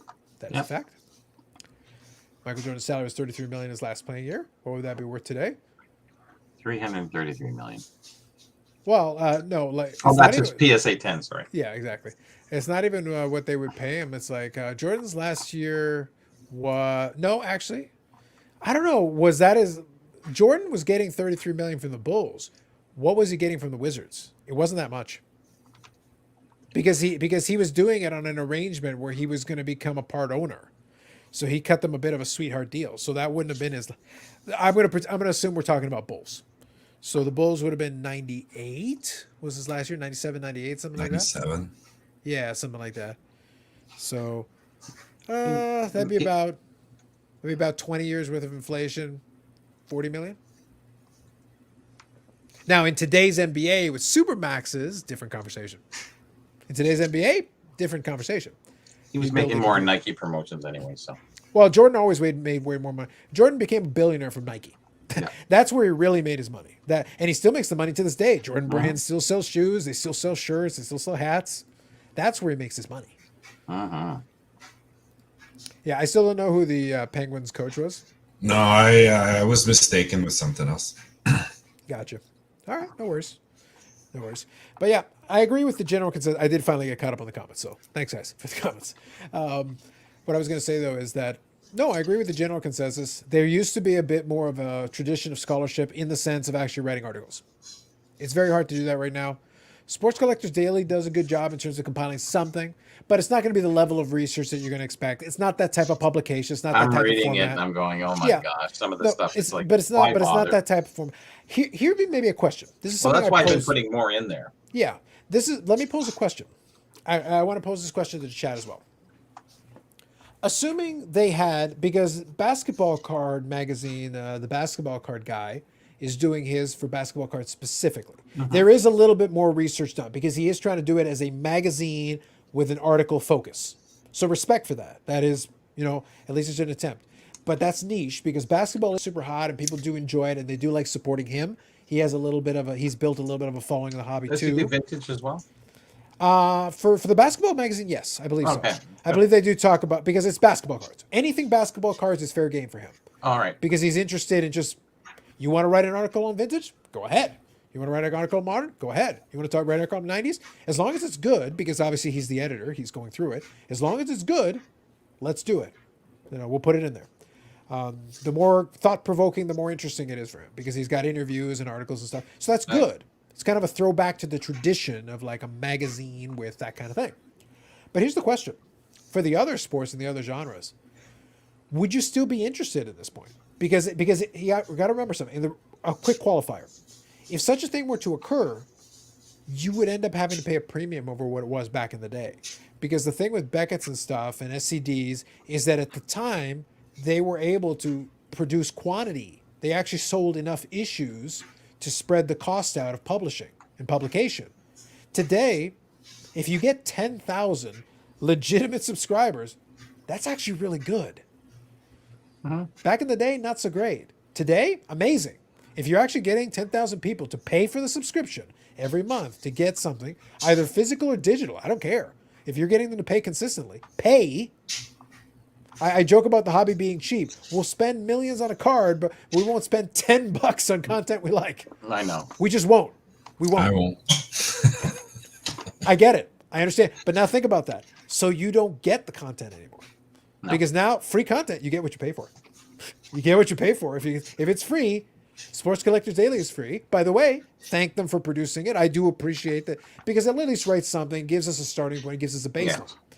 But imagine if they actually were incentivized to be like, hey, let's make some really researched, thought-provoking articles discussing this, that, and the other. It's like, yeah, we're not getting paid for that. So, well, in 2008 to 9-10, when I wrote an article for Beckett, they would give me $300 USD. Today, if I write for SCD, it's $25. But I don't actually. I say keep the money. I don't give $25. That's the way it is. Yep. But think about that. That's not a super big motivator. Like if somebody's going to go. That's no motivator. Yeah. Unless you're looking for a little bit of, unless you want to have an article published and be able to say, yeah, I published something. If you're getting started, fine, whatever. So you got an article in there. You can say, yep, I've been published. You can get a copy of the magazine. There you go. It's on your resume. Beyond that, it's like, no, there isn't a ton of value. No. Unless, getting your name out there is kind of neat, I guess, people like that. But they have one article in them. That's the thing. And you got to find that one guy. And he doesn't, unfortunately. But he does have some cool articles. Can I ask you a question, Bobby?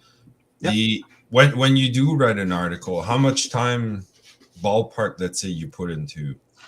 Well, let's say it's a 2-page article. A writer would take a couple hours. It would take me about 10. Okay. Because the level, if I'm including sort of the research part of it too, Yeah.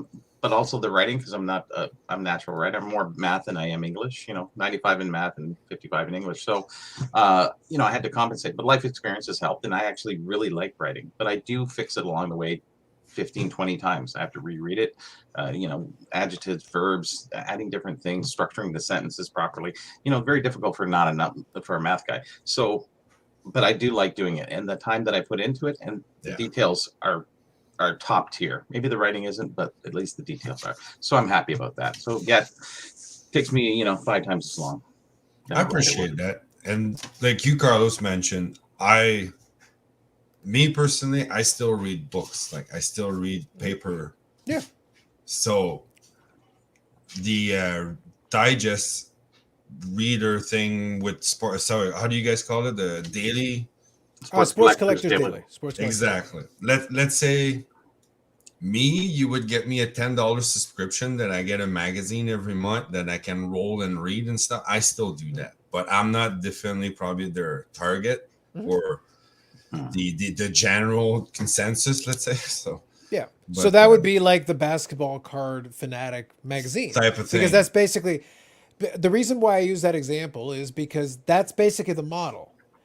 Somebody, again, I'm back to originally what I said, and it's not a knock. I understand. I want to make clear two different things. I can understand and respect, but I also want to point out, just so that everybody's on the same page, in the hobby, we're cheap about this stuff. Our expectation now is that knowledge comes free. It is. But the people, it's like, wait a minute. I have 31 years of experience in this hobby, and it took me 31 years to get it. It's like it takes time. I can't wake up with 31 years of experience. I have to put in the time. That's the only way I get there. And I had to learn lessons, and it cost me money to learn lessons, and it cost me time. And I did read SCD magazine, this magazine, that magazine. I had the big, thick SCD book. I did my research. I did my digging. I learned. All those hours in every other thing where you're putting in hours like that a lot of times, unless it's strictly for you. If it's strictly for me, then whatever, that's different. But a lot of times when you're providing information, if I'm providing information in my job, believe me, they're paying me for it. Like they're paying me for the expertise that I'm bringing to the table or the knowledge. In every other avenue, it's like by the hour, providing hobby content sucks.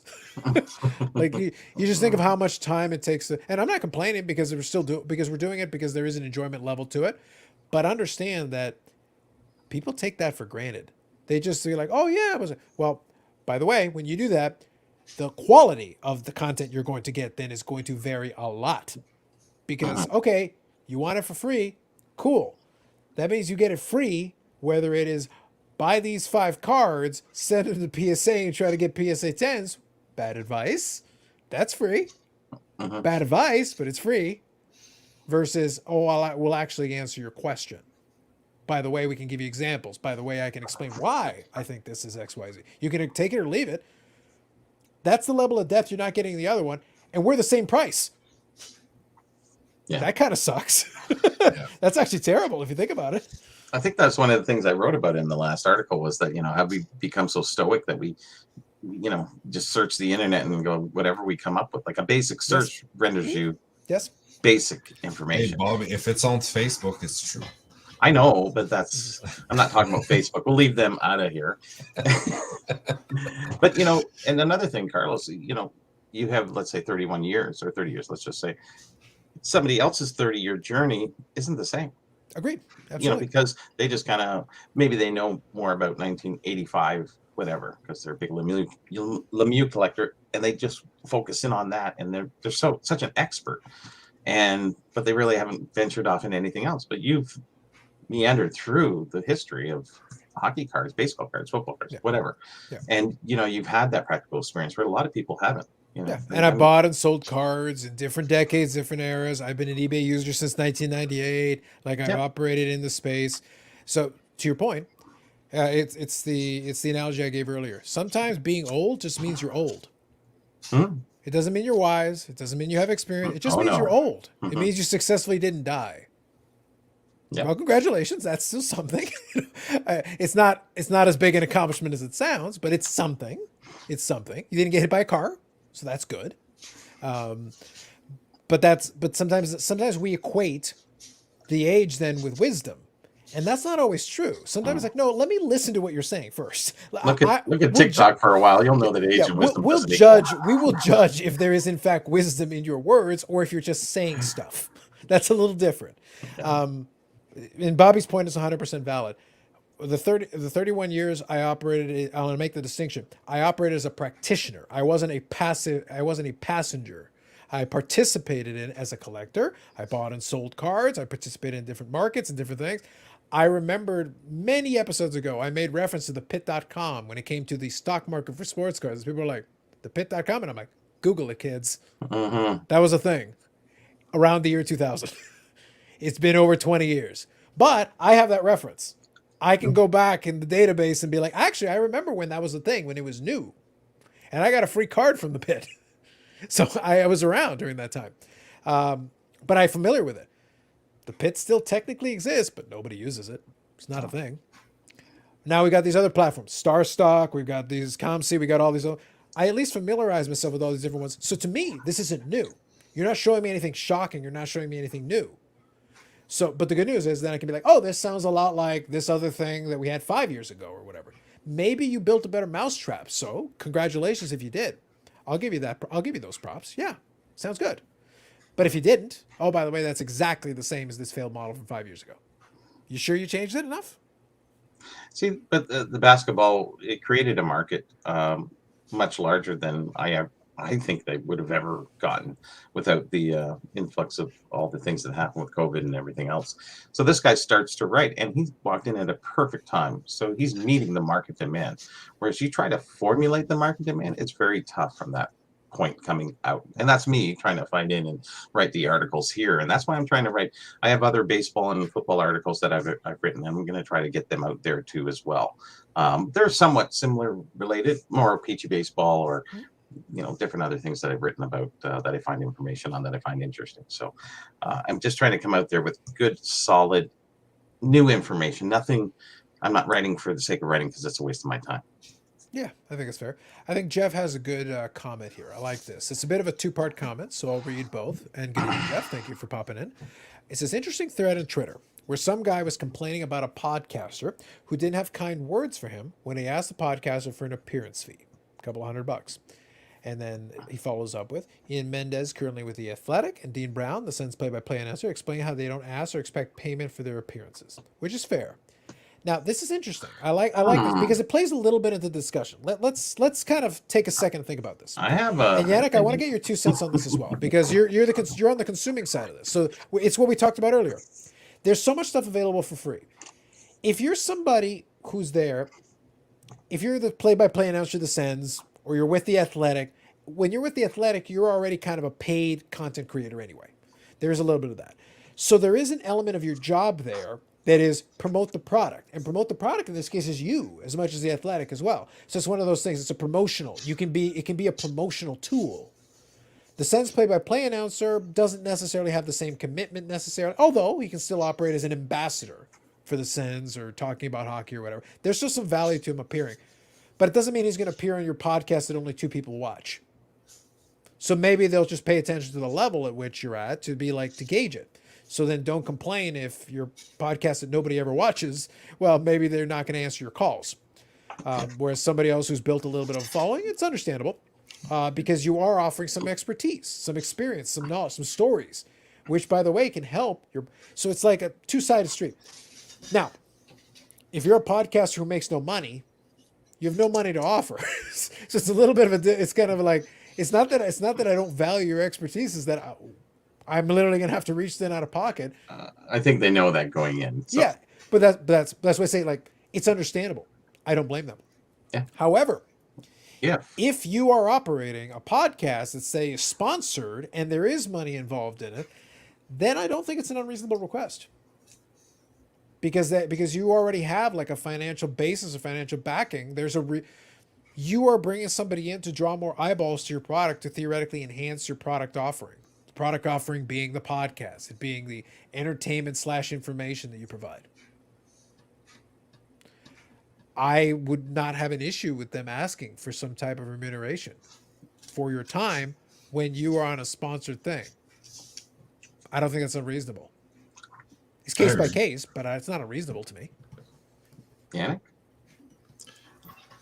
Like Carlos said, I mean, if I'm the guy like me with no one watching my thing, let's say I have a channel, I would probably start with friends at first, but overall, someone famous or, you know, with attraction, I would hope that that person would maybe give me a hand or something, but I would approach it into that's what I'm doing, this is what I'm expecting, yes or no. Like Carlos mentioned there about the if you're sponsored, then yeah, it's a whole other thing. Not that I'm expecting because you're sponsored that equals I'm gonna get paid, but this is not an unreasonable request, as everyone's time is valuable. But it's, I don't know, it depends on when, who, which situation. I'm guessing, you know, even if you're sponsored, let's say to a smaller level of YouTubers. Sure. Yeah. Let's say an example like Jordan there and Ryan. Sports Card Analytics. Exactly. What are we talking about here? Breakout cards. Ryan and Breakout cards. Yeah. So Ryan Breakout Nolan. Cards is Ryan, and then Jordan is Sports Card Analytics, and they combine forces into their podcast. Yes. Exactly. Let's say like these guys, well, like Ryan per se, he's sponsored by MySlab, but it's probably not given enough that he's, you know, capable of giving a certain amount of I don't know. Overall, like I'm not even going with anything. Yeah. What I'm saying right now. One thing I'll toss in there, Yannick, kind of to help you out with where you're going with it, is that because we're in a bit of a unique genre, it's my original thesis. It was my initial statement of thesis. We have devalued the value of the expert. We have already said that in the hobby, if you have an expert, that's not worth anything.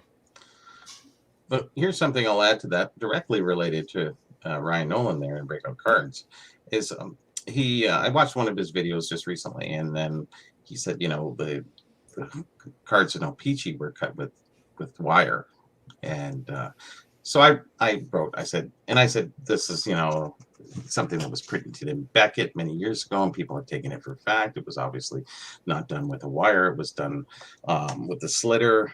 And I shared a picture with him after, because then he got back to me, and I said, you know, Bobby Burrell, hobby historian. I made sure he knew who I was, and that I wasn't just speaking out of my butt. So he contacted me, and then we got, you know, through Instagram. Then we got back and forth. And he goes, "Yeah, I'll have to have you on my show." And he's a very good kid, and he's doing a lot, and I like what he's doing. He's going very fast. He said, "I'd like to have him on my show." And I said, first we're going to talk. And I said, I don't need to be on anybody's show anymore. I've been on a few different ones. I've told my story. I'm on this show every week.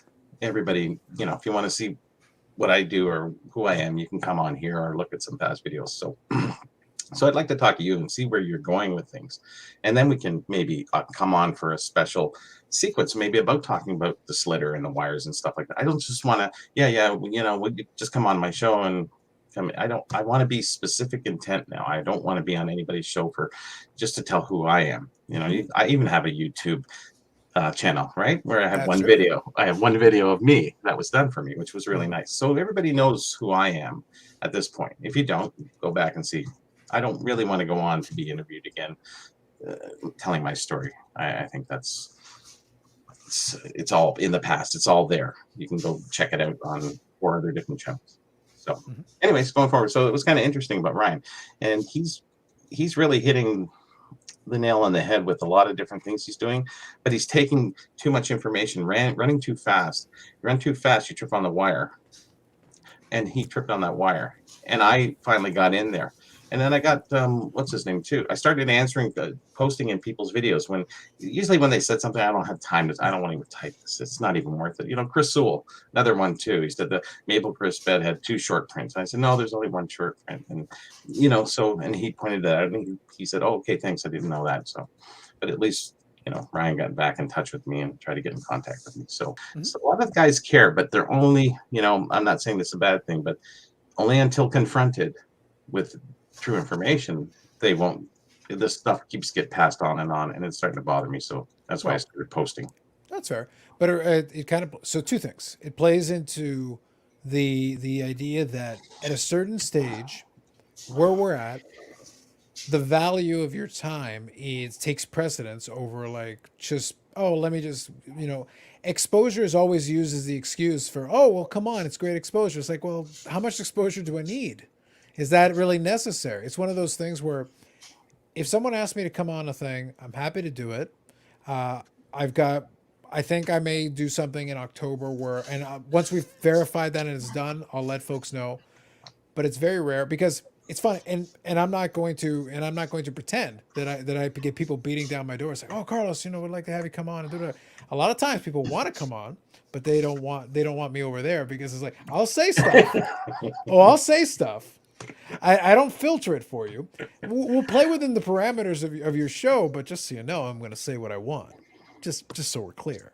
On my show, I can't. You're the mistress. Yes, I understand. Yeah. It's like, but it's one of those things where I like being able to say what I want. I enjoy it. It's one of those things where I don't want to be restricted because I'm worried about protecting the oh so precious relationships in the hobby. It's like, look, man, if you can't handle, I'm not going to be unfair. I'm not going to just pick on somebody for the sake of picking on them. I'll poke some fun at them. You better believe I'll do that. But it's one of those things where, no, if you screw up and you do something wrong, I'll call you out on it.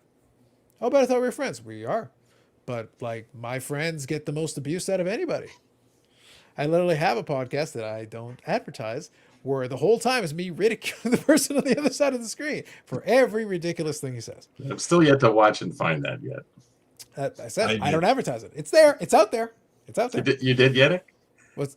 Oh, okay, good. Yeah. I've seen his other ones, but I haven't went to that one yet. Every time you say it, then I forget about it. And so did you watch a full episode, Yannick? No. Okay. Oh, that long is it? No, it's no, just, they're less than, most of them are about an hour or less. yeah, no. Let's They're pretty short. say I only found out about it a couple of your Fridays ago. You mentioned it, I think. So Yeah, he doesn't have the stamina to hang in there. He can't hang. and I'm not even taking any like claim on like I found it that there's, if you look into your because I'm Carlos, I think there's other thing that you can tell that other channels, I guess. I don't hide it. I also No, don't exactly. I don't. You got to go figure it out yourself. You do some research. You got to. But it do looks the very like two basic friends who have a lot to talk about. So. I have known that guy since the second year of university, which now is 18 years, and I was one of the groomsmen at his wedding, and I ridiculed him that day too. And you guys decide to put it on YouTube. Well, yes, basically. Well, basically, he kept whining about his stupid football team. Long story short, he kept whining about his football team, and he was ranting and raving. And I'm like, "Can I just record this? Because now I'm kind of entertained." I'm like, "Let me at least get some entertainment from this and record it for posterity."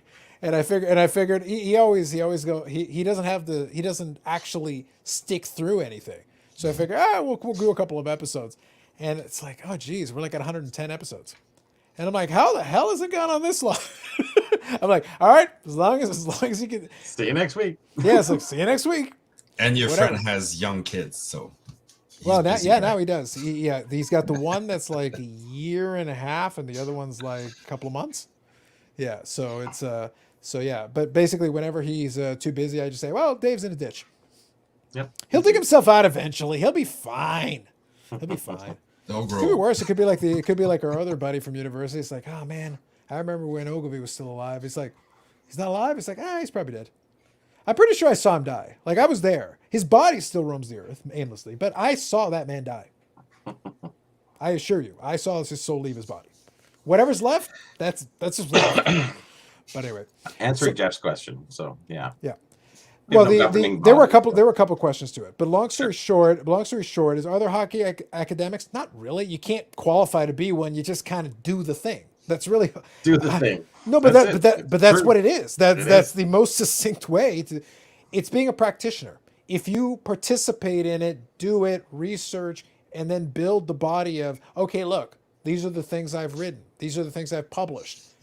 You have to be. It's like the old version of academics. There weren't accreditations. There's no PhD in the hobby. You can't get one. So you got to You basically get a doctorate. Sure, exactly. But the thing is that, yeah. But the thing is that in reality, the only way you can establish those credentials is through experience. These are the things that I've done. That's it. That's the only way you can do it. It's like, if you've been in the game long enough and people have seen you and they know that you've been involved in it long, you get a certain amount of credibility bestowed upon you.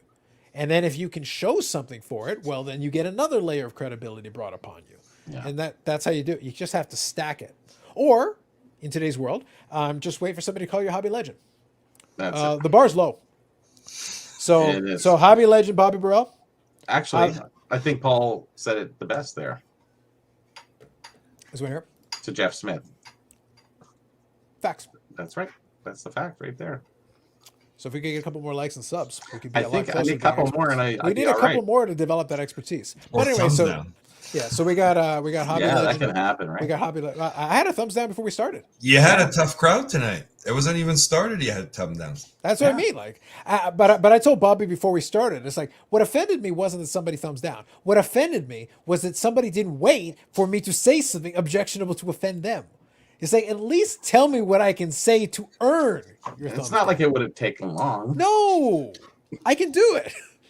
Very quickly. Believe in me. I can make this happen for you. You just got to give me a chance. At least boo me at my worst. Give me a chance. See, there's no, for writing today, there's really no knowledge that people need to be bestowed upon with new cards. And the lion's share of the hobby now, I would say, is new card related. What do you need to know? The inserts, the parallels, the green, the turtle green, the snake, the elephant, hippo, whatever. It's nice. Listen, I for one look forward to our hippo parallel. It's going to be amazing. Yeah. There hippo. is an episode of Chris Sewell, this guy, the sports card collector, dealer, and investor, in that order. He's got a whole breakdown of In that order. Panini. There's like 30 different parallels of the same guy. He did it funny, didn't it? Yeah, I like It's that. like, wow, like dotted, leopard pattern, glitter. Well, the last version of Select is worse because for some of the players, it's perching 100. That's ridiculous. Like it's so much. It's like you got no shot. yeah. And just trying to collect that 1 year, that one player would be a collection, because you basically have to keep working at it. It's a job. You have to chip away at it. And like, do you have a proper checklist? Is the checklist complete? Are you sure? You gonna eliminate the guy from buying cards next year because they're gonna be too busy trying to fill up last year's. Well, here, let me refer back. This will be their plug 4 hours in. Mochaccino. So Dave and Steve had their last episode. For the first chunk of it, they tried to talk about press plates a little bit. I heard that. Yeah. You got Amish Dave Archer, you got watched Bronco it. 79 Steve, and they were talking about printing plates on their Instant Revolution podcast Tuesdays at 8 p.m. Eastern time. There you go. There's your free plug. Ish. guys. Free-ish, yeah, whatever. They started eventually Ish. at some point with an 8 on the front of it. At some point. The point is, so they talked about press plates. I didn't chime in too much because a lot of times when it's a topic like that, I'll kind of come in a little later and then do the fast forward thing, and I'll get caught up towards the end. I've actually got a bunch of press plates coming in. There's some stuff that I've got coming in. But I'm very particular in that I like the autograph press plates. That's a personal preference. I prefer there to at least be that element of, hey, there's a signature on top. The point is, though, press plates started off, in hockey in particular, 97-98. 97-98 Pinnacle was the first year that the press plates came into being. And that year, the player collector died. Not literally, but effectively, the player collector died for the folks that had dreams of completion. Because as soon as that happened, one of one. Yeah. if you were a player collector who up until that point had been able to collect everything, Oh. it was now a likely hopeless endeavor because every year that goes by, there's more printing plates, there's more one-of-ones. So this is 97-98. By 98-99, Upper Deck has their Quantum 1, Quantum 2, Quantum 3s are one-of-one. The game is now officially over. It was already over with Pinnacle press plates, but it is now over. Did I mention over? It's over. You've got no hope of ever completing. So a segment of the player collectors at that point dropped off because they were done. The rest of us who stuck around, like, you got to acknowledge you're never going to finish. And the hobby went forward that way. Yeah. So you got to just accept that and move on. I've been able to build a pretty substantial Medina collection over the years. There's some other folks that I know have built very substantial ones. I've met some of the more recent ones, and they've got they've done great. They've done a great job. And I respect the collection they put together. But collectively, we know, between all of us, You've got like the Uber collection, but even still, it wouldn't be complete. Mhm. Like they've been working on it. So the one guy that I know I've been keeping an eye on Instagram, he's been at it since the 90s. I've been at it since the 90s. If we combine forces and combine our collections into one, it's still not approaching complete. And if you add up the cost of some of those boxes being still sealed that has Yes. maybe one of those 101s, you may never find it. Absolutely. There's some of that stuff where it's not lack of will. It's not even how much money you have. Money can't buy it if it's just not there. Or if somebody has it hidden in the warehouse somewhere and like they don't even know they have it. Yeah. How are you going to get at it? They'd 40 sell it years to you if later. they knew it was there. They'd sell it to you if they knew it was there. It's not a matter of if. It's not that they're not willing. They just don't know what's there, what's available. That's true. That's the challenge of it. So at a certain point, psychologically, you have to just accept it. You can't.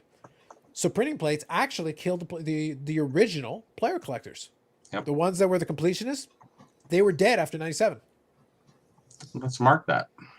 Yeah, but that's been the defining line because It I is. remember there were folks who actually were able to get every single thing up until that point. As soon as that happened, the game was over. If you were collecting a modern player in that point in the 90s, Yeah. it was done. And I sympathize. I was there. I was there at that time, and I looked at it and I was like, "Well, this is done." So I decided to keep going. I trudged on despite that because I said, "Well, I'll do the best I can." And that was my approach after that. I said, "I will do the best I can. That's all I can do." Mm-hmm. That's been the approach since then. It's like, I'll never be done. I can't. That's good. So it's one of those things. But you have Nobody to ever do that. wants to cross the finish line. That's 'Cause true. at that There, point- there'll always be another mountain to climb. You just can't. You can never finish. So it's the journey. You better like the journey, though. That's all. That's the key here. You had better enjoy the journey because that's the only thing that's going to sustain you over time. Yeah. Otherwise, it's not going to happen. So one more thing here I'll touch on because a lot of by the way, Jeff, thank you. That was a really good comment. There was a lot of good stuff off of that. Really good. So thank you for that. Yeah, how does one qualify as an expert? We talked about that a little bit, so that's good. Yeah, it's really gotten down to, and this was Name's comment as well. How about Hobby Goat, Bobby Burrell? The key, though, I was saying is that now the bar of being the Hobby Goat is lots of Hobby Goats. Bobby Goat, I'm Bobby- actually low end on the totem pole on that I was one, gonna- boys. Bobby Goat, Bobby Burrell. I'm going to shameless self-promotion. Yannick's goat of guys named Yannick on this stream. Phew. You're the goat. Yannick, I'm the you are goat. the goat. You are the goat. OG, goat. Let's throw some other things around. But we joke about it though. But I'm being serious when I say this. It cheapens it. There was an Instagram post where I think I want to say it was maybe 27 guy, one of the basketball guys, and he basically called out. He goes, if we call everyone a hobby goat, it cheapens the idea. Yeah. The idea is supposed to be like an upper tier, an upper echelon. You're supposed to earn this title. And that's through the quality of your work, the stuff you've done. It's what you've contributed. Like there has to be something there. Or maybe think- you innovated. Maybe you actually were an innovator in some way. You actually developed. Well, that deserves recognition. That's something. Like Carbon is a hobby goat because he can I think he's there. Yes. fulfill every part of it. I may be hockey and other people are certain areas. But yeah, very few real goats around, I think. Yeah. And Paul has my category. This is not to be denied. Unfettering, yeah, massage, yeah. I accept Egomaniac. no substitutions. It's all me. Mhm. All me. It's okay. But But that's the thing is that when that gets thrown around as an honorarium, it becomes so cheap as to be meaningless. And once you've reached that, it's like, guys, how about we set a higher standard? How about that? How about we actually look, you have good dealings with so and so. And right now, a lot of the stuff we've got in the hobby is because of that. That's what happened with Probstein and Mastro. You know, he called him one of hobby legends. He didn't say goat. He said hobby legend. And it's like, okay, that's also been watered down. Number one. He's Yeah. famous. Especially with the handcuffs. Yeah. Yep. You're also Probstein. Not in a position to make that suggestion. You're not at the secret cabal meeting. You know, He is though, but regardless. Probstein is not at any secret cabal meeting. He's at the fake one that they told him was at. Oh. Yeah, he's at the kiddie It was table of the secret, secret so how cabal. did you know? Yeah, there Yeah, you go. he's at the secret. He's at the kitty table of the secret cabal. It's like, no. Yeah, if, No Josh one Luber told and the him yet. Fanatics, Josh Luber and the Fanatics Overlords are not letting him in the room. He's over there. You can do your little thing. That's your deal. I think there's the modern day goats, and then there's the. I guess we should put another name in there, shouldn't we? Then they can all call themselves that and move on. But there is the people who are here, the guys who have channels with 100,000 people. That's a very select group. I would say if you're in the hobby genre and you have over 100,000, that is actually a fairly select group. It is. Not always earned. There's some of them where we're like, a little bit. Okay, It's fine, earned. sure, whatever. Define earned. I would say earned. Deserved. Earned for me. Deserved, yeah. Look, all I would say is earned for me would be like, you've got the two qualifications. Do you inform and entertain? Inform is a difficult one. It's a little harder to find. Entertain's a little bit broader. You can probably make that work because a lot of the group breakers qualify as entertainment for some folks. Some folks enjoy watching it. So I can't knock the genre because they enjoy watching it. So you know what? I can't tell you what's entertaining to you. That's no more than I allow you to tell me what's entertaining to me. True. You may think it's the greatest thing in the world. I don't care. But that doesn't mean it's not worthy of your time. If you're interested, then you should watch it because you enjoy it. So in that sense, you could meet that qualification. True. I love when you can bring the two together. I think that's great. But not everybody can. That's really hard. That's actually really hard. That's the hardest. Entertainment is probably the one you got the better shot of doing. Inform is actually really hard. It's like that baseball gentleman who does the old cards. He's not overly entertaining, but he's informative. He's an older guy. He's maybe about in his 60s, and he does all the old baseball cards variations. You mean Rick Vintage Oddball Cards, who was here earlier tonight? Yeah. Yeah. Him. Yeah. But I think but there's room for all that because like I said, there's two. Yeah. You can, if you can do one or the other, well, that's fine. If you can do both. If you can do both, that's the perfect combination. But guess what? If I watch and I'm learning something, it's like I'm getting a good story or good information. Great. Sounds good to me. I can work with that. I've watched plenty of videos where you get none of the above. Yeah. And you're just sitting there going, why has anyone watched this crap? Well, I watch that guy, Rick. I watch it because for the information. That's what I mean. It's like He's not the consummate entertainer. Well, Ryan Nolan, Nico 3 is very relaxed, very straightforward delivery. But there is a ton of information that you can glean for what he does because he's buying and selling. He's a practitioner. Oh, yeah. So if you're interested in seeing what's going on, he talks about it openly. This is how much I paid. This is how much it's sold for. He sold a Tom Brady rookie for $100,000 that he paid $1,200 for back in 2010. $1,200 in 2010. He sold it for $100,000 US recently. Helps. But the thing is, cards are not his day job. He does stuff, but he's got a day-to-day job. He's like, this is an extra thing for him. It's like, so for him, he didn't actually need the money, but he was like, it went from 1,200 to 100,000. He's like, I guess I'll sell it. Yeah, why not? Yeah, he's got other Tom Brady cards, so it's not like he needs it. He's like, yeah, he actually has a great personal collection in addition to whatever. So like to him, it's just, yeah, this is another one. Like, sure, I'll take the profits here. Smart thing to do. Why not? I think the high view is more a reflection of YouTube personality and popularity, not necessarily expertise and greatness. Yeah. The correlation between that is not really there. And I don't blame anybody. It's one of those things where I see people get upset about that stuff. I understand. But it's like, you can't really tell anybody what to watch or not watch. That's their call. And sometimes they hate watch it. Sometimes they watch it and they don't like it. They watch it to complain about it. They're like, yes. Oh man, did you see what so-and-so said? No, I don't watch your stuff. I'm not interested. That's why I don't see it. I wait for you to tell me, I guess, because that's the only way I'm going to find out. I'm not going to watch it. I was watching a lot of hobby content like prior to maybe a couple months ago. Right. I just put it on the background while I'm working on the book or website. Sorry. I'm going to call it website from now. I won't call it book anymore just to stop misleading people because I'm horrible at that. I kind of cut most of it out. Really, it was just like crap, just reiterated crap. So there's certain few that I'm watching now, and that's about it. Yeah, I think that's fair. Because I think we're getting to that filter point where we're just going, I'm tired of listening to these guys. I'm tired. No, of we passed that already. We passed that already. Long time. Because once you watch certain channels, you'll get the pattern. So it's one of those things where it's actually Same. there was a stretch of time where I would watch almost everything that came across my desk, Mhm. but because I wanted to keep up on what was going on, because I like having a broad vision of what's going on. Certainly, me too. But we've run out of time on that. Like it's too much time to devote to it. The return on investment in time is actually very low because it's like, all right, so this guy said the same thing he said for the fifth.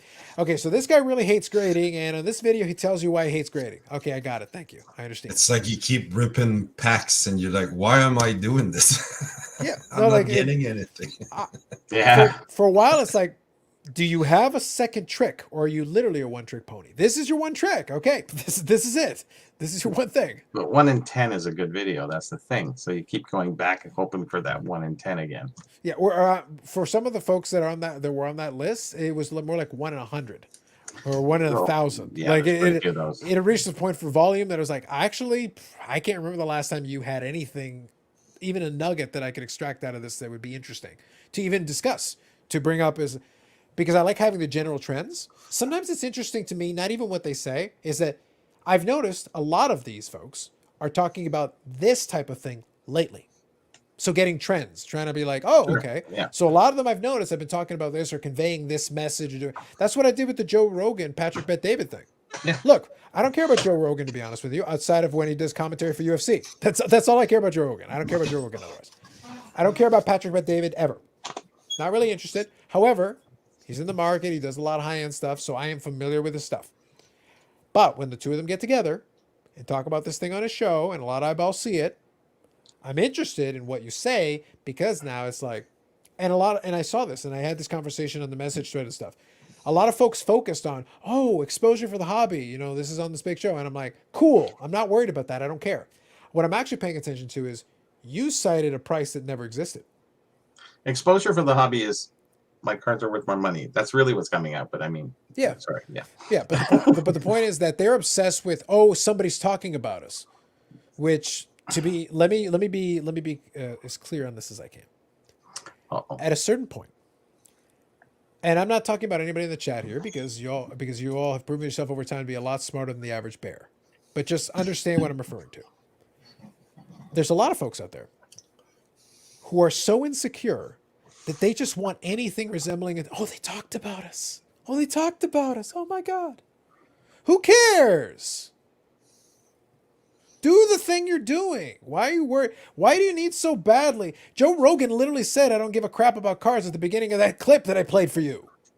And guess what? He still doesn't give a crap. He was like, oh, really? It sells for that much? That's crazy. He still doesn't give a crap about cards. Just to be clear.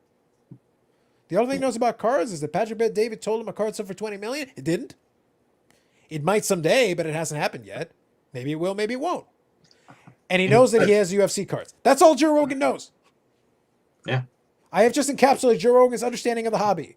It doesn't matter that they had a segment talking about the hobby. Who cares? And meanwhile, Pat Davidson, he's saying, you know, it's worth like $20 million. And Joe Rogan's gone, I'm worth so much. I don't care. Really. You know, he's sitting there going, why would I care about that? But the thing is, there's no reason for him to. I don't expect or blame Joe Rogan for not. Guess what? If you're not interested, you're not. If you weren't interested before, you're not going to be interested now. Joe Rogan's a grown man who had never had that nostalgia or never had that interest. So guess what? He's never going to have it. He's too busy in his life. Yeah. You know, if anything, I might see him maybe get some UFC cards, but Yeah, he's got He a million doesn't other do things that. to do, and that's fine. That's okay. Yeah, His life is correct. fulfilled in other matters. That's okay. But it's this weird insecurity these collectors have that they just desperately want any affirmation. Oh my God, someone talked about us. Oh my God, someone thinks the hobby is cool. So I guess we're cool. No, you're not cool. You were never cool, and you will never be cool. I don't even think it's cool. I think it's more about money than it is about being cool. Because the first thing that comes out, do you know what cards? It's like, no, historic. See, Rogan said Clemente. He said Babe Ruth. And, you know, he's Robinson. talking historic. And Robinson. And he's going, oh, Bet David's going, whatever. Those, you know, they're probably 1,000th on the list of top valued cards. And he went right in for the money. There's no historic references. There's nothing. But Rogan was there and he kind of understood that. This should be the historic stuff. What's with the new guys? They just make them yesterday. Well, the high card that he was If you citing read was- into was that the a little Mickey Ma- differently. Yeah, but the high card he was citing was the Mickey Mantle. It doesn't matter. He cited the price that didn't sell. I get it, but the thing is that And a rookie yeah, the rookie. that doesn't exist. It's one of those things though. We already know that just because something's I'll go back to the coin example. The ancient Roman coins, most of them are cheap. It's just because it's old doesn't mean it's valuable. There has to be a demand. There has to be the demand. There has to be the supply. The two things have to work together. You have to find that sweet spot. So you can get something that's really old that is worth nothing. Right? And your buddy Sean Reserved Investments, like I watch his channel a lot. He actually cited a very good example. He talked about I forget the exact name of it, but it was like Victorian trade paperbacks. They were basically the precursor to comics, but from like the Victorian era. And there was a time in the collectibles market where they were hot. These are old. These are rare. You know what they're worth now? Not a lot. Zaporla. Yeah. Why? But they're old and they're rare. So what? No one wants them. Mm-hmm. But they're old and rare. Again, Doesn't so matter. what? Who cares? Rare is great. It doesn't mean anything if no one wants it. If there's one in the world and 0 people want it, it's still not worth anything. Yeah, I'm just enforcing that things have survived the test of time that went through bicycle spokes and thrown against walls and Sure. went through 6-7 decades, just getting to that point to get it to a certain condition. Mhm. Whereas stuff out of a pack, it's right there. It's a 9. It's a 9 anyways. I'll just take it out the HGA video. Oh, it's a 9. Okay, I don't mind opening it and falls down. He doesn't, it's a 9, like it's nothing. We're at 10. Oh, hey. It's like, okay, whatever. I just don't get that part of that, and I never will because that's not me. I'm more into the historic aspect of survival rates and rarities, opposed to, obviously nostalgia too. Yeah. No, I get it. But there's no nostalgia for these guys because they're living in this period of today.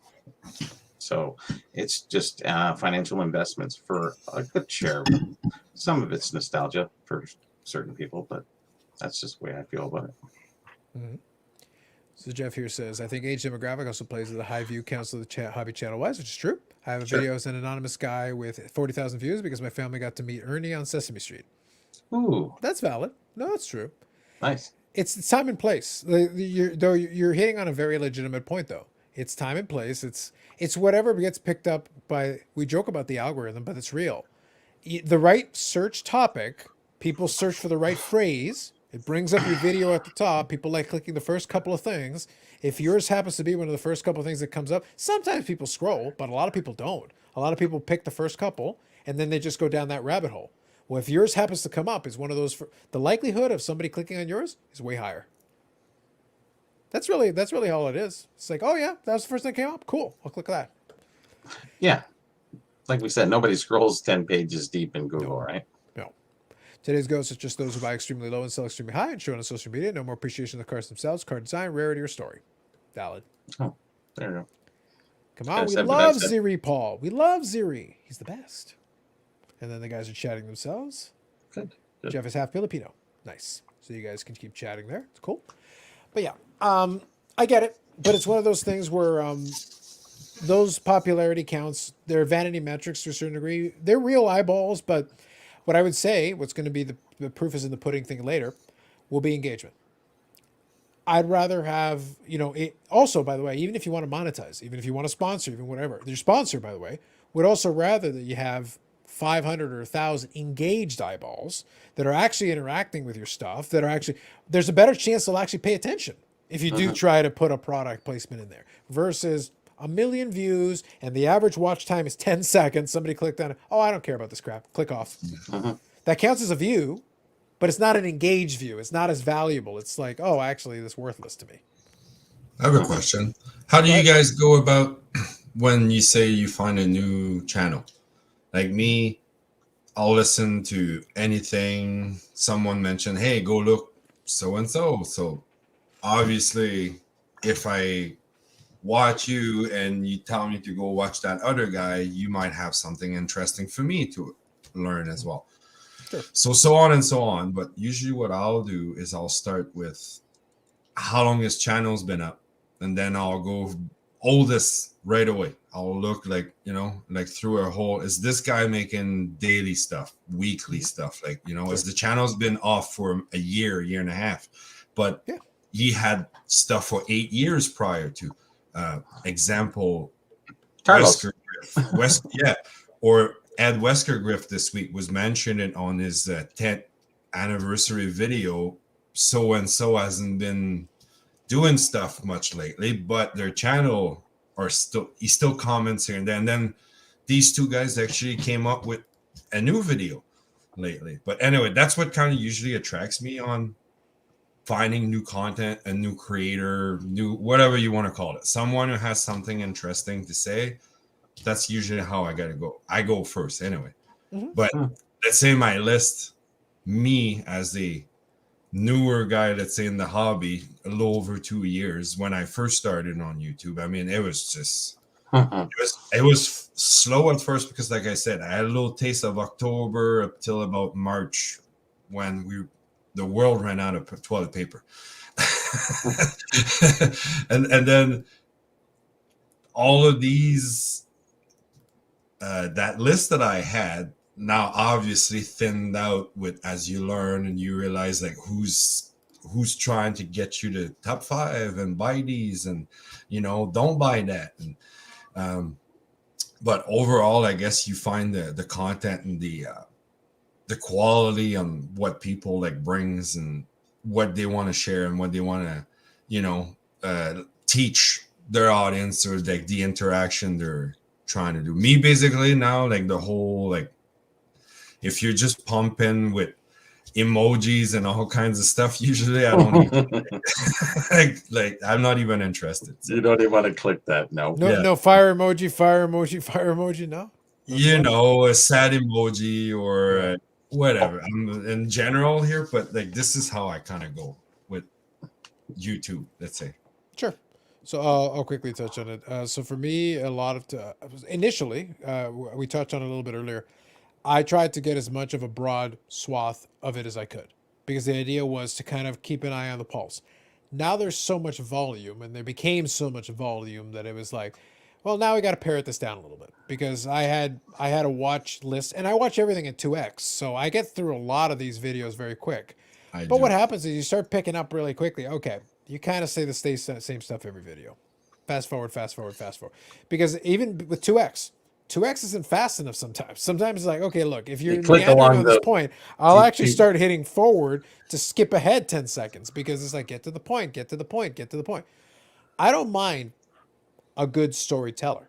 As a matter of fact, I like a good storyteller. If you can tell a good story, spin a good yarn, we'll slow it back down to normal speed and we'll let it play out. No problem.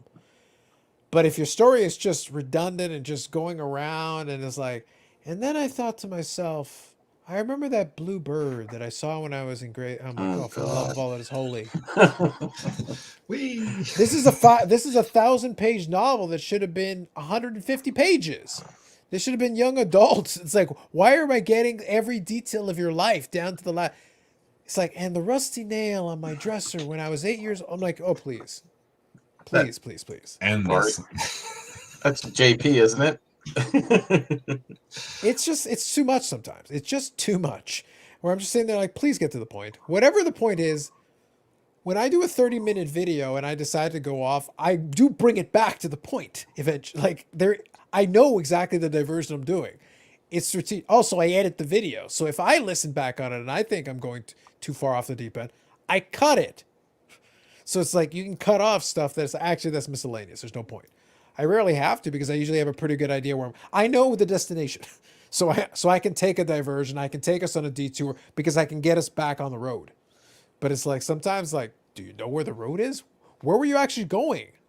I don't know. That's a problem. That's a major problem. So at that point you start cutting those out because it's like, no, please no. I rarely go back in time. The only time I like to, and this kind of plays into that whole theory from earlier, I don't mind going back in time and checking out old videos if somebody is a little bit more thoughtful. Yeah. If their material is a little bit, okay, you take a little time and think it through. You've actually given this some thought. or if it's more evergreen stuff, if it's not of the moment necessarily. That was what that last what the last audio one was about. I like content that's evergreen because it means we can, oh, it's from 3 years ago. Doesn't matter. It still has some Relevant. interesting discussion. Yeah. Still has I some like interesting that. discussion. I'm willing to take that. That works for me. Okay. But if you're telling me about, 2015 tops traded, well, probably that made more sense in 2015. So now it's not as important, it's relevant or interesting to today. I can go look up that set myself. I don't need you to tell me about it. So it just depends on what kind of content we're talking about. For those guys, you don't really need to go into the back issues. If somebody does like to take some time, sit down and talk about stuff, sure. I'm willing. And if you're a good storyteller, I'm even more interested. Let's do that. I find it sometimes lacking in content. I'm sort of looking for something new and interesting, and man, it's a hard thing to find, like arbitrarily, Yeah. because you're looking out beyond your normal sources or normal, groups that you log into. This just out there, it's kind of boring at times, and then you find this one thing, and just like Yannick said, someone will mention somebody in a video, and you go, oh, okay, so you kind of put that in your search, and then you can listen to the rest, and okay, he's boring, I want to find out about this guy, and then you go. We all do the same stuff. It's valid. Yeah, it's valid. Well, that's the reason why I listen to Reserved Investments. I like some of the stuff he does. I started watching this fellow now. He's and he's a weird dude. Like if you watch it, he's a very weird dude. Timmy's and Interesting Poindexters. but an interest. By the way, that terminology is borrowed from He does it, and there's if you want to, even if you don't like the card game, don't worry about that. There's Alpha Investments. He does a lot of Magic the Gathering content, but he's the one who talks about Timmy's all the time too. So it's part of the vernacular. Those guys use it very regularly. But what I like about Alpha Investments, he's Rudy, is who does it. He's a businessman who does business in that, and he likes to hoard the sealed boxes. And people in the Magic community, not all of it, but a certain part of it, they hate him. They vilify him. Oh, really? Oh, but the thing is, at this point he plays into it because he literally runs a business doing this stuff, and he does pretty well with it. But he'll decide to do it. He'll get in a mood and decide to do a dissertation. And he did one where it was literally called Advice from a Shelf. And he literally has the camera on this side, and he's like in his warehouse in his room, and he looks through a shelf because it's an opening in the shelf. And he's literally talking to you through the shelf. The camera's on the other side of the shelf, and he's on this side of the shelf. And there's stuff on the shelf. And he's literally having this whole dissertation talking about this. But he's explaining this topic while doing this. And the whole time he's saying, but don't listen to me because I'm some loser who hangs out in his basement. The whole time he's playing into it, he goes, but listen, I'm a scammer, I'm a pump artist, I'm a pump and dumper, so don't listen to a word I say. This is not financial advice. Ignore everything I say. But if you want to sell these items for 60 cents on the dollar, reach out to me at blah, blah, blah. So it's like he's explaining the thing, he's explaining the rationale behind it. But he did a couple of videos a little while ago, and on one of them, he was talking about how he values a collection. So when somebody comes to him and says they want to buy, he uses different examples. One other video he decided to randomly, because he used to work, I think, on either Wall Street or something like that. He used to do trading. And he actually has a pretty good understanding on trading and how that market works because he used to work in it extensively. Well, he basically said, if I was a financial advisor, but I'm not, I'm a loser who lives in his basement, just to be clear. But he goes, and you're going to analyze these different things. And he literally went on a dissertation for maybe about 25 minutes explaining how you value bonds based on their coupon value and how to do this, that, and the other thing. And by the way, as a guy who also dabbles a little bit in economics, he was bang on. But if you actually listen to in between him explaining how he's a loser who lives in his basement, don't listen to him, he knows nothing. He literally did a whole explanation of how to value bonds based on coupon price. There you go. It's a great book. But he literally does this whole explanation. But it's with the understanding of it's within the realm of the absurd. It's a performance. In addition to, if you listen, he's actually giving you really good information, but he's also doing the performance. And he puts on a silly hat and comes in when he's like, hey, hey, hey, and he's doing all this stuff. But then, like, if you actually listen to what he's saying, he's just explaining how bonds work. Nice. With the coupon prices and how you value them. And it's like, actually, this one seems like it's the best one, but actually it's not because of da-da-da-da-da. And it's like, this is actually really good information. He didn't sign up a stupid learning video. a lot watching that guy. Yeah, it's like if you actually listen to what the guy's saying, there's some really good information in there. In between the Timmys and Poindexters and the whole 9 yards, there's stuff there. You gotta peel one layer down. Just going one layer down. It's all there. But doesn't blink. that's true. It's like weird. I looked at him. I went, It I weirds you blinked out. 7 times and he didn't blink one time. Yeah. I went, dude's funny. And then he gets chemical peels, and I just went, oh my God. He got into a lot of stuff that he does. And I went, whoa, how old are you? 40? He wants to look young. Yeah, he's. I think he's like 44. It'd be hard dating him. Just, honey, this is what we're going to do. Listen, I'm on top. He's just going to run through a whole thing. Well, the problem is he would Married, bring the we have whiteboard. 1.7. The problem is yeah, he would bring the whiteboard yeah, and then, with a really big marker. yeah. Like, You he'll have have to have a really big marker. Yeah, he'll for have sure. the oversized marker. It's really weird. It's weird. It's funny, but it's weird. So it Because he looks still like dates. yeah, but it looks like Yannick is frozen. So we'll see if he stays. I like his pose though. Oh, He's we frozen gotta in really good. He's frozen in snapshot really that. good. Like I think he's just agreeing with us. I like it. So all I was going to say quickly is that sometimes you got to get past the presentation. This is my key point here that I want to make. Some of these folks are weird. They have certain quirks. But here's the thing. I don't care. If the information is actually kind of interesting, I'm interested. Because I got a great book recommendation from Sean Reserve Investment. I listened to Rudy Alpha Investments, and he did an analysis explaining bonds and how to value and calculate bonds. And it was actually a really good explanation, as much as silliness. So Yannick, I don't know if your thing disconnected. If you want to pop back on, you certainly can. No worries. Otherwise we'll catch you later. But all I was going to say was that the presentation can overwhelm. People can get lost in the presentation and in the weird quirks of the person, and then completely lose sight of the topic or the information being given. And that's a shame, because it's like actually you lose out because there's this other person who's super polished. They sound great, and they haven't said a damn thing. They talked for 10 or 15 minutes. It looks good. It sounds good. They got beautiful graphics. They said nothing. Really? This other person's a weirdo, but that weirdo's making some sense. They're saying some stuff that makes sense. That it's different. It's in a different format, but that's kind of the fun that I like to have, and the stuff that I like to do on here. It's like in between the realm of the absurd. It's like, well, actually, if you listen to what we're saying, in between the realm of the absurd, it's like, no, we dispense the odd interesting piece of information or a provocative thought to hopefully leave with once in a while for fun. Mm-hmm. But don't listen to us. He's the trinket guy, and I'm the grumpy jerk. So it is what it is. Don't listen to us. We don't know anything. Everybody has their strengths and weaknesses. So Yeah. So I did want to read Will's comment here. I left it on the screen, but I did want to touch on it as well. High views, like anything else, internet related. Style over substance, sensationalism. Things are popular usually aren't that deep or interesting because average Joe is average. Very true. Yeah. And people don't like depth. They say they do, but they don't. They do. want simple. They want the pamphlet. They I want the do. pamphlet. Yeah, I said people, not you, but they want the pamphlet. They want the thing that's like one page with bullet points that just tells them what to do. That's it. That's all they want. And that's why those get the views. Yep. What did he say? Not a lot. You could have summarized it in about 30 seconds if you'd really wanted to.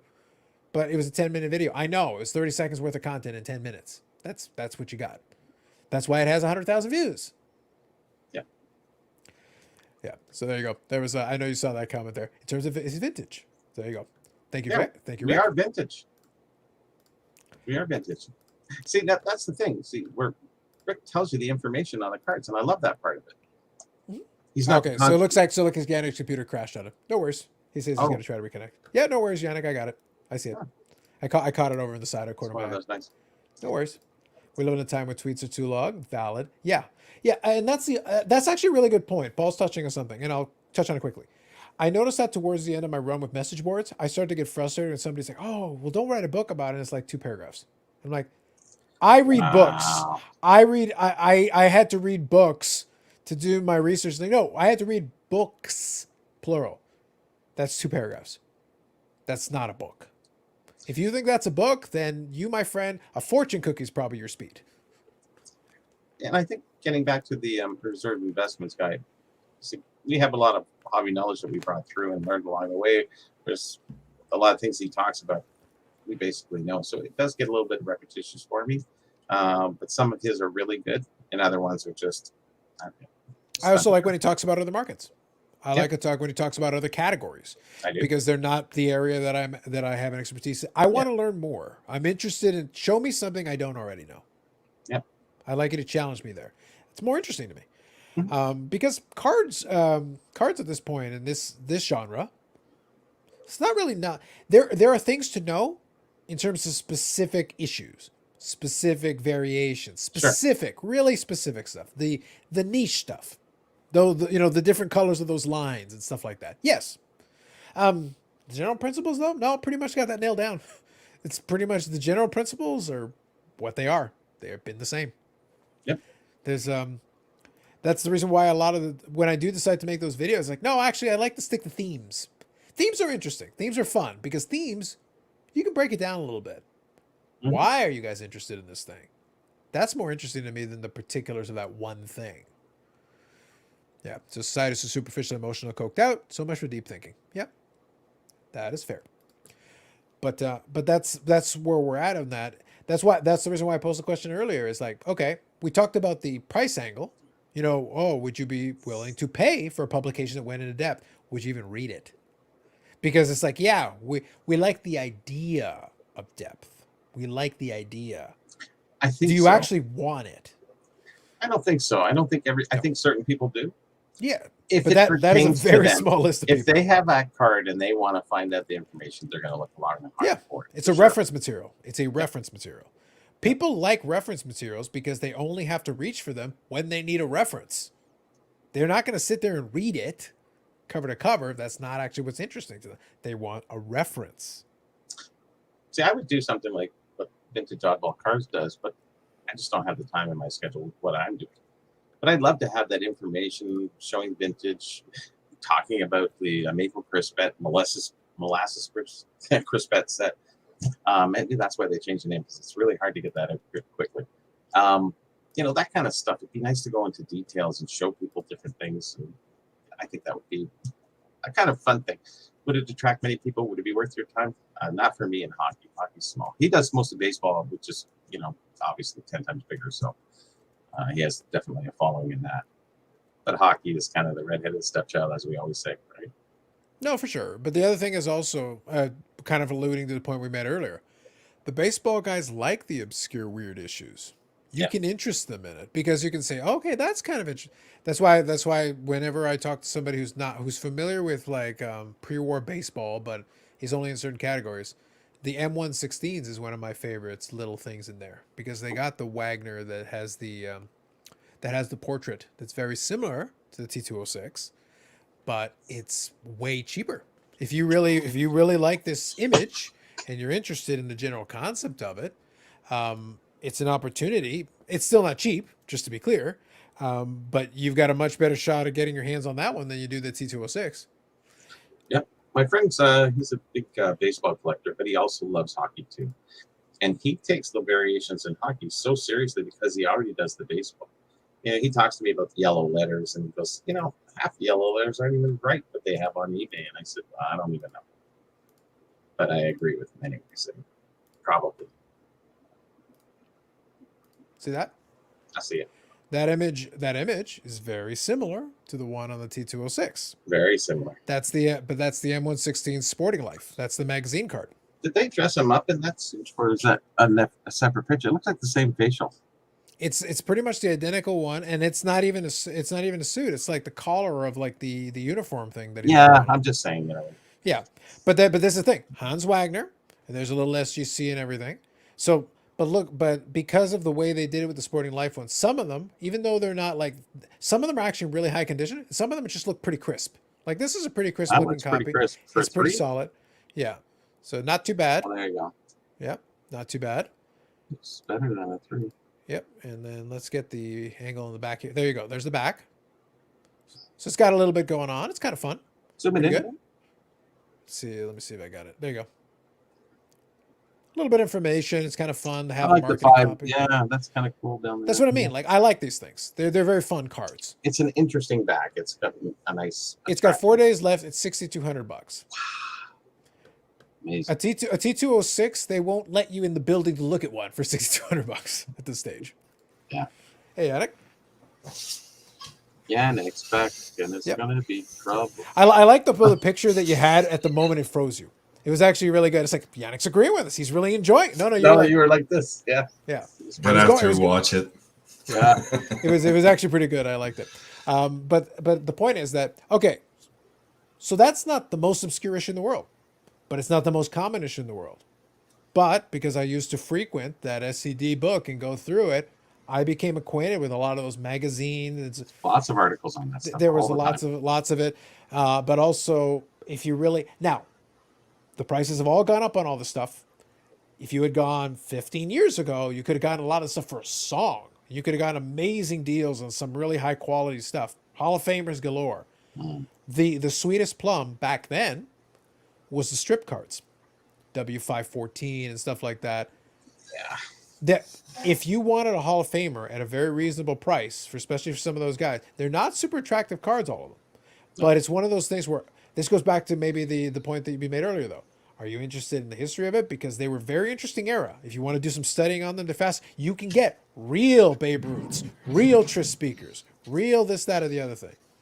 They're strip cards. They were designed to be cheap. They were supposed to be disposable and throwaway. Yeah, That's those how they ones were are designed. hard to date. They are. Even But the that- hockey ones that we have, so hard. I've seen so many different dates, and then you try to delve in yourself, and you got nothing to dive into. There's just other people's references. So 1902, 1908, 1911, 1918. What?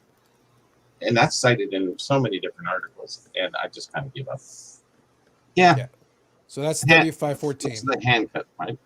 Yep. They're all hand cut. Yeah. Yeah. So they got no backs on them. And like I said, aesthetically, are they the most attractive thing in the world? No. But is it a real original Babe Ruth from the era when he was playing? This is 1919 to 1921. He right there, it says Home Run King, New York Yankees. Yankees in quotation marks, American League. So, see, this is the interesting part. Like, how were these issued? I know in strips. Yeah. But how were they sold? Would a kid could he afford a whole strip? Or, where's Rick when you need him? I think I've definitely seen some articles on it. It's been a long time since I looked at those because it's very niche. You want to talk about niche? Strip cards were like their own subcategory of niche. At least the magazine cards and stuff got a little because they're more attractive. Like you looked at that Honus Wagner, they're pastel, they're very, very kind of relaxed in the colors and everything. The strip cards are like very crude, like these little, and there were some obscure strip cards. It was just kind of weird looking. Yeah. I looked into all the baseball ones too because I was looking for hockey, and I came across so many different baseball ones. It's amazing. So this is a fun one. So technically, I don't think Vlad Sr. was ever a citizen. So it's one of those things where Vlad Jr. was born in Canada. That's true, but he's not Canadian. If you're born here, you're a Canadian He, citizen. I think Junior E is considered as Canadian, As a but his citizen? dad isn't. Yeah. Okay.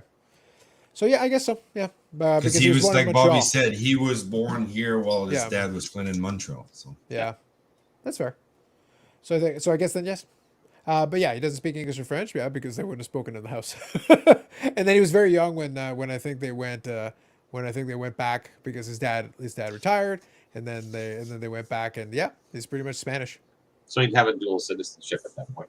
I would think so. Yeah. Natural. Yeah. There you go. Perfect. Thank you, Jeff.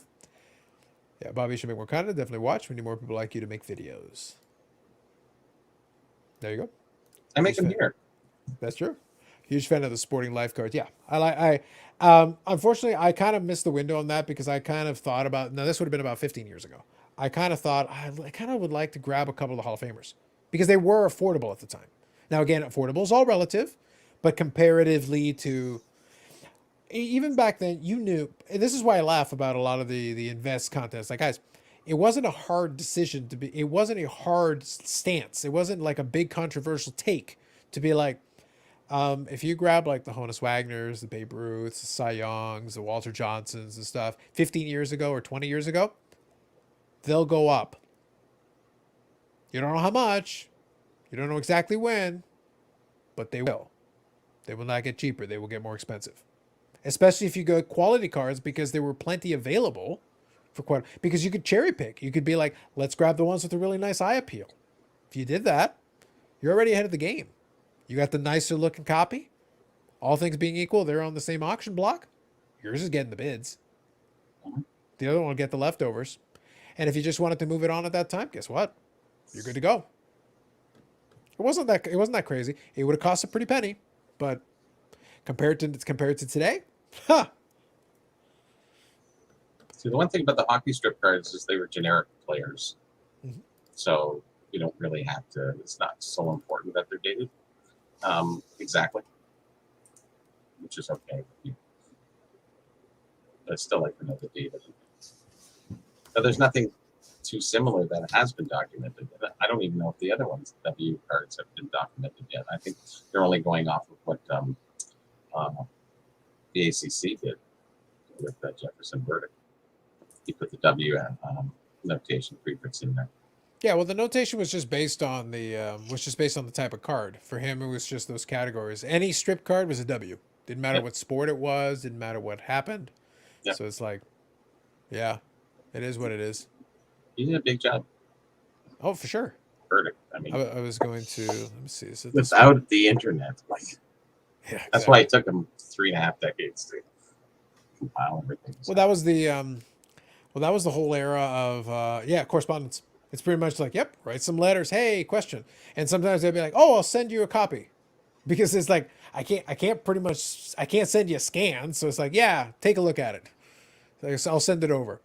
I'll quickly show one that was like favorite. By the way, these are ugly too, but they made me laugh. They're kind of entertaining. So these are the E91s. So the E91s, the American caramels, and these are the ones where you use the same images to represent multiple players.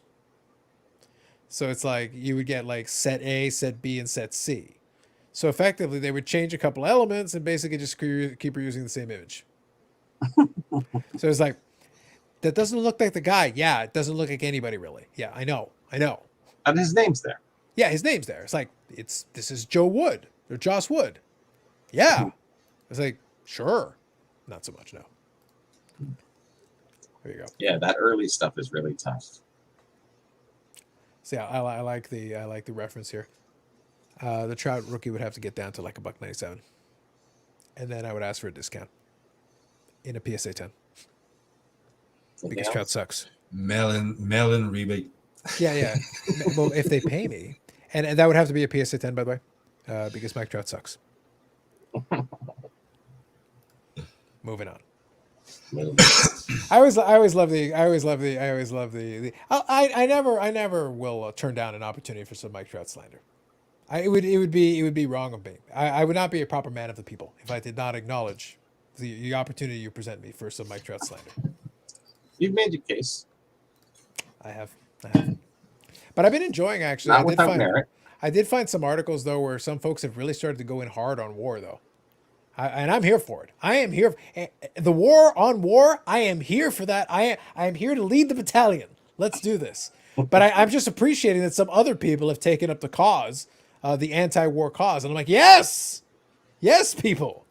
That's what we need, more of that. So our merchants would have them out to customers. They came in sheets. Okay, so this is for the strip cards. That makes sense. I remember the distribution method was a little awkward. I know it was a little different because it had to be, because the whole hand cut thing is because you would get the strip. Like I said, I remember reading articles about this, but it's been a long time now. I'm a little rusty. I'd have to go back and look. But I remember that it was the distribution method was that you had the strips and then you'd cut them, and the redemption process was most likely based on what Rick's talking about here. You'd hand them out to customers. So you'd get the sheets and be like, oh, here. You bought some stuff. So enjoy. So it was very kind of weird and wonky. It wasn't like a set way of handing them out. It's just like, use your judgment. So was it directly related to a product that product manufacturer would hand those out? So every time somebody bought that particular product, they would give them a cut card from that sheet? I think what makes it tricky is that a lot of those cut sheets, because they don't really have, so here you go, traveling salesman would supply the merchant with the sheets. The only thing is, like, if you look at the sheets, the strip cards, there's no product. Unlike a lot of the other things where you advertise something, cigarettes, whatever. These ones are just like, they're there. The backs are blank. So it was a bonus? It would be like a redemption of some kind, yeah, basically. So you'd have them there, and then the merchants, because I can imagine, truthfully, if the merchant is like at the end of a run of them, they could just give them away for anything. Like, yeah, get them out of here. So at a certain point, I'd be like, yeah, just get them off my hands. I don't need them anymore. So I'd be very interested. I don't know. Yeah, I'd like to look into that further one day. Yeah. So the guy have two different colored hands. One is when he's wearing the glove. One is wearing the glove. I'll pull it up in a second, Jeff. But it's in one hand he's got the glove on. I'll show you. Here. One hand he's got the ball, the other hand he's got the glove. His gloves are so small they look like Yeah, it basically is like the size of his hand. They were a But glove. yeah, but it was like a piece of leather that you put over the top of your hand, and it's got sometimes they got the web in there. This was 1910, so there wasn't a lot of protection for your hand on that one. And you see, there's anyone graded strip cards? Yeah, they've definitely been graded, 100%. Right. Well, the one I showed the Ruth was graded. So yeah, they do. They just put hand cut in brackets. That's how they acknowledge them. Oh, are you saying like a strip card panel? Because you're saying if so, what grain cups do for slabbing them, fold them together, or stretch them out? I guess you mean like a panel. Certainly a lot of panels around there. I guess the salesman said You could probably do. You could probably do a custom frame, because some of the company like SGC brags that they can do a custom frame on some stuff. So if it's legitimate, they could certainly cut out if they've got a big enough slab for it. Just put a custom insert. Mm-hmm. Yeah, okay, stuck in the panel. I feel like I've seen one, and I feel like you could just do a custom insert to make it work. It's obviously wouldn't be like a special order thing. You'd have to kind of work it out with them. Okay, so let me touch on this one here. They say Trout can retire today, and he's a first ballot Hall of Famer. So I have heard that too. Here's the thing. Let's be honest for a second. Let me put my Mike Trout hate aside for a moment, if I may. The writers would probably do that. They would cite WAR. They would cite like, oh, he's got 3 MVPs and blah blah blah. The writers are idiots, and they should not be allowed to vote for anything. There you go. Yeah, if he retired today, he has 310 home runs, like 800 RBIs. He's got a 305 career batting, and I'm doing this off the top of my head. He's got 1,400 hits. I don't care if he has 3 MVPs, and those 3 MVPs are not deserved. At least 2 of them are BS. Just to be clear. I'll share my screen for the strip cards if you want. Sure, yeah, go for it. But I'm just saying, in my opinion, the current 10-year run he's on, he will need to do some more. He needs to compile some more stats to be worthy of the Hall of Fame for me. I don't care how his WAR is, and I don't care about those 3 MVPs. 2 of them are dubious, 2 of them are bullshit. Just saying. Okay. Yep, there you are. It'll get smaller. Oh, that's See, they're numbered. They're numbered across there. Sure, yeah. And then you have the one hockey. You have the roller skating hockey dude here too. Okay. Number 6.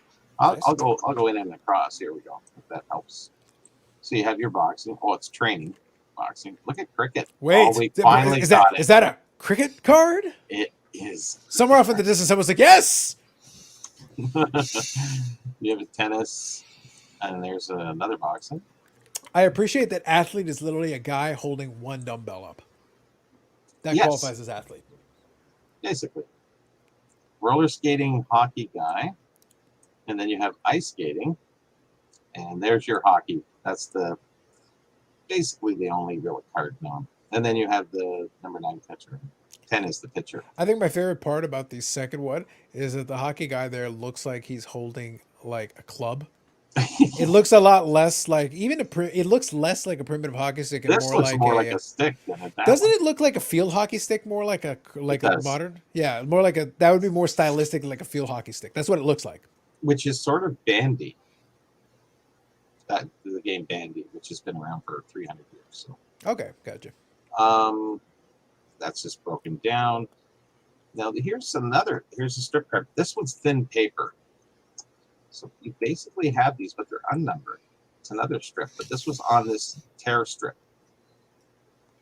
So basically have the same with the addition of a few, the cyclist, footballer. Look at them running. Wow. Baseball, there's the batter. So this one had a little bit more. This one's a very rare one. I had this like 20 years ago, I think. Mm-hmm. That's it. That's all I got for strip cards. Ah, there you go. Sounds fair. That's all there is for hockey. So that's how it goes. Quickly, I'll get caught up on a couple of these comments here. Sure. So quickly, I'll touch on this one here. So Will here is talking about the Trout point here. Bonds had a similar run. No, he did not. Bonds had a much more dominant run. Now, he had an enhanced run. To be fair, he allegedly was using performance-enhancing drugs. But just to be clear, Mike Trout has never hit 50 home runs. The one year he had a chance to do it, he got hurt. Injuries happen. So be it. The rest of the year is like, look, and he talk about Pujols offensively.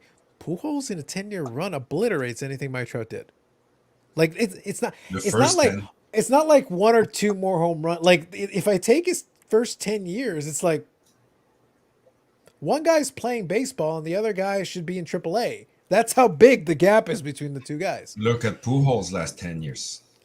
Well, the last 10 years, Nothing. not so great. The last 10 years, There's not so great. nothing. His first 10 years, basically, Pujols, after 10 years, had locked up his Hall of Fame candidacy. Mhm. That's how dominant his offensive Since numbers he were. went to Anaheim, he's nothing basically. Just Yeah. cruising, but nothing. His whole peak, his Hall of Fame is the first 10. Well, here's what's funny, though. Even with cruising, his cruising He was still, good. still racked in about another 200 home runs. Yes. And that's him being bad. By everybody's acknowledgement, that's him being bad. So let me quickly grab it. 3, 4, 5, 6, 7, 9, 10. So here. One more. Okay.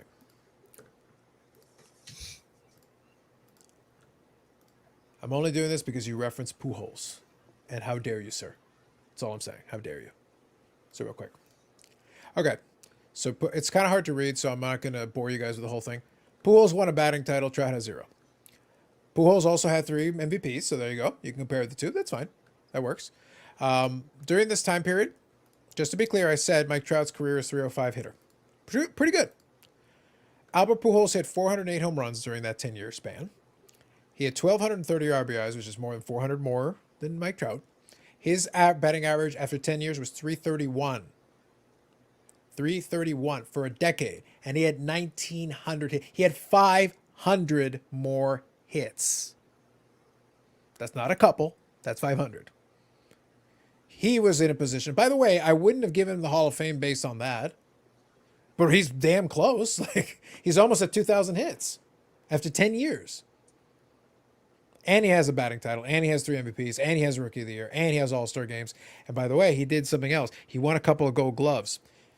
Quick trivia question. You want to know how many Gold Gloves Mike Trout has won? Same as me.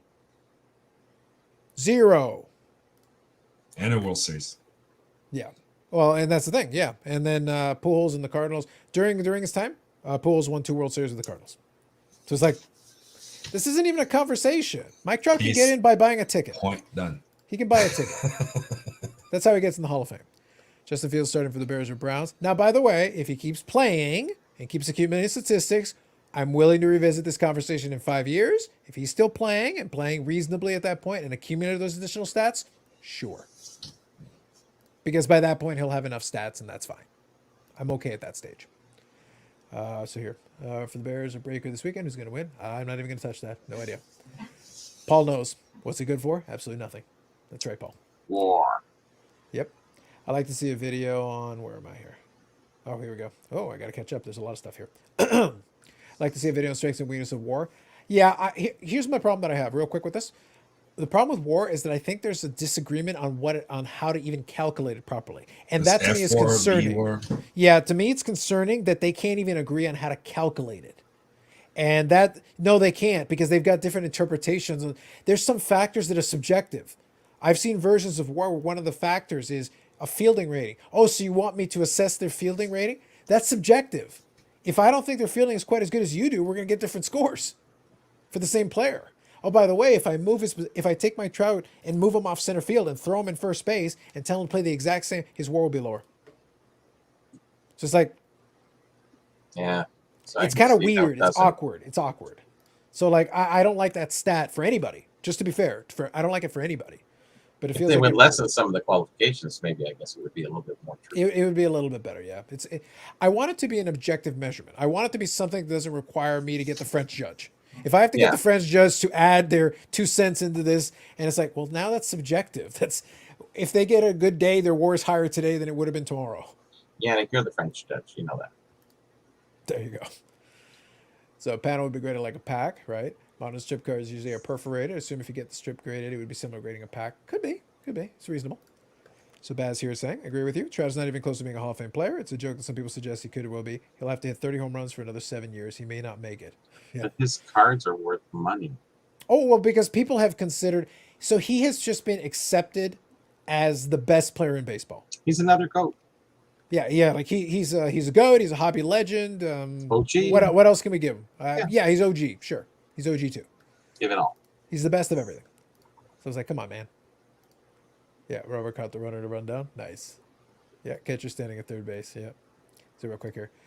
Baseball card. Then Koufax should have been in the Hall of Fame. Koufax was way better at his peak than Trout was in his best season. This isn't even close. I get your point, but like, and also Koufax did it in the postseason. Koufax won World Series. Koufax retired as the absolute most dominant player in a sport. Mike Trout played 30 games this season. If he retired right now, he'd retire as a guy who gets hurt a lot. Mhm. Yeah. And by the way, injuries hit Ken Griffey Jr. too. But in his 10-year run there, also better stats than Trout. And he was also a multi-time Gold Glover. He was a Gold Glove outfielder. He was a really great outfielder. Just saying. Yeah, Trout is no Bonds. No. Yeah, at Bonds' apex as a hitter, just to be clear, steroids or not, his eye at the plate, his ability, his discipline, his ability to just avoid pitches because he wouldn't swing at bad pitches. Yes, the steroids made him so he'd hit more home runs. That is 100%. Steroids do not make you hit 350, 360, No. 370. They can't. Otherwise, there would be a bunch of guys who should be taking them because they strike out 200 times a season and can't hit their weight. They should get more steroids because apparently they help Bonds. Bonds was already a great player, and then he enhanced it and became ridiculous. That's different. But I get the point. Yeah, he dwarfs Trout and 20 others. Yep, absolutely true. I think Trout tore his Achilles, and they're hiding the... I would be very surprised if there isn't something else to it, because it was a calf strain. A calf strain that has lasted basically the entire season. He's disintegrating. He's disintegrating before our eyes. Because there's something up with that, because a calf injury, I think it was supposed to be like a 1-month recovery. And we're on like month 5 of that 1-month recovery. Yep. They're So, hiding. Yeah, there's something else going on with that. It's weird. Bond's not getting a Hall of Fame. I think eventually they will let the PD guys in, to be honest with you. Not all of them. Next year. Not all of them, but a couple of the guys I think will be. I just like OBPS. Look at other things D separately. Sure, that's fine. You can pick whatever stat you want. That's fine. If you want to debate the specific stats, my point is he has not accumulated enough of body of work. Let me break it in simplest terms. In 10 years, he has not accumulated enough of a body of work to be a Hall of Fame overall career. Koufax doesn't work into this because Koufax's apex was higher. The things they think Trout did, he didn't actually do. WAR and advanced stats said he had the greatest season ever. But if you look at the season itself, it's like, it's good. It's good. Is it So the are greatest season I've players ever nowadays put up on a pedestal being better than they actually are because they have sports cards? Maybe. seen? Yep. So Rick here says, don't get me started. Oh, they already did. So I could have been a Hall of Famer. You should have been a Hall of Famer. They might Well, still no, be- I was born too early. They're missing basically time. It's okay, Bobby. Your WAR is very high. If your WAR is high enough, it doesn't matter. But Bobby didn't play the sport. His WAR is really high. Mhm. Who are you to argue? You don't even know how it's calculated. Don't lie to me. You don't even understand. So there's a Taffy Abel strip card from a bubblegum machine on eBay that's part of a panel. I've been watching for months, but I don't know anything about strip cards. They're very obscure. They're a very tricky name. Strip They're card. very tricky. He's saying there's a Taffy Abel strip card from Oh, a bubblegum machine. Oh yeah, eBay. those are the 1950. I redated them now. They're 52, 53. They were put out by Oak Sales, which owned Oak vending machines. So they manufactured their own strip cards. They're in strips of 13. That's a complete strip. They're only about an inch by about 7/8 of an inch, and they're perforated. And the Taffy Abel, they're not hard to find. I wouldn't pay much money for them. There you go. And Taffy Abel's not a huge star, you know that. Mhm.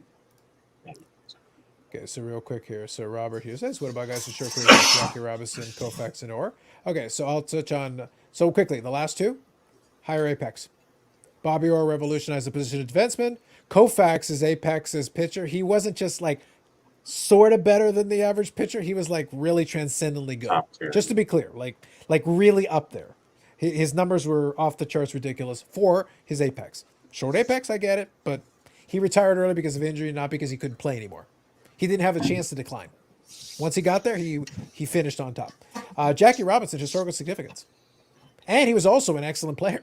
Like, on top of it being an excellent player, he's also a very historical significance player. Mike Trout is the guy with the fish last name. That's his historical significance. And or won the scoring championship as a defenseman. Come on. That's what I mean. But I mean, like, How Bobby do you Orr. ever Bobby come Orr close to basically invented the offensive defenseman. Yep. He revolutionized the position. So, like, so short career, yes. But when you change an accepted part of the game completely, that's a game changer. That's another tier. So, like, you have to kind of credit him for that because he deserves that much, for sure. Yeah, where's a ridiculous made-up statistic? I left it on here because I won't touch that. I will say one thing, though. I do believe that part of the reason he is put on a pedestal is because he's got all those MVPs. And I believe part of that, and this is my opinion on this, I believe that he is the anti-Bonds. I think he is an unobjectionable, fairly likable guy who puts up consistent statistics. He is good to very good in every category. He has no real weakness when he can actually get on the field. But when he's playing, he's a really good defender. He's good. He's got great power. He can hit for decent average. By the way, the last couple of years in aberration, his average is starting to decline. It will eventually go below 300 if he actually plays enough games, just so we're clear. But he's good to very good in every category, but not great in any category. The only one that he might be great at is power, but that's because he's kind of a big dude. So, like, he is a powerful guy, but he also gets hurt a lot. So if his bat speed starts to slow down and his batting average starts to sink, which is the likelihood, now he's on the other side of 30. Next year he'll be 31. It won't get easier. And if he's already injury prone and it's progressing along, he got taken down by a calf strain. But what happens if next year he gets a shoulder strain, another calf strain, something? If he doesn't play anymore, he's not going to accumulate more stats. It's not going to help his case. And he's not going to make the Hall of Fame, and that'll hurt him in his values. Yeah, it's fair. Subjective because you measure against a replacement level. Yes, that's correct. Exactly. Replacement level is, one of the articles made a very good point about this. The problem with replacement level, and this is an interesting situation. Here'd be a different sport, but just for the hell of it, the idea is supposed to be they're trying to measure it against what a replacement level player would be. The problem is its context is important. If your team, if you were replaced, your replacement is what we're measuring against. But what if your team is elite? What if your team's really good and your backup is actually really good? They're better than other teams' backups, so to speak. Then can you account for that? Because that would be kind of an awkward. I'll give you a scenario in another sport. Towards the tail end of his run in San Francisco, Joe Montana's backup was Steve Young. The replacement level was a Hall of Famer. So it's like, so actually Joe Montana's WAR would be very low because he's better, especially at that time when he's still at the apex of his powers. But the guy behind him is pretty good too, as opposed to a guy who's average, whose replacement player is dead. So it was like, his WAR is amazing, but he kind of sucks. Yeah, but the other one, but literally have nobody else to play. So if he gets hurt, we have to put in the kicker as the quarterback. So his WAR is super high. That's stupid. That doesn't mean he's actually good. Yes, he's better than his replacement by a much greater factor, but that doesn't actually speak to his quality. How do we measure the replacement level? That's a factor you have to play into this that's going to throw off your stat. How you measure that is important. So we'll see. Tough measurements. Wow. It is, totally.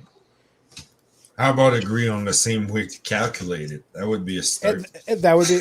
Then at least we can use. It's too common way of thinking. Come on. Yeah. Then at least we can go. Tempting, Rick. Tempting. I will resist tonight, but tempting. I will let it go. 3 MVPs in a bunch of seconds. Voters. I already said they're idiots. I don't count anything they do. What metric will you use then? You're throwing out everything? No, I'm literally leaving in every other real statistic. I'm actually counting production. I actually want you to get a hit. I want you to hit a home run. I want you to get an RBI. I'd like you to hit for high average. You can manage that, we'll talk. But when I compare him to the other guys you're talking about, he's worse. How about we measure awards that are a little bit more open-ended? A gold glove means you're considered the best center fielder. That's it. It's not that hard. But he's never been considered the best center fielder. He's never won a gold glove. They never deigned to. Oh, he's good center fielder. Is he the best? Nope. Oh, well, okay. So he's a good fielder. Yeah, he's a good fielder. He's a good hitter. Yep, he's a good hitter. Mm-hmm. They compare it to Mickey Mantle. Mickey Mantle won the Triple Crown when he was 24. Mike Trout's best seasons wouldn't qualify for any of those categories. He's never been in any danger of winning a batting title. He had the chance to win the home run crown the one year. Well, I think he actually might have led the league in home runs the one time. Never led the league in RBIs. His entire career, if you add up the whole thing, he didn't lead the league in those three categories combined. It's not the same. Sorry. Not the way it works. I think he had a Triple Crown Royal one time. Oh, I'll leave you blessed breaks. You guys can debate that piece. I'm not playing the race card. I'm voting. You're on your own. So maybe Trout juices. He's breaking down a lot. I'm leaving it right there. Just gonna leave it right there. Moving on. All right. Jeremy Lynn, I don't even know what you guys are talking about there. You're on your own. There you go. Names. Thanks, Bobby. Perfect. Let's see here. This name is true. Moving on. Okay. People forget Doug Harvey from Montreal revolutionized defense before Cora did. Not to the same extent. No, but I'm talking about like the offensive defenseman. You're right. Doug Harvey definitely was very accomplished. But like no defensemen were in any danger of winning a scoring title before Bobby Orr showed up. It wasn't a thing. You didn't even think about it. No. So it's like, I get the idea, but it's like, it was very, very, very different. And it was very strange. Like it stood out because it's like, oh, you can score enough points to win a scoring title? Huh. As a defenseman? Really? Okay. Kind of weird. So like Peter Forsberg, he was constantly getting hurt, so his career numbers. Yeah, but he also had international. Peter Forsberg played in elite level internationally. He played in elite level when he was playing. He won Stanley Cup. So here's the thing. He's got championships. He was also a great international player. So he can combine all the elements to it. Yeah. If I look at his NHL numbers in a vacuum, yeah. If you want to add in Trout's gold medals, does he have any? If you want to add in Trout's World Series rings, I didn't think so. Can't. How about Mike Trout's ALCS performances? He doesn't have any. Oh, these are just. Did facts. he play in a playoff game yet? Not. He played in one playoff series One, and he yeah. he didn't hit his weight. So now, mind you, he was very young. It was the one time. Oh, but Carlos, the Angels suck. Yeah, he resigned with them. It's not my problem. He can go play for the Yankees. Like, they could pay you a lot of money too. I didn't do that to you. You did that to yourself. So let's see here. It's sort of like the hobby's always looking for the superstar, the big star, that he's here now. When he probably isn't. Yeah, I think this one is this kind of mid-flight conversation. One thing I'll add, though, I don't know how Dan Marino got into it, but I'll quickly make a point. Dan Marino broke the record for touchdowns. So it's like when Dan Marino came out in '84, broke the touchdown record, became the all-time touchdown leader. Again, this has been rebroken, but we're in a more offensive era. By the way, in 1984, it wasn't like today. Today, 5,000-yard passers are normal. When Dan Marino was out there, it was unusual for anybody to throw for that kind of yards and that kind of touchdowns. So Dan Marino, in his era, he stood out because he was very different. Down the road later on, his numbers will get dwarfed, but that's just because now we're playing one more game and we're playing in a more offensive era. A lot of folks will get 4,000, 5,000 yards, 30, 40 touchdowns. Now it's the norm. Now it's expected because of a very different style. Not Dan Marino's fault. In today's game, Dan Marino would be lighting up some amazing stats with how friendly the rules are for the quarterback. Wait a minute, so you mean they can't hit me? Well, technically they can hit you, but we'll give them a flag. This sounds great. Awesome. Good times. Yeah, very different era. Okay, so here we go. I think these guys are going back and forth on the NBA and stuff. I'm going to leave you guys to that. Yeah, please. Griffey Jr.'s rings. Griffey Jr. has had a complete career. He had 630 home runs. You're comparing a guy after 10 years to somebody who had a complete career. Like, I get the idea, but the point here isn't that Trout can never make the Hall of Fame. The question was, can he do it now? Answer, no. Or at least he shouldn't, in my opinion. If he continues to play and he continues to compile statistics, sure. Yeah. Like, if he compiles enough stats, like I'm not. Guess what? As much of a hater as I am, and I am quite the hater, but as much as a hater as I am, I will acknowledge when he gets to the thresholds. Like if he keeps playing and compiles enough stats, go ahead, sure, yeah. Isn't that the Hank Aaron run? Well, Hank Aaron, I think the differentiator of Hank Aaron is that Hank Aaron Longevity, you're there a long he's time. got longevity though, but his apex, I think he won batting titles. And let me put it this way. Hank Aaron hit 700 home runs, 755.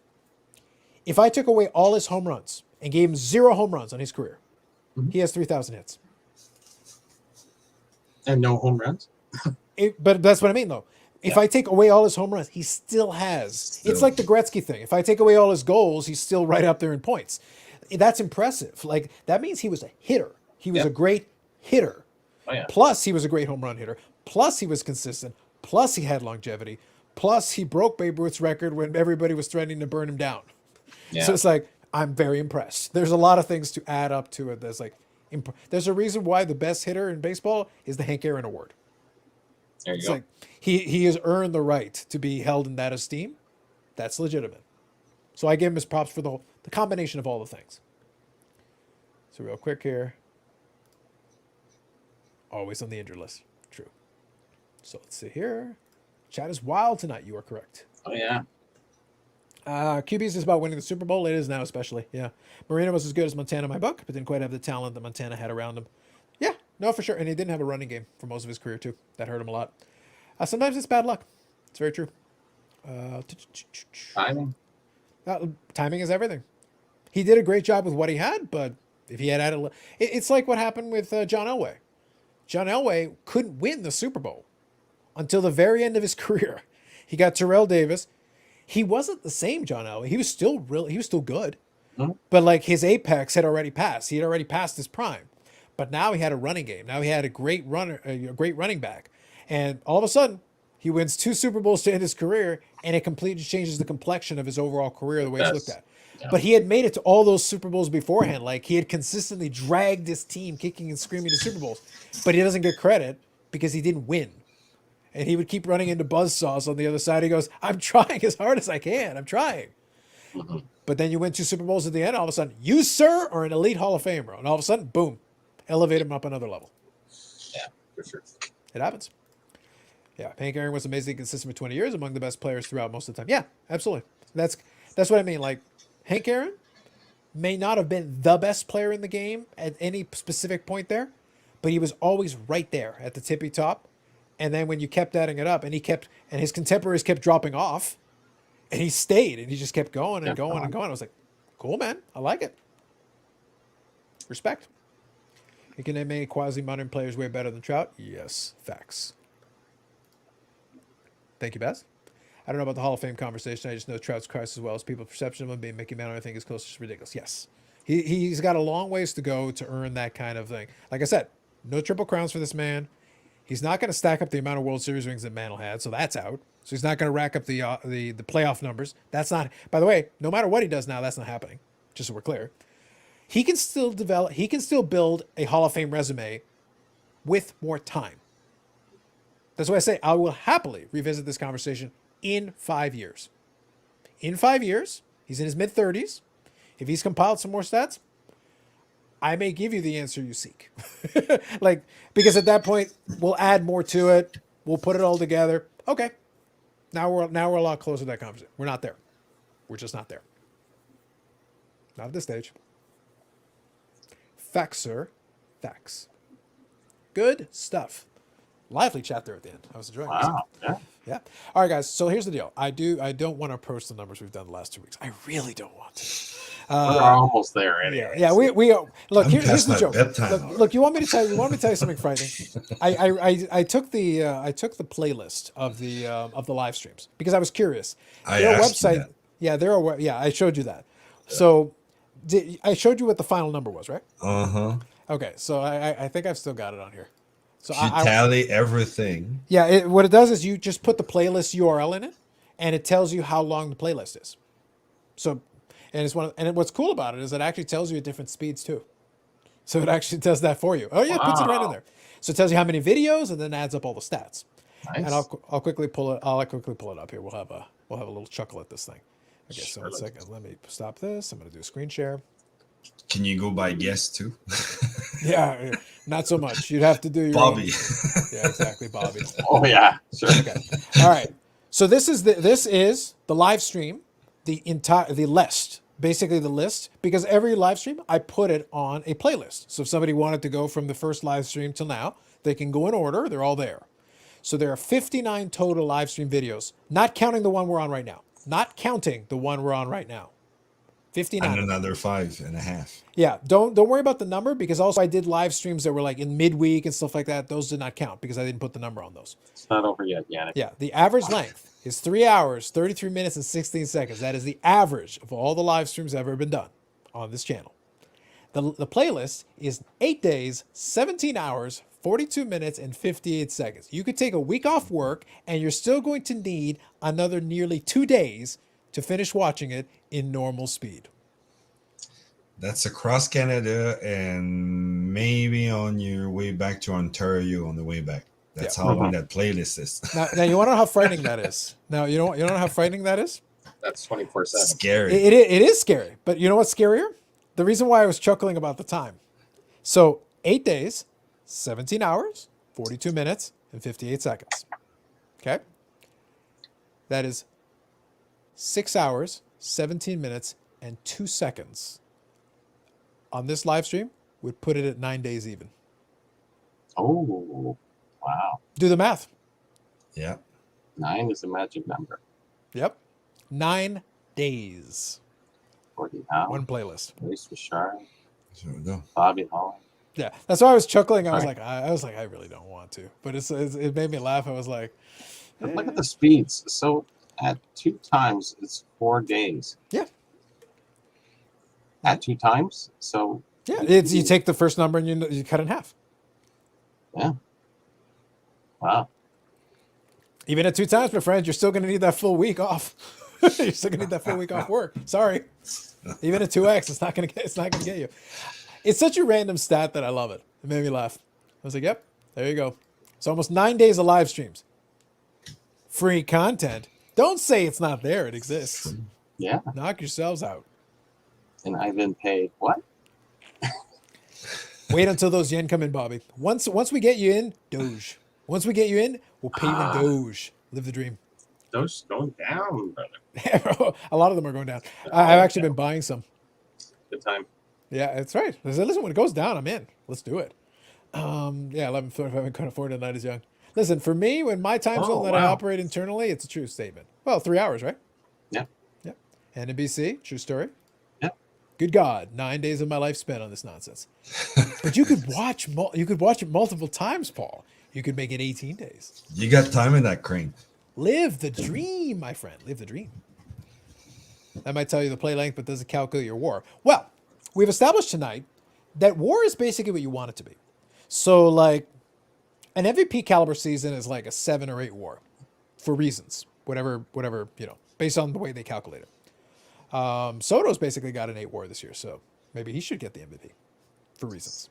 Just throwing it out there. Discussion of war makes war. Soto. Just saying, if you could give him the MVP if you really want to. Just throwing it out there. I wouldn't complain. But anyway, so yeah, I think Bobby has like a 47 war. Yannick 18.7. This is his first visit, so we'll give him the 18.7. And I've been here for almost 9 days of Paul's life, so that's worth at least an 1847 war. Oh, Oh yeah. I felt good about Amber. I felt sad about Yannick's, and then Well, you haven't been on every episode, Bobby. It's like I've literally been on every episode on the show. I would love to almost out of spite be like, all right, in this show, Carlos isn't on because of Carlos. I've been on most of the longest ones. This is true. What about Chair? Well, Chair has made a few Another appearances. place. Chair has made a few appearances. It's very, very, very above. Very careful. I Yeah. gave him 20 hours. Yeah, exactly. Yeah, but it's one of those things where it's like you don't even realize the reason why I like that brand. Like when I pulled it up, I was like, on the one hand, that makes sense. On the other hand, I'm horrified. But it makes sense. But I'm horrified Because it's like, yeah, I made that many episodes. Yeah, they're long.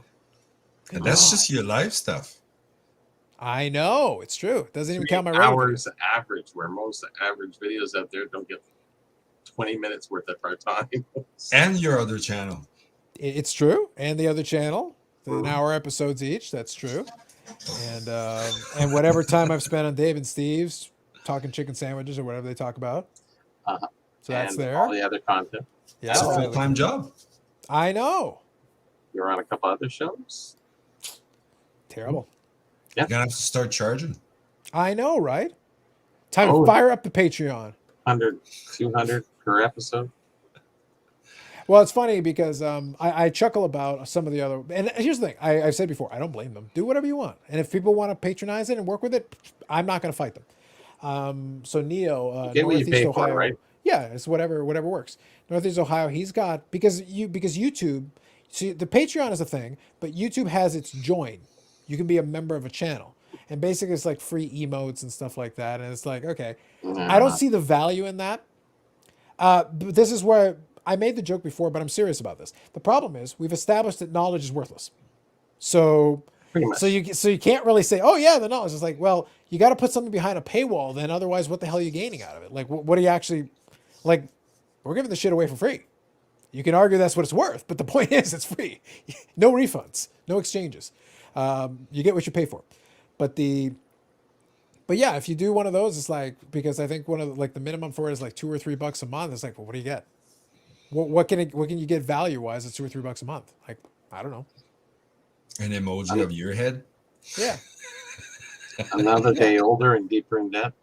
yeah. Like, we'll see if we can get you some of the refractor stickers. There you go. Yeah, we can give that a go.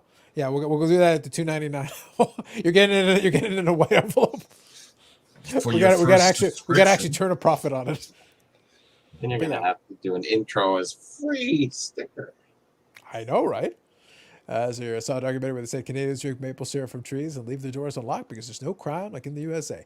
In my old university, Guelph, I think I told the story. I don't remember if I did or not. I had some buddies there who did leave the door unlocked pretty regularly. And one time I actually had some business. I needed to ask them something, and it was like Sunday afternoon, but it was afternoon. So I was like, okay, yeah, I know you idiots party all night. I know you're probably, but I'm like, I'll wait until like 3 or 4 in the afternoon. And it's like, at least we got a shot. Let's see what happens. So I go over there, and I knock on the door. No one's answering. I figured they're dead. All right, fine. I'll find the bodies. And then I wait, and I go, wait a minute. They're idiots. Yep, door's open. Of course it is. Nobody locks the damn thing. So I waltz in. I walk in. I sit down on the couch. Nobody's there. Everybody's like upstairs dead. And I'm like, and I stay there for about a couple of minutes. I figure I'll wait a couple of minutes. Within about 5 minutes, the girlfriend at the time of one of the guys comes down and go, oh, hey, Carlos, how's it going? Hey, good. How are you? It's like, oh, it's going all right. And then she goes and grabs something in the kitchen, goes back upstairs. I'm sitting like, So finally, I decided I have my phone with me. I go and I call my buddy, and he answers. And he's like, oh, hey, Carlos, how's it going? Hey, listen, are you at home? And he's like, oh, no, I ended up staying over at the other person's house. It's like, oh, okay, cool. So do you know where I am? He goes, no. He goes, I'm in your house and I could have taken everything. Click. After that, they started locking the door. There's nothing really to take. They normally don't have much to take, but one of them bought a new TV. So I was laughing. I was like, well, do you want your stupid TV? What I actually wanted to do, to be honest Was it a with you, flat screen? Like, could you run with it back then? it was a very primitive early one. I think you would have needed a second set of hands. But I'll be honest with you. I'll tell you what I wanted to do, because I was thinking about it while I was sitting on the couch. I was looking, and the little living room thing. It was like a townhouse, and the little living room went off into the backyard. In the backyard, they had like a rusty old barbecue set, and I was just sitting there going like, if I had another set of hands, I wanted to take all the barbecue stuff and put it in the living room, and put the living room stuff in the backyard, and then just call them and let nature take its course. I just needed one more set of hands, and it would have been the best prank to pull on them. And I go, maybe you morons will actually learn to lock your stupid door. Idiots. I had told them a bunch of times, like, look, I know you guys are morons, and I know it's Guelph, Ontario, Canada. I get it. Yeah. But it's like, one day someone will invent crime here. When they do, you're screwed. That's it. It's like, whatever. So yes. So I neither confirm or deny the maple syrup thing, but the doors are generally locked. Especially in the GTA. In the GTA, we lock our damn doors. Mm-hmm. So yeah. Watches It above was a YouTuber. thing, not anymore. Yep. Watches above YouTuber. Way. So instead of war, we go way. Facts. Found your channel through Neo, but I've never seen him here. No, I don't really know. I watch, so Northeast Ohio.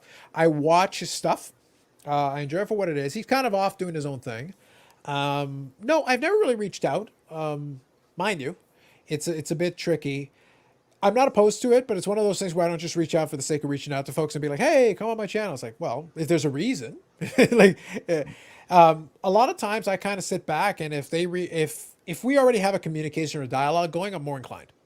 So I'm like, no, sure. That's where Dustin, Personal Finance Dad, I had chatted with him a little bit here and there, kind of through comments and stuff. So it made more sense. So when I had the video game thing, I was like, oh, actually, you've already been doing some stuff. You got that other channel. It makes sense. So yeah, would you come on by? I knew Andy, Sports Card Investigator. When he first started his channel, I was a supporter of it. So I had chatted with Andy already previous. Again, this isn't cold calling. I'm not just reaching out of the blue. I had at least been chatting with him a little bit, and we went back and forth. And when it makes sense, it's like, yeah, sure, absolutely. So Neil, I have no direct connection to Neil. I watch his stuff. I enjoy some of it, but I don't know him too much. Down the road, we'll see. Again, we got to still figure out details. I may do something with Sports Card Anonymous. So Dakota, he's been in the chat before. I've chatted with him a little bit. We've got at least a possible timeline on that. But one of the things is he just had a kid, so he's been very busy right now. So it's one of those things where I'm not going to press him with it. But if he's good and he's good with it, then he reaches and we nail it down. Then I'll let you guys know. So I may be by that channel, and at some point he may be by here. But again, you got to open the line of communication, talk back and forth, and then if it makes sense, do it. Great. I wouldn't be opposed to it. I'd love to have him on and chat with him about certain stuff, but it's just a matter of time and place. And you never know. Sports Card Anonymous talks to him a lot. A lot of times it's networking, right? You talk to so-and-so, and then it's like, oh, hey, maybe you should talk to so-and-so. And then that's how that kind of thing works. So you never know. I won't throw it away. I won't discount the possibility. At $49.99 level, a frosted mug. Love it, Paul. Plus shipping. A&W frosted. Ooh. It's pretty good, man. I'm not going to lie. It's been holding up well. I've been very impressed. I've been putting this thing through its paces now for months, so it's holding up. Showing your age, Yannick. A&W root beer's got that frosty mug taste. Don't they still do that promo once in a while? I wouldn't go that They far. might not have the jingle, but I feel what like you're they still do talking the about. promo, no? Did they get rid of it? Yeah. I thought they still did something with it. But I thought I reached way back. I mean, I'm sure the jingle does, definitely. I don't think they do the jingle anymore. No. But I feel like they still do some 25 references to it's funny though, because if I wanted to go frosty mug, that's what they call the hockey homecoming for Guelph. They actually call it the frosty mug. Oh. Yeah, so they got their little pub beside it. It's There's a lot of drinking going on there in Guelph. once in a while, lot. allegedly. A lot in a while. The pitchers were $15, Bobby. And And they were frosted. full-size pitchers. They were proper pitchers. Proper. Proper pitchers. Listen, for under $20 on a student budget, if you're getting a proper pitcher, you, sir, are getting a bargain.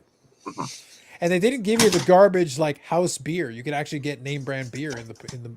This is, you got to remember, this is in the this is like 2002, 2003, 2004. Guelph doesn't care. Last call was at 3 a.m. Yeah. So it's a student town. They know who their audience is. It's like you're not going to be able to charge them premium downtown Toronto beer price. A pint was like $3.50. Like That's decent. yeah, like it's fine. They understood their audience. They're like, you're not going to be able to get $7 or $8 out of them. No, You're not, no. or they'll buy one and then they'll leave. They'll pre-drink, drink one, and then leave. That's right. Yeah, Exactly. like you're not going to get value out of that. For your Patreon, you could do monthly one-on-one Zooms with your patrons talking about how try to sell a famer. See, Nave? You're thinking. I like how you're thinking. They would just come on just to argue with me and like, you're wrong, sir. Wrong. Pay me my fee. You're wrong. Well, at least you're paying for the privilege of being wrong. I'm more willing to entertain your wrongness if you're paying the fee. That's fine. That's okay. That was why early on in the channel, like at this point, we have a lot of fun with the chat and stuff. It's like, but you remember we used to have the folks that would come in and argue with stuff. It's like, I don't think you understand the format of the show, sir. I don't think you're not winning this. You're on our side. You're not winning this war. It's like, I'm judge, jury, and executioner. I push the button and you're gone. You can watch me and hate watch me, and there you Mr. go. Wonderful. Exactly. It's like, hate watch me as much as you like. It's not going to help. But anyway. All right, guys. So real quick, I'm not going to get into the Tom Brady treatise tonight. I'll spare you. I'll spare you that. I had my fun with Trout already. Yeah. So we can wind her down here, or if you got any last minute thoughts, chat, it's up to you. Yannick, if there's anything you want to throw out there, you're more than welcome to. I'm not going to stretch it unnecessarily. I'm But glad we are approaching the golden hour, but that's really on you guys. I leave it to you. I'll give you a quick moment to think about it, and if you come up with something, great. Otherwise, next week we will cross 9 days. Have you guys seen the new guest for the show? Paul, new guest for which Paul show? Anders? The Expo. Sorry, the Expo. Oh, okay. Now I get what you're saying. Sorry. Sittler, I saw. Yes. Bret Hart, that was already there. Now they announced today Michel Goulet will be there. And I forgot the other guy. They mentioned, I think, 2 guys today. So I think they're up to 4 guests. Hockey? That we don't know. Okay. So Is let me it take a another look here. hockey? Not exactly sure. I got it. I'm gonna pull up the site here. Give me 1 second. I just found out like basically early this evening. I think I saw the post was For the made record, this afternoon. if I was gonna make a suggestion, I'd like Steve Menzie to get sportscardexpo.com because I always put the damn S. I do it instinctively. Like I don't even think about it, and then it's like, no, it's sport.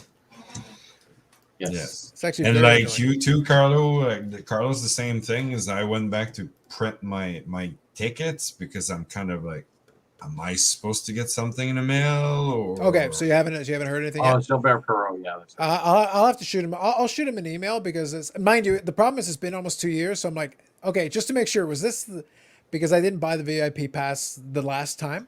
So I was like, okay, so do you guys just wait until you're closer to the date? Is that the deal? I'm not sure now. I'm not stressed. I got the paper anyway. So, Okay. Yeah. I've got the receipt and everything, so that part is fine. but let's say it's not clear. Oh, hold on.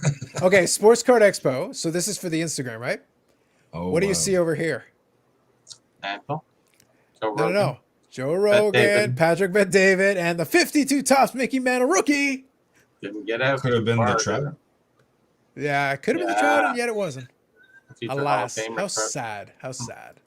Okay, here we go. Guests. Yeah, so Sittler, yep. Yeah, Adam Oates. Adam Oates. Yep. Gilbert Perot. Silver. Okay. Still a bit sparse, but okay. We're getting there. It's coming. We're You getting there. can't throw it all at the same time anyway. It trying to get really closer. used to be about the autograph guests way back. Now it's less and less. Well, I think it's the thing is you used to have you always have the same rotation, because after a while it's like, well, how many times can we get the same hockey players? Like, which one do you want? You want Bobby Hull again? Yeah, Sure. the list is getting thin. Yeah. It isn't, but I mean, you know, Well, not thin, but sorry, like maybe Hall of Famers or top end guys. Yeah. Yeah, You've already had Lemieux a couple times. You have, Gordie Howe's no longer around. Bauer's no longer around. Belivo's no longer around. All the big guys are kind of gone. Those were the most expensive ones at that time. Yeah. But Lemieux's still going strong.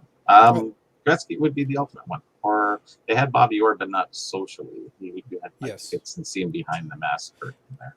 You know what's interesting though? I wonder if part of the problem is because if you go, yes, they are the most expensive ones traditionally. You're right, the list you've got there. But like Gordie Howe and stuff like that, if you think about the price that Gordie Howe would charge at the expo at the time, compared to what the TriStar guests would be at the National, like Joe Montana would be like $200 or $300, and it'd be like, because it'd be some of those guys would be multiple $100s for some of the topper end guys.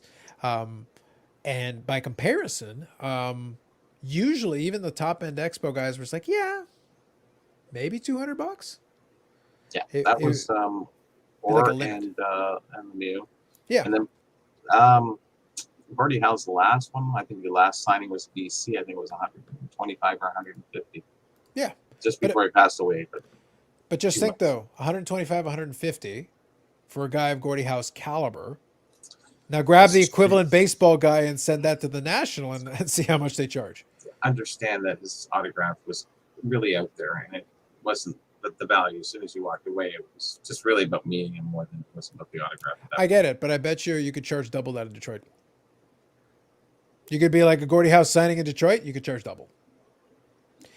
I think that because it's Detroit, though, I don't know if you get that money in Detroit. But anyways, you don't move need on. a ton of people to sign. It just depends. My point is there's some American cities I could have taken Gordie Howe to some shows over there, and I could have actually charged more. It's one of those things where I think the Expo has had some favorable pricing on some of these guys because some of them, especially the non-hockey guys, I know charge more elsewhere. So they've been able to get some sweetheart deals with a couple. Not all of them, but with a couple. That also might be limiting their guest list, though. Some of the guys will be like, no sweetheart deal. I want the full price. Whatever I charge at the National, I'm charging you that.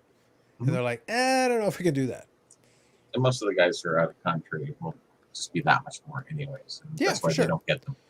Yeah, so I would be wagering that part of the reason why the Expo it's going to start drying up a little bit. We know we're always going to get the rotation of the hockey guys. There's certain hockey guys we know are mainstays. They will be there consistently.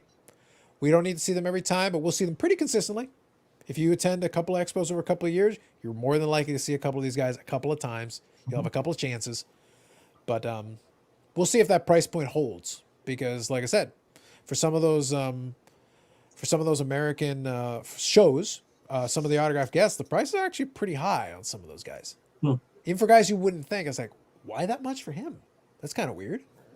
I have no experience in signing autographs and stuff like that. Like what's considered low, what's considered high, or depending like what the fame, obviously, but Yeah, it's all like relative. you're expecting $20 a signature if you want someone's autograph or what? I don't know. Here, I'll give you the comparison of Gordie Howe. So you go get this autograph for 125, 150. You know, you could buy it on the internet for 45 to 75 bucks, depending on what it was on.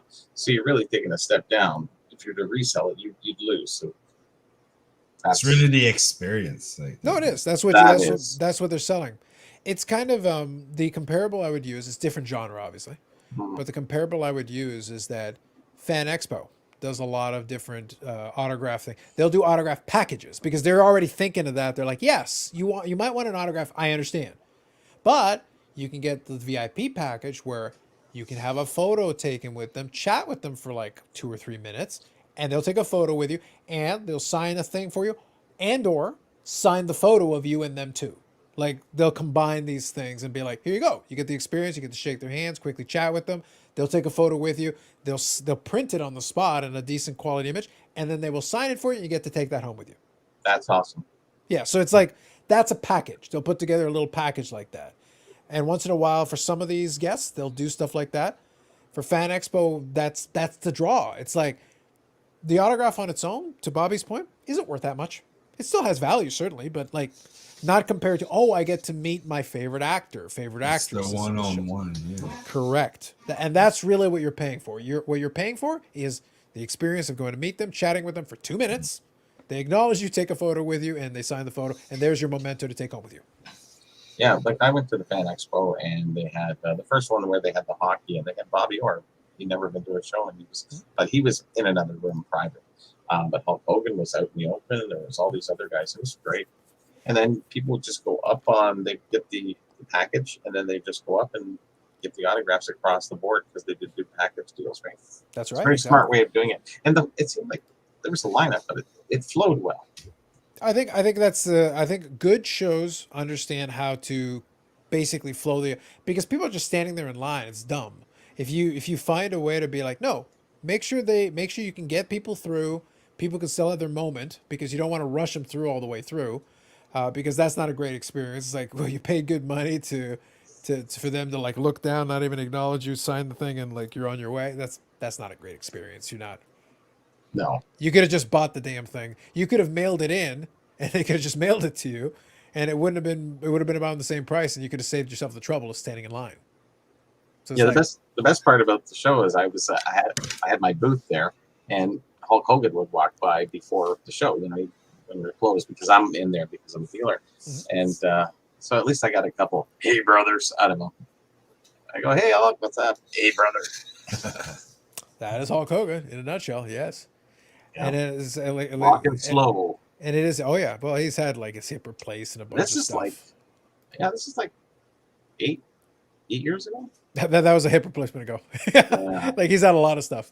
Let's put it this way: he was taller in his prime. Like his spine has been compressed by a lot of. Sure. He's acknowledged a bunch of times. He picked the worst finishing maneuver for a guy of his size.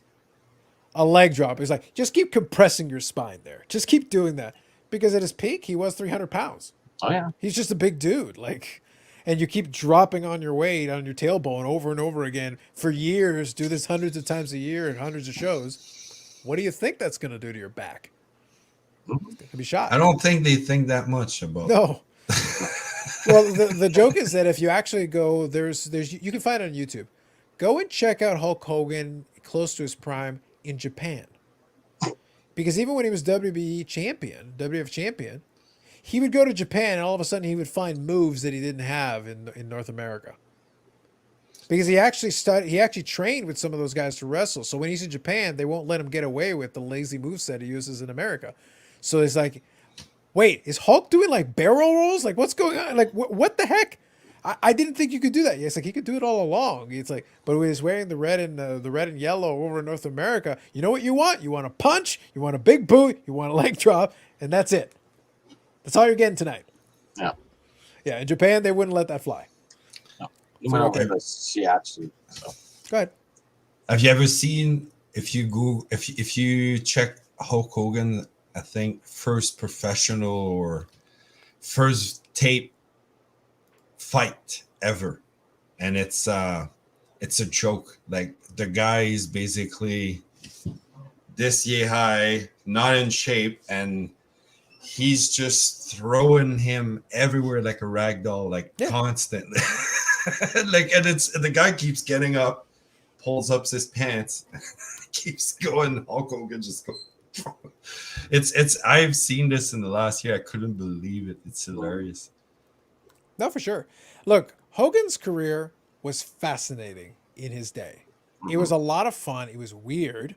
I want to emphasize it was weird. But if you go back to like the earliest days of his career, you could tell it was Hogan, but you could tell he still had some refinement to do in his performance. Let's say, let's put it that way. He had some work to do, but you could tell it was who the guy was, and you could see why they saw potential in him because he's physically imposing, he's gigantic, but very different era, and you kind of had to work your way into it. So real quick, I'll touch on something here because you remind me of something very funny, and I've queued it up. We'll have a little fun with that here. Vanished and Entertained? Not really. Heard a bunch of her songs, but it's like no. I like that you're just randomly like, are you Googling Canadian artists?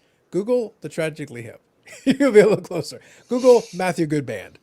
Neil Young. Yeah. Rush. There you go. You're gonna get a little further with that than Shania Twain. Like, why do you go Celine Dion? My heart will go on. Lighthouse. There you go. Nice. I don't know about this one. Has Steve Nash ever signed to the Expo? I don't recall. He might have, but it doesn't ring a bell to me. No, I don't think so. Yeah, that's fair. Okay, I'll show you guys this one real quick. I have all the programs. I have all the whole collection from 2000 up, I think, and nice. a few from the 90s. So I have because I wrote articles too. Yeah, a bunch of them. Yeah, for I don't know, 15 years at least. Nice. All right, so real quick, I'll show you guys this one. Yeah, I got it so the audio is available. Perfect. Let me do that. I'll explain the context and then you'll see what I'm talking about. So this is Terry Boulder, who would become Hulk Hogan in 1979 in Memphis Wrestling. And I'll explain who the guy on the left is. I'll explain who that is after. But I want you to, so any of you who know Hulk Hogan from his apex in the 80s and the early 90s and everything, I want you to listen to Hulk Hogan deliver this promo. Just listen to not only what he says, but listen to how he says it.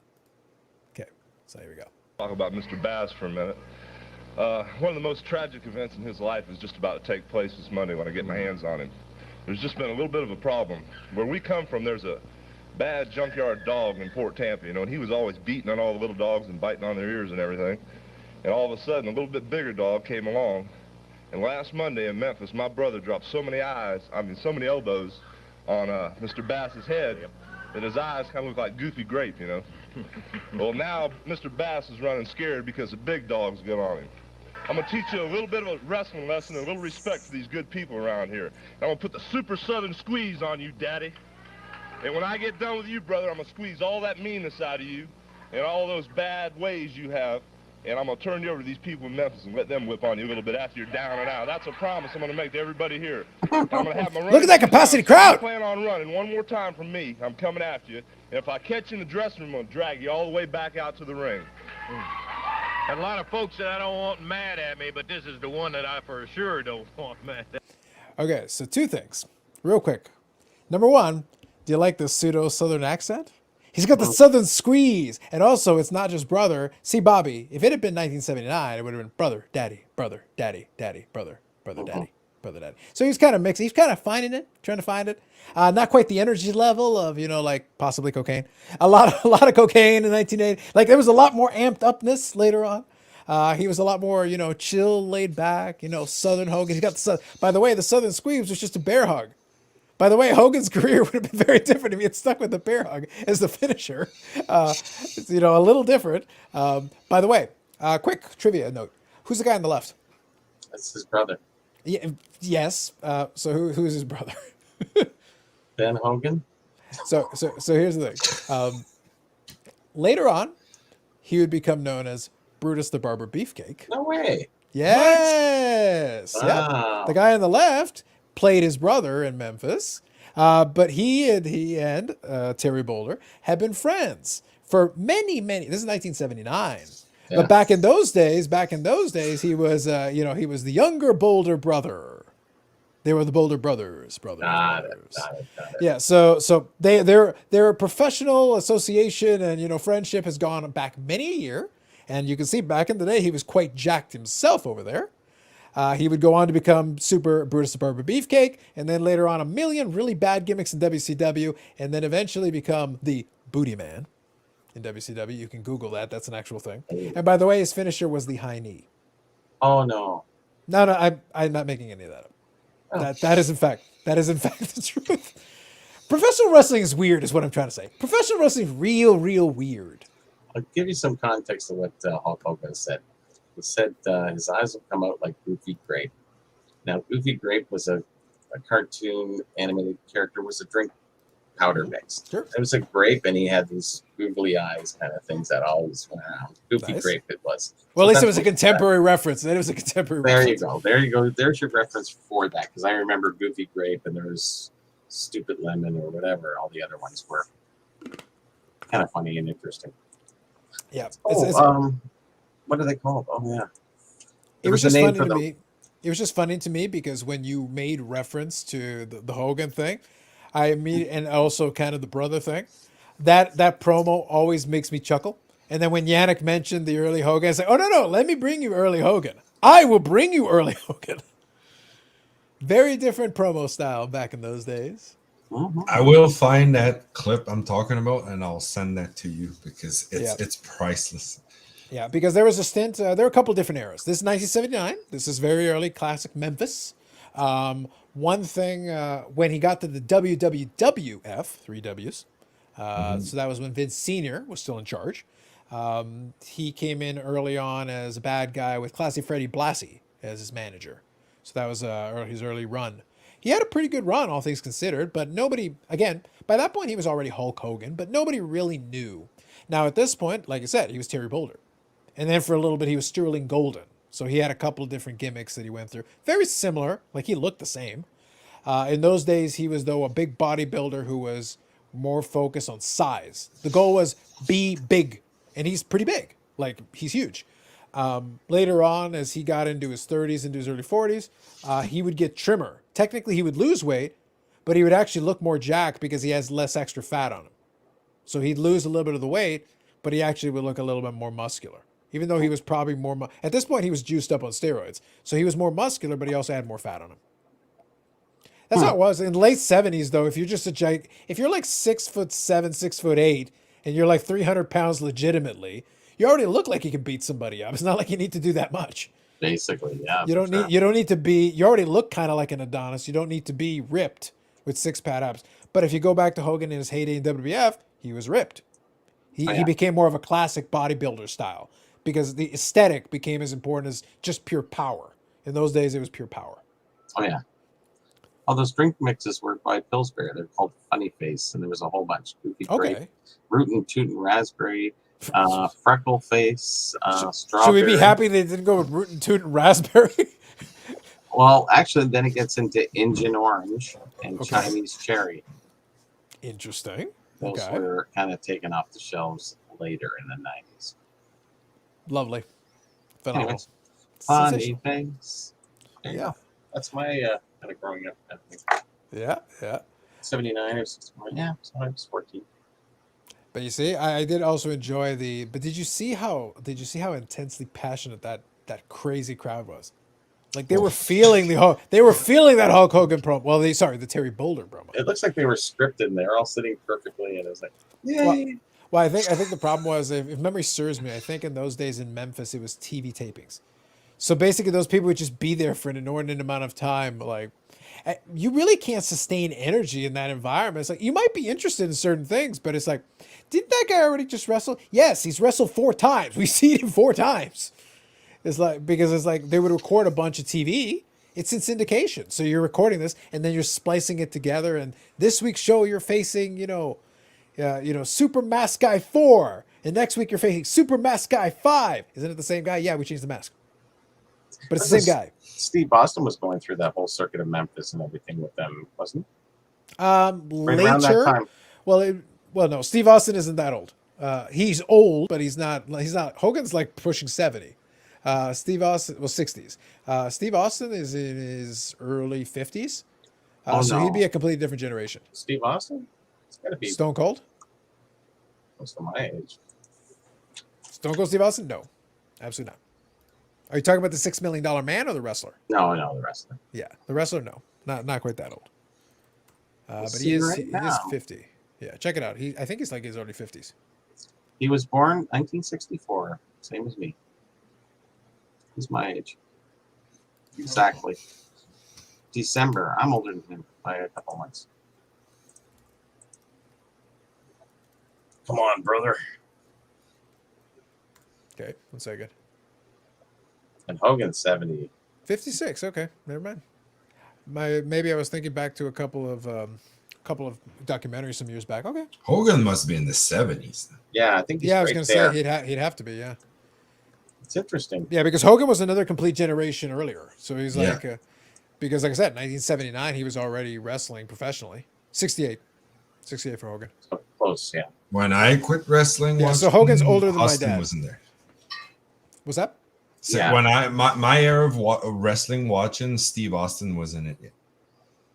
Yeah, that makes sense. So Yeah, it was one of those things where the Steve Austin one surprised me a little bit. Actually, he's doing pretty well then for his age. He's actually preserved. He's himself always well. had a shaved head, so you can't really. Yeah, I think that probably that helps, to be honest. And he still works out. Yeah, I think that helps a lot. It's funny because I was thinking, because I remember that people 57 is not that old. Yeah, people would still clamor him to get back in the ring though, because like he already has the neck problems and everything, and it's like I wouldn't recommend it. It would be like he does keep in good shape, but it's like, no man, I think you left the ring at the right time. You were still a big star. You can make appearances here and there. He can grab a microphone and talk anyway. Like, Anywhere. he can make his money talking. Like he doesn't need to keep doing it. I laughed though because I think somebody was talking about it's like, oh, they should bring Hogan back. Hogan's almost 70. Leave him alone. Leave the man alone. He shouldn't be doing anything remotely physical, anything related to wrestling. And he's also like had the replacement hip and a bunch of other injuries. It's like, no, you leave that guy alone. His own TV show. It's weird because a lot of these, I think this has always been a thing with wrestling fans to me. They are so bound to nostalgia. They're like, it isn't like a musician who can go out there for year and year after decade after decade. No, these guys have to do something physical. It gets harder when you get older to do something like that involves any physicality. You keep having to scale it back. It's like, okay, so you can do this, but don't do that. No, that thing, no. It's been 20 years since you did that. Don't even think about it. Don't do anything after 20 years. Trust me. Well, some of these guys, so when AEW does, they've got Sting out there, and Sting is in his 60s. So I think he's like 62. He's in his early 60s. So he's younger than Hulk, older than Austin. So he's right in that middle between the two guys. But when he does stuff, they're very particular about when they let him do. They don't have him wrestle all the time. He's wrestling once in a blue moon. He's still in good shape. He moves around incredibly well. But when he does something, he's like, okay, you're going to go in there. You're going to do this for about 2 minutes and then get out. It's very focused. It's like, for 2 minutes, go. And he's still in condition that for 2 minutes, he can go pretty close to full speed, especially compared to what you would expect. And then he tags out his partner. He's in tag team matches now. So he's in tag team with a younger guy who he's mentoring. So part of this is he's helping him, mentoring him. So it's like his job will be to carry the load. The majority of this is going to be him out there doing whatever needs to be done. You'll come in for that 2 minute burst to get out. Yeah. And that way the fans still get to see the legend do something but for that 2 minutes, he can still go at a decent speed and then get the hell out of the ring and let the young guy run around and do whatever he needs to do. It's like me. I can still run really fast, just not for so long. But that's why I give him credit for being smart. It's like they all realize it's like, so if we leave you out there, you're gonna get worn out, you're gonna get gassed, and then it's gonna be terrible. Like it's not gonna work. But sometimes the WWE though has had this bad habit of doing this. They got Goldberg out there who still looks pretty good. He's younger, but he never had a good gas tank. When he was in his prime, he got gas fast. Really? Oh, like he was in 2 minute matches for a reason. When he was in his prime, they had him in these short matches. They're like, oh, but it'll make him look dominant. Yeah, but he also can't go more than about 3 or 4 minutes because he gets tired. Some people can carry the weight better than others, sure. Yeah, and the thing is, he looked like $1 million, and he had the intensity, and he had that. That match had better be less than 5 minutes, otherwise he will be gassed, and that was in his prime. So now when he's well into his 50s, it's like, so what is it you think he's gonna do? It was weird because they brought him out, and then they had a spot where he was picking up the guy up. And Goldberg was a powerhouse in his day. Like, he was a football player before that. He's a strong, and he also looks like a bodybuilder. He was this jacked dude. He's still pretty powerful for a guy pushing 60, but he'd have him pick up. He'd almost drop the guy on his head. And I'm like, if you can't pick this guy up and hold him. What he was trying to do? Not actually dropping him on his head. Yeah. He drops him on his head in a way that he will get sued, as opposed to in a way that fits the match. Because when the guy's a quadriplegic, he will sue you. Yeah, but he doesn't have the power to be able to hold the guy up like that. And why are you trying to do it? It made no sense because the guy he was trying to pick up was almost 300 pounds. Ooh. In his prime, he could have done that, but not now. And it actually looked worse. It actually looked terrible. So he was able to get the move without breaking the guy's neck, but it looked awful. Yeah, I think that's the thing. You probably could do it, but you shouldn't try it. That's I guess when you start getting a little bit older, you start to limit yourself going, I could probably do that, but I don't think I'm going to miss it. Not anymore. It's where the wiseness comes in. It never kicked in for Goldberg. He he still believes in his mind. He goes, I can do it. He's like, you are not 35 anymore. No. You're really not. Like, I cannot convey to you how you are not. No, sir. Nope. And then they had him wrestle a long match. And I thought he was going to keel over and die. And I was like, why would you do this? Because they brought him in to do as the Saudi Arabia show. WWE gets $50 million for the Saudi Arabia show. They're like, oh, we want stars. We want Goldberg. Goldberg's old. Mm-hmm. And he can't do this anymore. It's going to be embarrassing. The match was terrible. Oh. I was like, well, you got your Saudi Arabian blood money for that. So enjoy, I suppose. We got that 6 hours. All right. Yep, we did. We basically got there. No, I was watching it. Once we got the little wrestling thing in there. Oh yeah, it never stops. We got our little tangents. You said 30 minutes ago. You said that it's not over yet. I did.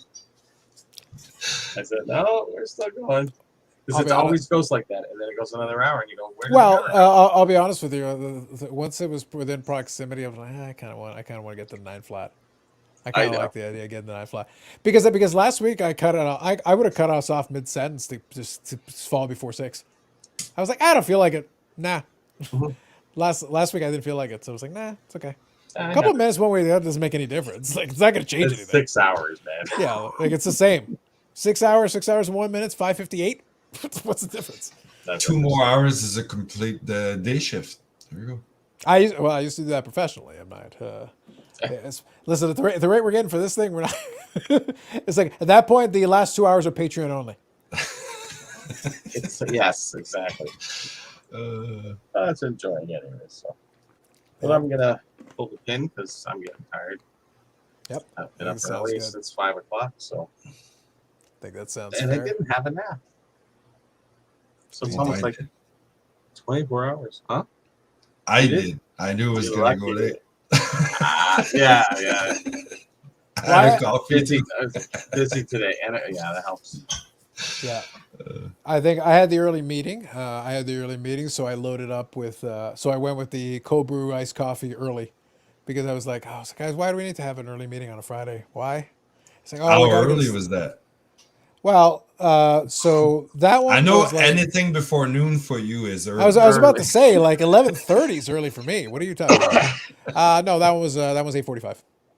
So that one's so I was like, That really, one hurt. guys? Why on a Friday? Why? Because at that point you have to be actually, and it was a status meeting for the project we're working on. I'm like, so I actually have to be conscious for this? Oh, this sucks. And it So wasn't a Hawaiian shirt Friday? No, there is no. I used to have a Hawaiian shirt. That thing got thrown out some time ago. It was for a themed Halloween party, and they actually won. I had to go to Goodwill and get one because I'm like, what am I gonna have a Hawaiian shirt for? Under what possible circumstance would I have a Hawaiian shirt? None. Yeah, it's like I haven't been to Hawaii. I don't have illusions or aspirations. There are other tropical destinations I would choose first. I like Bless pineapple. Hawaii. I'm sure they're lovely people, but not interested. Pineapple, one of my favorite fruits. So You want to go all the way to Hawaii for one? I love it. pretty fresh. I was gonna say, is the freshness is it worth it for the trip to get there? We get such bad fruit up here in Canada, so anytime you can get close, it's like having an orange in Florida and an orange up here. I actually bought when I was down in Florida many years ago. I bought grapefruits. I thought they were oranges on the side of the road from this guy. They told me not to do that, but anyways, I did. And I cut that open. I ate it. I'm like, oh man, this is a sweet orange. It was a grapefruit. I went, holy crap, it's this sweet here? You kidding? Couldn't believe it. And where was this again? Florida. Oh, it was in Florida. Yeah. Okay, fair enough. Never got to Hawaii. No pineapples. Interesting. That's the way Fair it is. enough. So here's what we'll do. We'll cut it off here.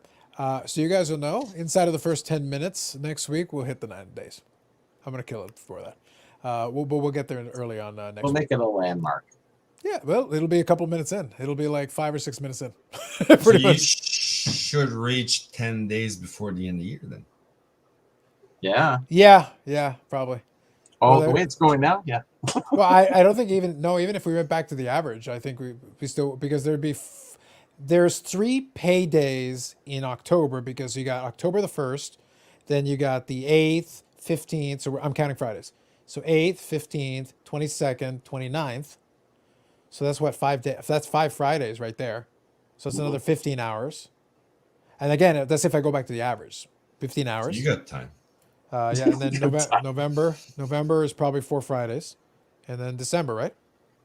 So that's another 8. So 23 Fridays times an average of 3 hours, 69 hours. Yeah, we're there. You'll have time to spare, man. Oh, no problem. Piece of cake. Easy.